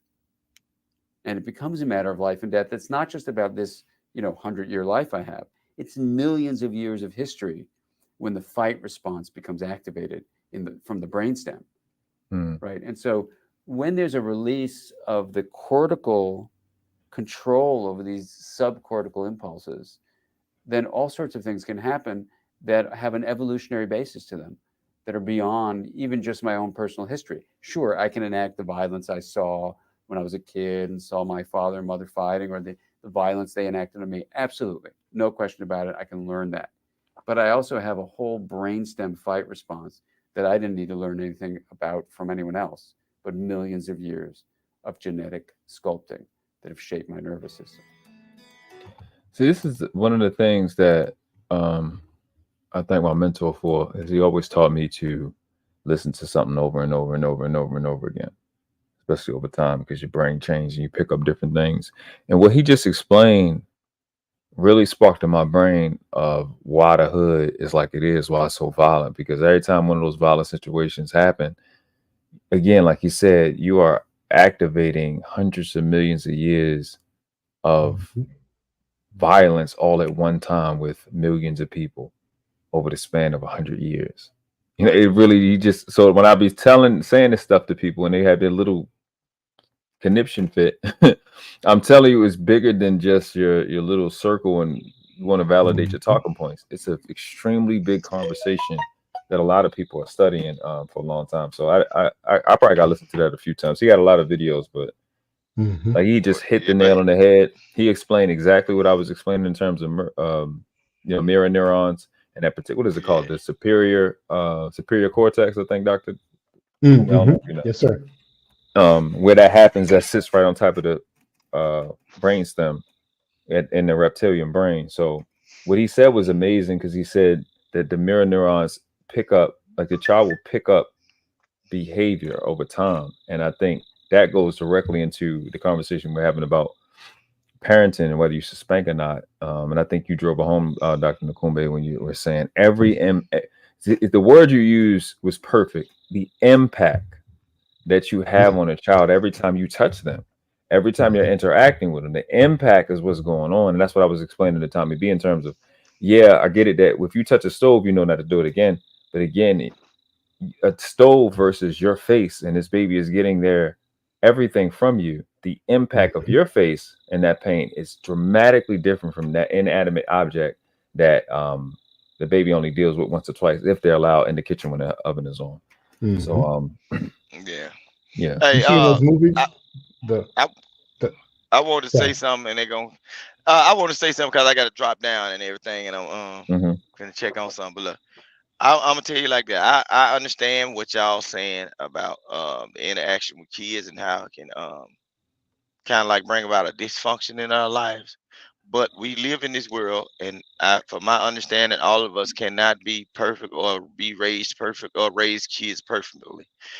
Based on the way you explain yourself, world class, in the life I live, I would love to have you around in certain situations. I can't have a kid that's been talked to all his life, and we are standing on certain places or street corners, and everybody's getting rowdy, and they say we can go up there and talk to him. No, I would want a world class to say, "Hey, no, they ain't trying to talk. You need to get the car and be ready to go." You know what I'm saying? I need some kind of look. I need some people that have some destructiveness in their life. I like balance. Right. Sometimes we can be around a friend that can talk and reason and get us out of situations. And sometimes I need some quick response friends. And most of the time, I'm around quick response friends. For the ones that need to be talked to, no, you cannot go on this ride. Get out the car, Ricky. You see what I'm saying? You get out the car, you know. Right. But I appreciate you for bringing me on the show. Hey, Definitely. Doctor, nice to meet you. Good Nice to time meet you, talking with sir. you, Mika. Nice talking to you. You know what I'm saying? Hey, stay Yeah. good, get better, and keep the faith. You all right. You know what you want to get into. You know what you don't. Right. Handle that business. Peace and All love to right. everybody. I'm finna All right, sign Vic. off. Peace. Be well, Hey, sir. All Be right. well. Pleasure meeting you. Thank you, Dr. Nakumbe. What was Yes, sir. you about to say? Oh, you know, each person, I agree. There's no perfect parenting, but it is not. But it really, since perfect doesn't really exist, so it wouldn't matter if it's perfect driving, perfect eating, perfect this, perfect. There's no perfect anything. So then I would say it's not even about perfection. I would say it's about awareness, and it takes time because I'm being raised by this group, by this person, by whatever, based on their values, their beliefs, and their 4 to 8 year old story. Whatever was going on for them in their 4 to 8 year old story is what's impacting the way they raise me now. So it's going to take time, lumps and bumps, a person persuaded against their will, same persuasion still. So it's going to take me some time to figure out the impact, the life I'm living is not the life that I want, and I have to start making changes. And those who yell to say, y'all are bleepity bleep, when you gonna learn? When you gonna, again, that narrows. That stuff you're saying goes in one ear, like it narrows my vision. And you take someone like me who, okay. So then I'm thinking I need degree after degree at the certification because I feel like I wasn't good enough. And when I hear the yelling about pull yourself up by the, you're the dumbest, anti-dumb is smart. Go get another degree. Go get another. Well, no one told your dumb ass. Oh, that's true. No one told me. And then I'm waffling all over the place. Like, who am I? So world class, as I told you before, there were some shows I listened to yours where I'm like, that's right. I forgot. I haven't set any values. I haven't set any like principles for myself. I'm just following these principles and following these ideas, and I set my own principles. And standard values. Shout out the he said the says about standards, but your 10 things what it take to be a man. My version of what a man was what the other people taught me and what I just surrendered to. Remember, not remember. For those who don't know, I come from a background of abuse. So it's about surrender. Be quiet, shut the hell up, sip from a tall glass of obedience. So therefore, I'm obedient to anything. And I had to set my own structure. So I just say, be mindful, mindfulness, awareness. And back to that video, I would say spot on. And it's about attachment theory. So if people ever want to study attachment theory, how you attach, and then reinventing that narrative and creating your own new kind of identity and attachment. That was dope, bro. I appreciate it, man. It was spot on. I don't perfect timing. I don't know. Shout out to Scam for reaching out because this definitely was the topic for you. Started out on hand. Well, I always talk about it, but it just be other things coming up. But I just think these conversations, particularly parenting, how the brain works, how people's psyche is working, neurology, neuroscience, is something that I think our people need to be in because the clarity, I'll just say this specifically because I know something that everybody can vibe with. Most people can vibe with. The release of guilt. When you are finding out that there are some things that you are wired to some of these transgressions and some of these failures, when you've been predisposed to some of these actions via the environment or the climate at the time, you get to have a release of, okay, I thought it was just me. One, I thought that I'm dumb, and it's not that I'm dumb.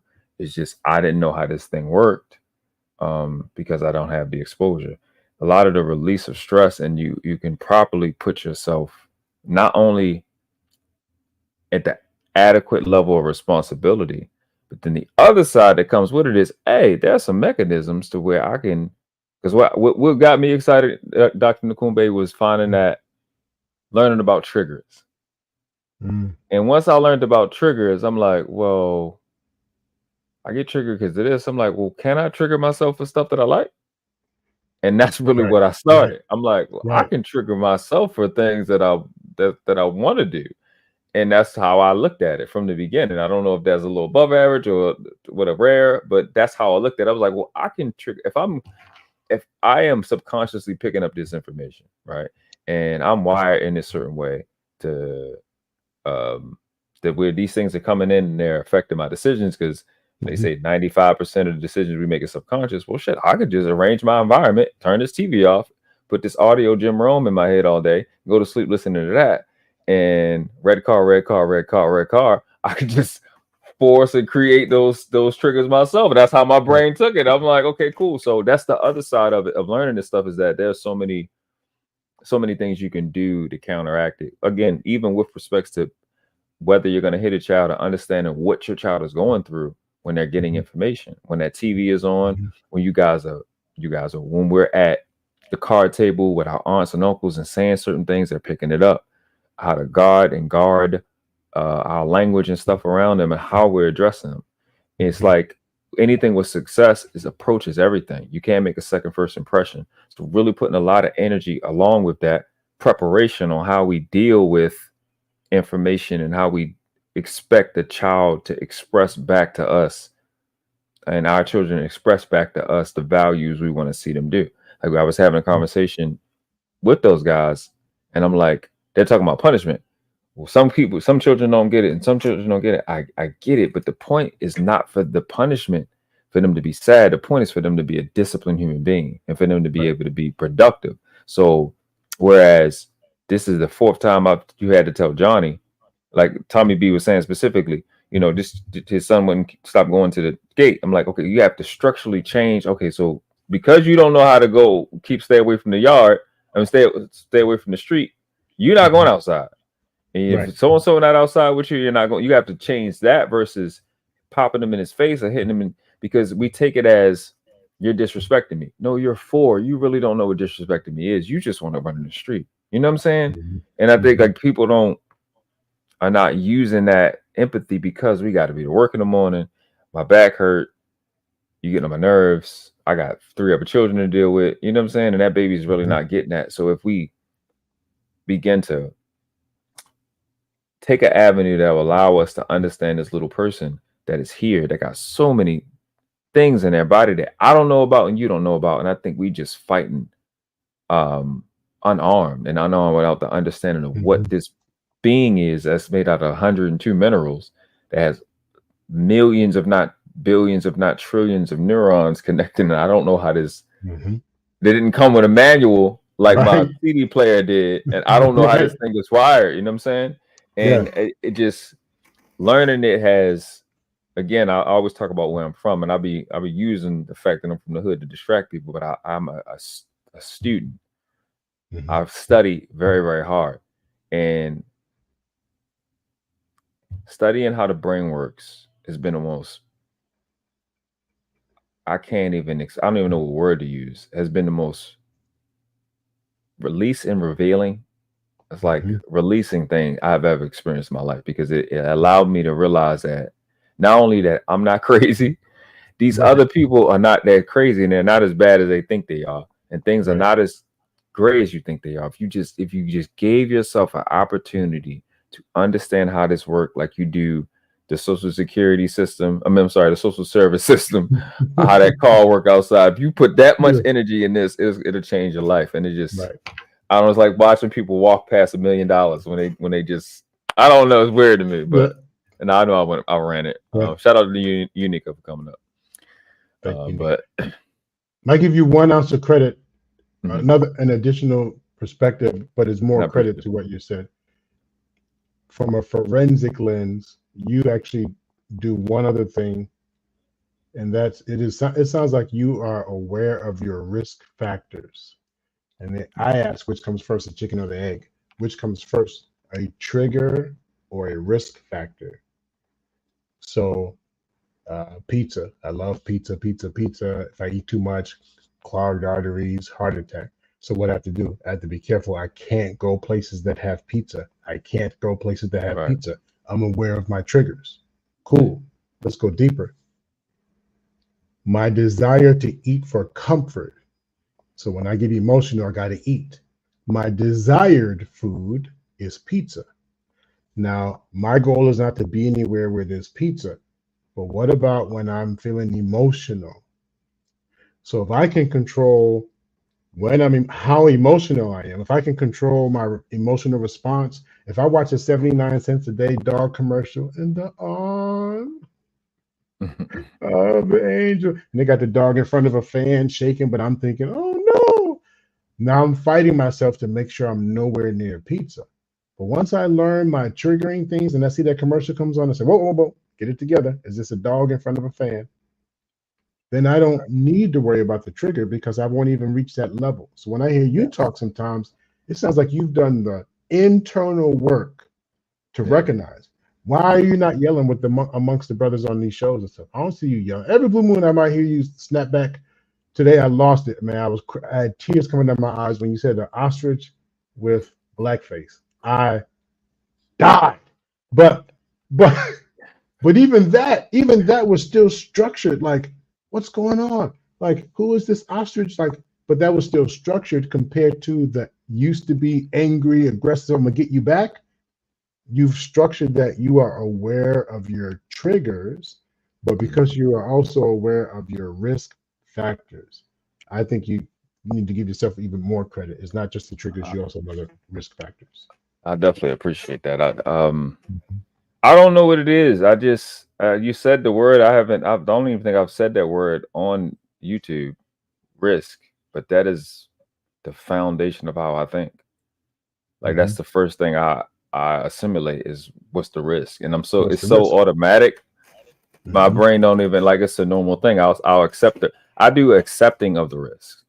You know what I'm saying? But I work on skills and understanding and preparation so much to compensate for that. You know, within reason. So even like what you're saying, it applies because when I said online, I mean on Risky channel, on Hamp channel, when it's 500, 600 people, when she's asking me about my mom, I have to take the risk. I know what's going to come when I say, yeah, I was abused. Because I have strong takes, and that is going to be immediately what they're going to use to dismiss what I'm saying. But I have to be prepared as get my linguistics up to be able to counter that. So risk is a big factor in it. And I think I'm kind of, even in my private and public life, I think people think that I'm not counting the risk, but I absolutely positively am all the time at all times. And so I'll say when I came to getting healthy, I'm not going down those aisles no more. I don't go to those stores anymore. I'm not even over there. So you hit the nail on the head when you said, I know I need to stay away from pizza. So pizza was one of my things because cheese was that was the last thing. Cheese was the last goddamn thing I had to get rid of. So, but it's a level of math that comes with it. It's a level of astuteness that comes with self-development. And then there's a level of viciousness that comes with it. And I think people slack off the blunt force trauma and damn near violence it takes to move forward, to move anything from a dead space. You're going to take friction, and the math that you have to do, you got to be counting and really doing the math. And I always want to employ people to be worth the I don't need you to super chat. I don't need you to cash app. What I need you to do is to buy into you. You be worth the research. You be worth getting the book. You know, when I had got my tax money one time, I was like, what I was studying at the time, I'm like, I need to get this Black's Law dictionary. I need to get this etymology dictionary because I need to know these things. Like my soul needs to know these things that I'm learning, and I have to learn it or I'm not going to move forward. And I spent my energy and my money on learning because I knew I was worth the research. There was nothing else more important because these things that I was learning at that time at 26 was kind of, not only was it helping me understand myself and the self-development, but it was helping me get a clear grasp on the world. Because like I was saying earlier, you need to have a clear understanding of who you are, what you are, and how your environment is affecting you and what your place is in it. So I always play my role. I know who I am and what I'm supposed to be doing. And I don't shy away from it. I'm the guy that has to start something. I'm the guy that has to spark the conversation. I'm the guy that has to do the things that nobody else wants to do. And I'm fine with that. And I'll do it till somebody better comes, until somebody goes, you know what? He sucks at this. I can do it better. And I'm fine with that. Once it's gone, then I can disappear and go back in it. But if it works out and I can stay here and do the adapt thing and participate in it, because like they say, pioneer and don't pay.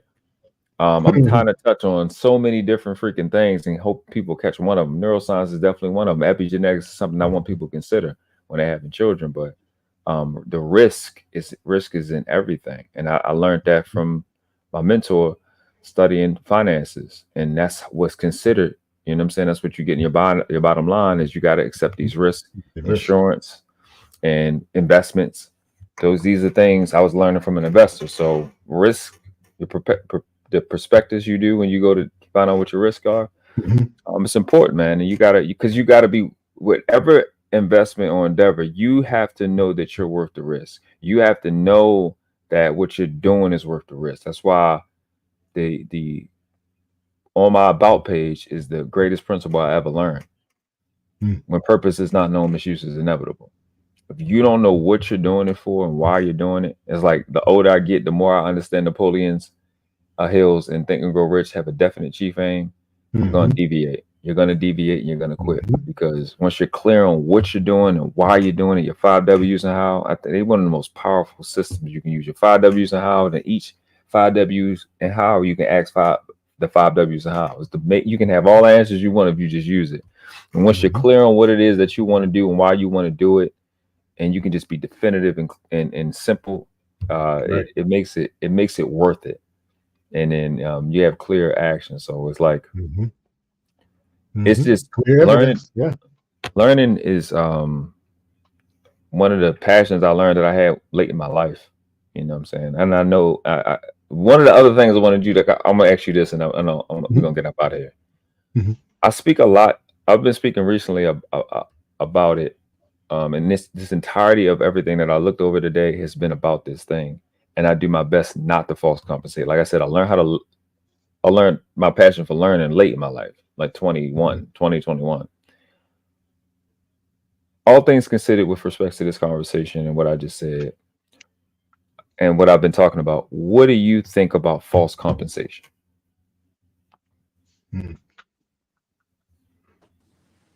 Are you speaking directly to me? You can answer after that. Well, here's what I consider about false compensation. I was telling you the degree after the degree after the degree, and we start believing these things that may not be true. They either feel good, but I believe I'm being compensated for it. I believe almost what you just said about the Cash App and all these things, and it feels like, wow, I'm being, yay, thank you. Another ching ching, woohoo, yeah, woo. But I count stuff like that as false compensation. Like that, is that really at your value? Is that really what you're about? At your core, are those forms of compensation really going to serve you? Right. One trauma episode, in the movies now, they talk about like the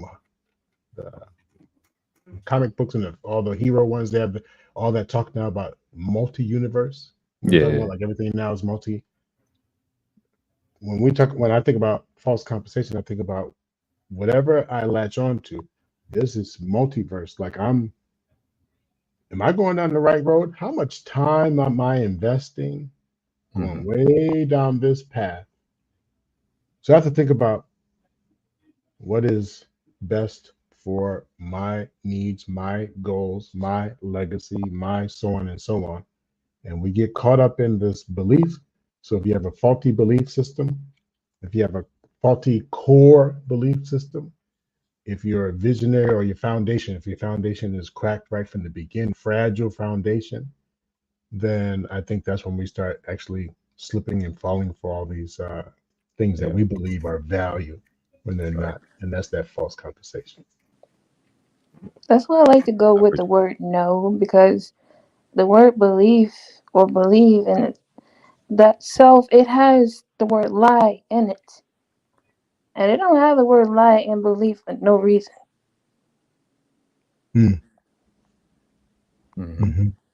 So what do you think about false compensation, Unica? False conversation. No, false compensation. Compensation. Compensation. Actually, I invest, like you were saying, investing into something that is on a weak foundation. I don't want anything that's weak. When I build, I want it. And I am a builder. I build. So anything I build, I'm going to take my time with it. I'm going to make sure I have everything I need in correct order to build whatever I'm building. And it's strong and it's solid. So I don't like investing in nothing that's false or weak. It's not going to be suitable. So yeah, whatever you're focusing on, the energy goes, and your time. Just people, I don't get why they always come and complain about It's not just with money. You're spending your time, and your time you can't get that back. So people should be grateful, you know. May I ask you what when you say like invest, like what is your research? Like how do you know if you're investing, not just money, but how do you know if you're investing? I'm just curious when you say that. It's not just when investing in material, but you're investing in yourself too, like self Mm-hmm. for growth, your health, because health is wealth, and Mm-hmm. and in soul growth, what was good, like you were saying, do Mm-hmm. what is truly beneficial for you, because this, at the end of the day, the soul is more important than anything. Right. So For those growth, investments, are they to make feel better or to believe you're better? Like not to uh just feel better, not to mhm. believe. I don't I throw belief away, Oh, and I but believe, sorry. Let me throw belief out. Let's say there's a deficiency, I want to say believe. uh committed. You might be if a person is committed to a deficiency, not good enough, inadequate. So I compensate to make up for that deficiency. But if that deficiency is not if that's not truly, I haven't done the work yet. So I might be investing falsely into something that is not really there, if that makes sense. then So that's why I was that's a asking when you waste of say, time. That's a waste of hmm investment. It's not good. You're but how just does, basically giving free energy away or right. free money. So that's why I was just asking, like, do you have I don't want to call it a system. How would you know? Remember, I'm talking about a deficiency, something that really, oh, you got me thinking now, something I really believe, something I hold true. So do you have a certain system that counters, checks and balances, researches, investigates it's actually true before the investment into this deficiency? All I can say, how you really know, is connect with your higher self, your ancestors that are working, that are working for the creator, the source, the highest light, or how y'all would like to say, the most high. Um, and just be led by your intuition and your heart, and make sure, like, question, don't just go into stuff blindly. Yeah, I think along with that, Unica, there's that was one of the 10 principles that I had for like young men, but anybody can use it. One of the principles I said is better to measure 10 times and cut once than only measure once and have to cut 10 times. So if you have, if your investment, like he was asking you, what qualifications do you have prior to making that investment? I would say something like that. You want to have a measurement along with, you can have that as your goal, like you get in tune with the Most High and really knowing spiritually, but have a system where you can check tangibly, do your research on, is this worth my time? Because again, I'm a consecrated and appointed missionary in the Moorish Science Temple of America, but I don't be really pushing religion on you. I think people's ability to research and to use your own mind and use your skills to qualify the information that you have available to you is essential. Not because to be a scholar is important or to have it on paper is important, but because you are worth the research. You are worth a second, third, fourth, fifth, sixth, seventh look. And you can rely on your eyes, ears, and your brain, neuroscience, subconscious mind, and being healthy to qualify the information, especially for stuff that's physical and tangible. Yeah, So your experience of what you know. Apply what you know. That's why I like to go, and I like to be in the knowing, not the unknown. But yeah, the unknown is just as important as being. Yeah. But that knowing, I'm at to agree with are you a muse?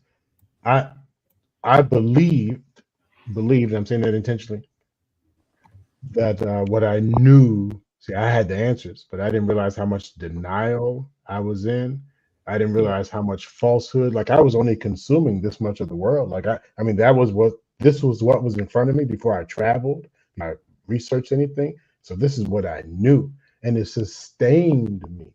So once I realized, whoa, there's more to the world, there's more to this and world, then I had to figure out where do I fit and how do I want to position myself? And that was only sustaining the lie. I was just feeding. I was feeding what I thought to be true. And then once I do the research and find out what my limits are, I was cutting myself short. I was robbing myself. But even thought, that's unsure because you thought. Knowing is to be sure, firm. You know, this is solid. This is from experience. This is from you seeing, yeah, I get it.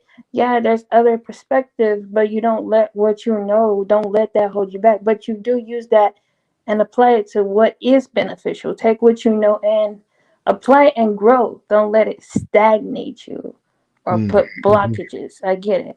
Yeah. I agree with that. Shout out to my little baby sister, my little big sister. She older than me, but I still gotta, take care of like she's my big sister. You know what I'm saying? That's my baby. Appreciate you for becoming a member. Anybody play to become a member, pay 50. We add up to 50, hit 50, 100, or any intervals of 50. We play my new digital goddaughter. Oh, hey, oh, hey. I get ring out. Oh, the ring out.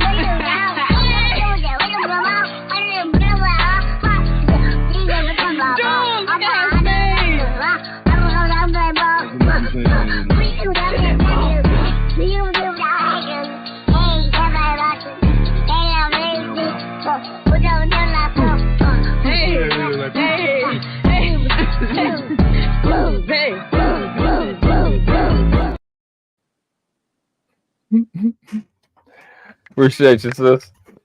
All right, I definitely appreciate everybody for coming up. This was a dope stream. We get it at the intellectual level that we want to have it at. This was great. I definitely will. I think we connected on IG. I definitely want to be there when you do your show that Stan was talking about. If it's late or whatever, I still, because most of the time I'm asleep by this time, but yeah, I want to be there for that because I these are the conversations I want to be a part of and make sure we stay abreast and aware of because again, my life was saved because my mentor said you got to control 6 inches between your ears. That's gonna take you everywhere, and changed my life. So a hood nigga from Baltimore, if it can work for me, it can work for everybody. Not everybody, but a lot of people. You know what I'm saying? I know I'm past my bed. Listen, I'm old man now. Bed is 8:30. I want to lay down now. 9 o'clock. I'll be wanting to get into bed. But but it's. I just want to see people take their mind very seriously. We have an incredible master key system up here, and like I said, I'm going to challenge people to think. That's just my job. But I think as I explore and express things, you got wonderful people much more tolerant and patient than I am, that can take what I kind of present and do it better. That's because my sister Kay is definitely a perfect example of it. The same level of intellect, and she's just way sweeter, and she ain't no damn pushover, I tell you that. And she's just like, when I be saying I'm not a teacher, it's because I've watched her teach. Like I cannot do what she do. I have no ability to do what she does because I just don't have the patience. I mean, maybe I do. I don't know. I don't want to have it. And so I'm just proud of her and how she's teaching grown people older than her stuff that's not even her job, And so I have people like this in my life that encourage me to do what I'm doing, to be out here in the trenches, not in the safety of my own community, getting validated, you know what I'm saying, but to be challenged. And I think that's what it takes to move forward. We got to take risks, like you were talking about. And it goes back to where Mr. Fantastic is moving his head. Yeah, he's doing all that moving. It's funny, but it's showing movement, not stagnancy. Yeah. She said, I'm still a teacher, but I'm somebody's teacher, but I thank you for the opportunity again, brother. Keep doing what you do. Much love for what you're doing. I appreciate you. Ms. Unica, thank you for the opportunity to share in this space with you. Those on the panel, thank you. And, thank you. I look forward. We'll connect again, brother. Definitely. Peace. All right. Yep. Peace. Peace, world class. Peace, Unica. All right. This was a great stream. Shout out to my son. My son had me in an amazing mood. I got the best child ever. Absolutely the best child this world has ever seen. This boy just, you know what I'm saying? Like,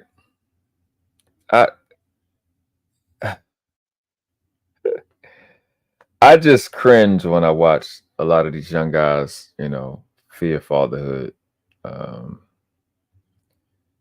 I remember being 15 years old when I first committed to being a dad, like in real life. And within the first 7 years, everything I wish for, I've gotten. Every single solitary thing. And it's just, that's why I be past the feelings and emotion shit, because fulfillment is beyond any of that. It's beyond bliss. When you complete, it's almost beyond love. It probably is beyond love. Fulfillment is everything. And it's the dopest shit in the world, man. The boy is, I told him today, I said, I said, listen, I knew you was going to be handsome. I didn't know you was going to be this handsome. That boy got me beat. That's the only nigga in the world I definitely say is handsome. That boy got me beat. He's just the sweetest, because it's not just his face, it's just his soul. Like, he's just one of the most innocent. I've never been around nobody like him before in my life. He's just an angel. He's just so sweet. You know what I'm saying? And it's dope because, like, the intention I had was, whatever I got to do in this lifetime to change our dharma and karma, I'm going to do it. And I want to make sure, you know, I pass on the best of me to him. And he just is. He's just everything that's good about me, you know. He just has it. You know, it's just dope as fuck. And to think a lot of dudes are going to miss out on that, it sucks, you know. So I don't want them to miss out on it. I know, like I said, my position on not hitting and how to be a parent is played into that. You know what I'm saying? Because, and I'm gonna say this and I'm done. Me, my dad, my older brother, you know, we were just brought up in a hostile situation. You know what I'm saying? And we all violent, very, very violent, and really good at it. You know what I'm saying? Then my youngest brother, my dad's youngest son, and my little brother, they didn't grow up like us, and they're just angels. So I do have a little brother. I'm 15 years older than him. He's just an angel. He's just a sweetheart. You know what I'm saying? And my son is just a sweetheart. And I was like that before my brother got killed. You know, so it's just that's why the things I talk about because I watched it in real life. And epigenetics is important, subconscious mind is important, health is important, alkalinity, 102 minerals that the body is made out of. All these things factor in. And I think we got an opportunity to do something special. I know we're looking to do it in my community. I don't hide it. I want this to be the greatest generation of all time because I was here. That's what I'm in it. That's what I'm on this YouTube for. And it may not seem like it, but I was assured I take my route, I'll get what I want. Whether I'll get my credit 50 years after I die, I know what I'm doing is what needs to be done. And we're definitely looking to kick this thing up to the next level. You know, so I'm addressing these little fucktards and these little things as they come. But next, I think I'm going to do a whole live on neuroscience itself. I think I kind of tapped on it because it's supposed to be a 3-part thing: etymology, parts and syntax, neurology, neuroscience, and neurolinguistics, how words affect the brain. Then I think after that, I think it will be responsible to, then we can get into sophagio and binaural beats and right frequencies and that, you know, how sound is affecting matter and stuff like that. To literally, I think that's kind of where the conversation on world-class level will really start, is when people have that foundation. Then we get into universal law and divine law. Not so much divine law. I mean, it's heavy. It takes a lot to understand this shit. But universal law and order is dope as fuck. We're gonna master those 10 laws. I mean, those 10 lessons here. They dope as fuck, especially the bonus. And then I think I'm gonna have fun after that because they're the only things I got on my plate. Everything else I've done. I want to say I want to do this thing, but I don't know how. I gotta check some stuff. But I think financial literacy has to be a thing because spirituality and financial literacy is not a shit.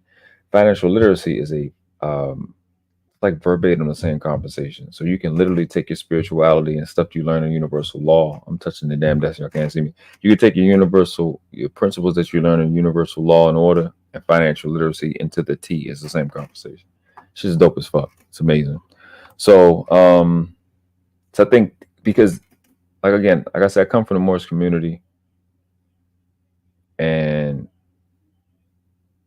I haven't said this a lot, but in short, it's like what I realized what we were doing wasn't going to work because somebody got to stop the bleeding. Too many people keep coming here with the wrong concept. Like somebody got to jump into the middle of the fucking pool and go, hey, that's how you swim. That's how you swim. Listen, grab that part over here. Grab that shit over there. We're going to make a boat because people are just not coming prepared and they don't even know we exist. And I came here. I've looked like y'all most of the time other than me putting this on. My fez is over there. It's been there the entire time. And I ain't come high and mighty other than my Liberty Heights and Gwinnett-ishness. And I brought the worst part of me here. And I still kick y'all ass. You know what I'm saying? But I think there's a few things that are non-negotiable. And I think health is, I haven't pushed health like I want. Like merely anything that I pick, I could just pick that one thing. If I just did conscious community shit, if I just wanted to talk about subconscious mind, there's too many things that I know that I can just pick as a niche and get to 100,000 subscribers. But I picked the hard way, which is talk about everything because that's the responsible thing to do. And that's what we do as men. We do the responsible thing first. We get our homework. When I came home with my son, he was playing. I said, hey, we're doing homework. And we did homework. Me and him. We did it. They don't send the homework home with the baby for the baby to do it by itself. It's called home. So we did homework. So we do our work first. The things that I knew people need to know about, talked about BDSM, dominant and submissive more so than the masochism and bondage shit. But dominant and submissive as a fundamental nature in creation, epigenetics, modern mechanics. I did 2 lives on that. I've been talking ad nauseum about child abuse, child alienation, child deletion, the things that I know are fucking up society. This is not Moorish stuff. This is not conscious community stuff. This is not Baltimore stuff. This is world-class conversations we're having. Talking about how the Federal Reserve exists. Etymology, parts, and syntax. I'm literally the only person that put all 3 of them together every time. Right? So things that I know we need to talk about and understand. You know what I'm saying? And I think I was doing intentionally saving the best for last. Again, etymology, parts, and syntax mixed with neurology and neuroscience, just the findings of it and getting the habit of staying into that because it's always changing. Berkeley does great studies. Princeton, Harvard, they do great studies on there. You can actually take Harvard courses. It's dope. And neurolinguistics. So yeah, I had fun. This was dope. Did a little bit of dragging, but with possum face. But yeah, I gotta, I just got the rebuttal. Apparently, the nigga that looked like Wile E. Coyote, but in real life, apparently he did a stream against me. I'm a nobody though. She got 8,000, 7,000 subscribers. I don't know what to tell you. I don't have titties like y'all. You know what I'm saying? I don't know which way I'm supposed to turn around. But that's the problem that y'all got. If I put this shirt up and you see these abs, you mad that the chicks love me now. Not throwing dollars. What's going, Keita? What's going on, that baby? Keita. You know you're doing something right when Keita come around. Give me this shirt. This is my shirt. This is the shirt that they had on the community post when I first. I'm not gonna make no excuses. Let's just say this shit was from yesterday. I don't know what happened from yesterday to today, or 10 years. You know what I'm saying? Who knows? Who cares? But I had a ball. I'm not sleepy because I got a lot of rest, but this is past my bedtime. The old man got to go to sleep because I probably gonna get up in like 4 hours anyway. I'll see my child didn't bother me not one time because he's amazing. So I got the best son. I got the best son in the world. I think me and God have to do a competition on who got the better son. Him with Jesus or me with my son. Because I think I'm gonna win. Because that boy's awesome. I'll tell you that boy give me no fucking problems. I just be feeling like I'm cheating. I'm the luckiest dad in the world. This boy give me fucking no problems. Like, son, can you do this? Yes, dad. You get that up? Yes, daddy. Not, he don't know back talk. Just like, I don't know. That's why I always be happy. This YouTube shit don't give me. I don't give a fuck. The second I talk to my son, I'll be happy. I'll be good. Y'all can think you bought me if you want. I'll talk to that 7-year-old. I'm happy. I think it make me happy. That's my favorite person in the world. Cause he just don't give me no problems. All motherfuckers like, when you get a son, it's gonna be nah. If I go, son, let's go right now to somewhere else. Okay, dad. Get the shoes. Just be fucking awesome. And that's why I do what I do. I'm on here being the bad guy because I'll be whatever it takes. Shout out to the WIT series. Whatever it takes for his generation to win. Somebody gotta make the sacrifice. So yeah, I've rambled enough. I'm jacked up, motivated, excited, ready to win. I'm going to be doing more pre-records. This was supposed to be a pre-record, but you know, I figured I'd do a live. Apparently Flora is doing a live against me, but it's Flora, so it's not like somebody you have to actually respond to. Because she's one of those chicks that killed her child. And she has a cemetery room, so she's a little hurt about it, and she thinks I don't know. But you shouldn't claim stuff like that. But I can, because I have experience with chicks that kill their children and get upset about a conversation that shouldn't worry about. Shouldn't bother you. If you didn't kill your child, you shouldn't be worried about it. It doesn't make any difference. And I don't know how you can really argue against a person saying you shouldn't kill an innocent child for a career you're going to fail at anyway, or freedom that you're going to give away anyway. So it doesn't really make any sense for you to justify it and then say stupid shit like the nigga gonna tell me, it was in my last live, the nigga gonna tell me, actually no, it was on JP live, she gonna tell me she didn't know that my position on abortion, but then also gonna tell me I don't advocate for adoption when I've fucking been on this platform for 3 years saying I was a godfather at 15. Godchild is 23 years old. I think I've done my part. You don't get no fucking tax benefits from being a godparent. You get tax benefits from being for adopting a child. I got less benefits. I think I've done a little bit more. So fuck off. I could listen, Flora, I got so many jokes. That's just don't even. It's gonna be bad. It's gonna be bad. Cause I don't gotta do the fatty shit. I could just I can just joke the fuck out of you. I can just say you look like Russell Westbrook in the face. I could say that. I could. I didn't yet. I did, but I didn't. You know what I'm saying? Listen, this is my history. That's what I do. She's been there. Always. And what I know for a fact, what she knows for a fact, there is no such thing as a nigga talking, speaking up. It's no way to make money from it. It's no way you could clout chase from it because everybody fights you because I don't know what the fuck it is. I have no idea. I don't know what it is. I don't even know how to quantify it. I have no idea how to do any of it. But I've never not spoke up for children ever. I've never not done that. So I don't know. I have no idea. I'm trying to figure it out. But she's been here and she's watched it. So before I got on YouTube, that's not like a new thing for me. Appreciate Just Jay for modding for me because she's Just Jay. She's awesome. She looks amazing. Shout out to Team Chocolate. And even though she abandoned me one day, I'm not gonna talk about that. Wow.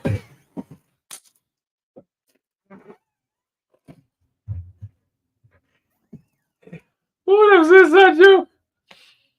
Ooh, shout out to Just Jay. I appreciate Natasha. I appreciate Katie Glover L. I appreciate Brownie. Appreciate my guy Zoe for coming through. Scam for coming through. I appreciate your passion about this scam.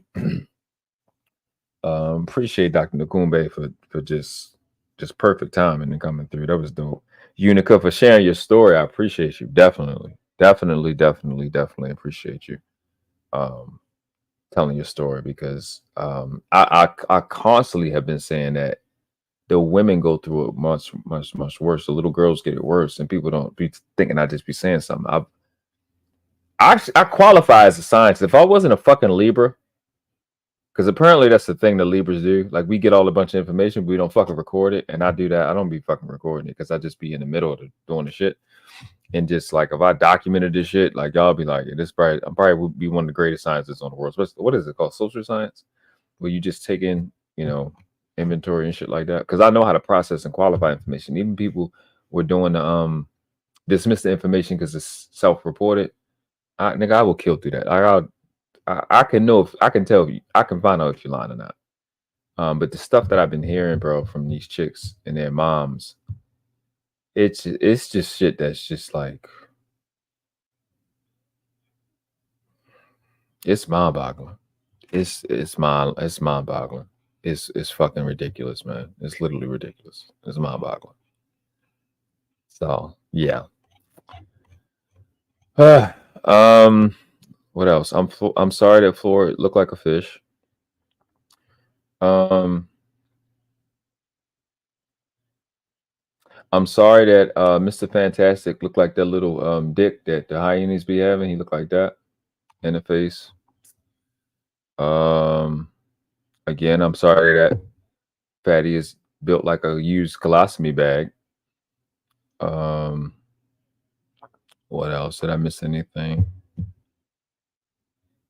I'm just thinking. Oh, I'm sorry. I don't have titties.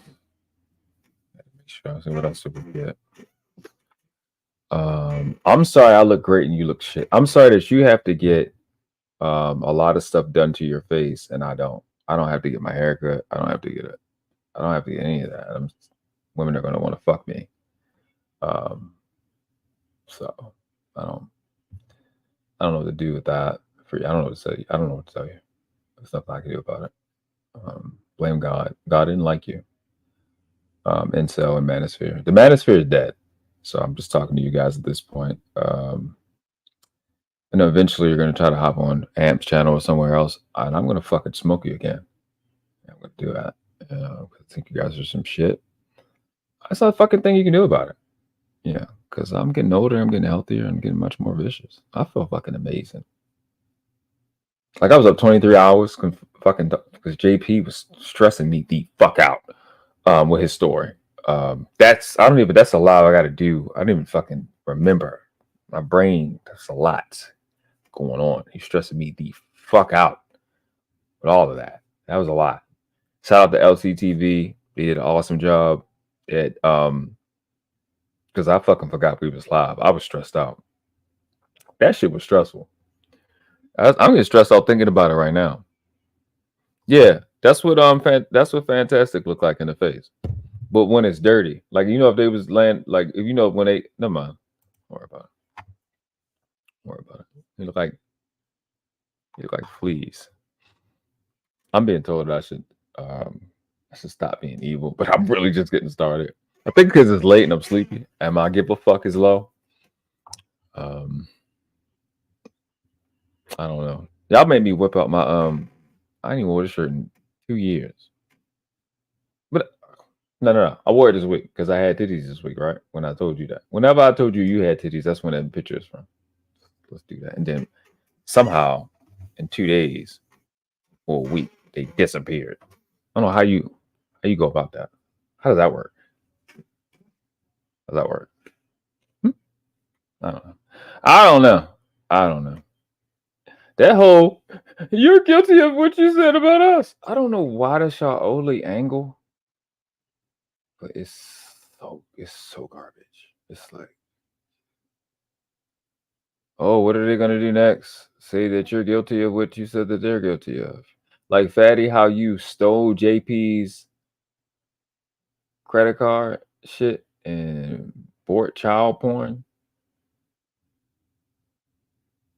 Like,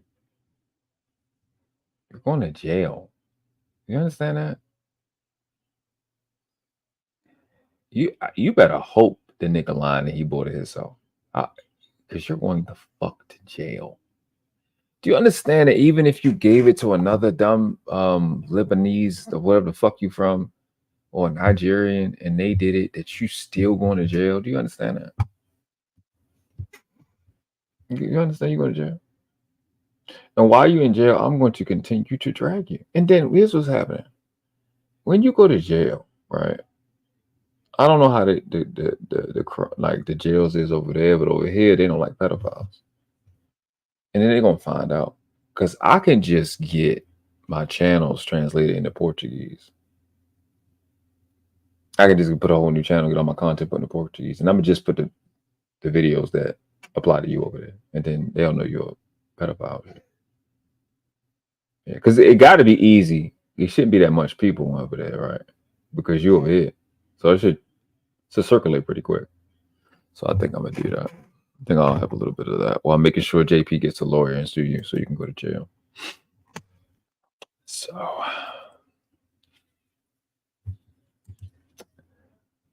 I don't know. I'm just getting, you know what I'm saying? You should know how, like, when you preparing for the next day, you want to make sure all the stuff, you get it all out. And I just want to get it all out. I was being so, like, I'm uppity. I want to make sure people understand I'm still with the shits. Because I don't know the fuck y'all thought y'all was, or what the fuck was going on with the ball act shit. And he got titties and skinny and shit. Like, nigga, like, just this is all like, man, like, you know what I'm saying? This is man shit. And if Brandy Ellie asked me to do, I should do it. I ain't gonna do it. Okay. All right, man. You know what I say, man.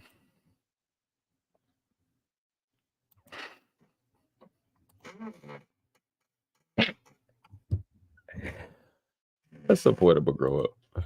I like the violent stuff. I like it. I like shit that's wrong.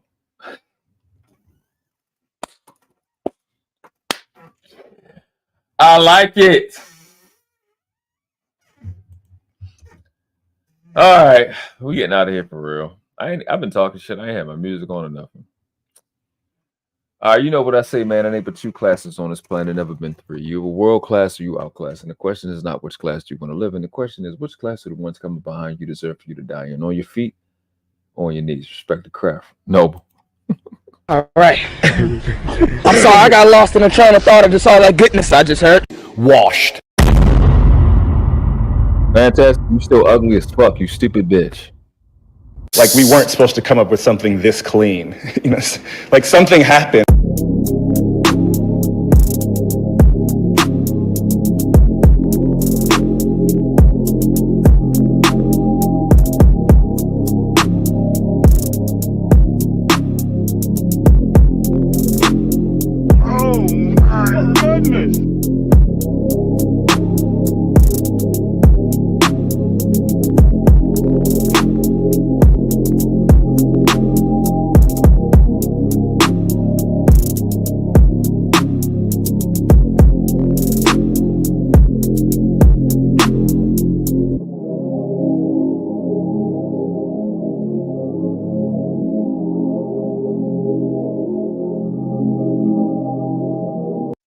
Real quick, Flora looked like a duck with teeth.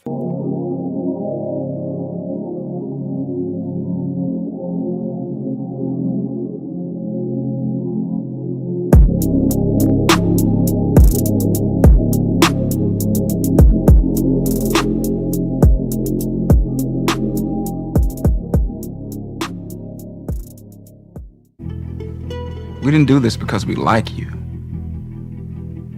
We did this because we are you. Boom, the world class.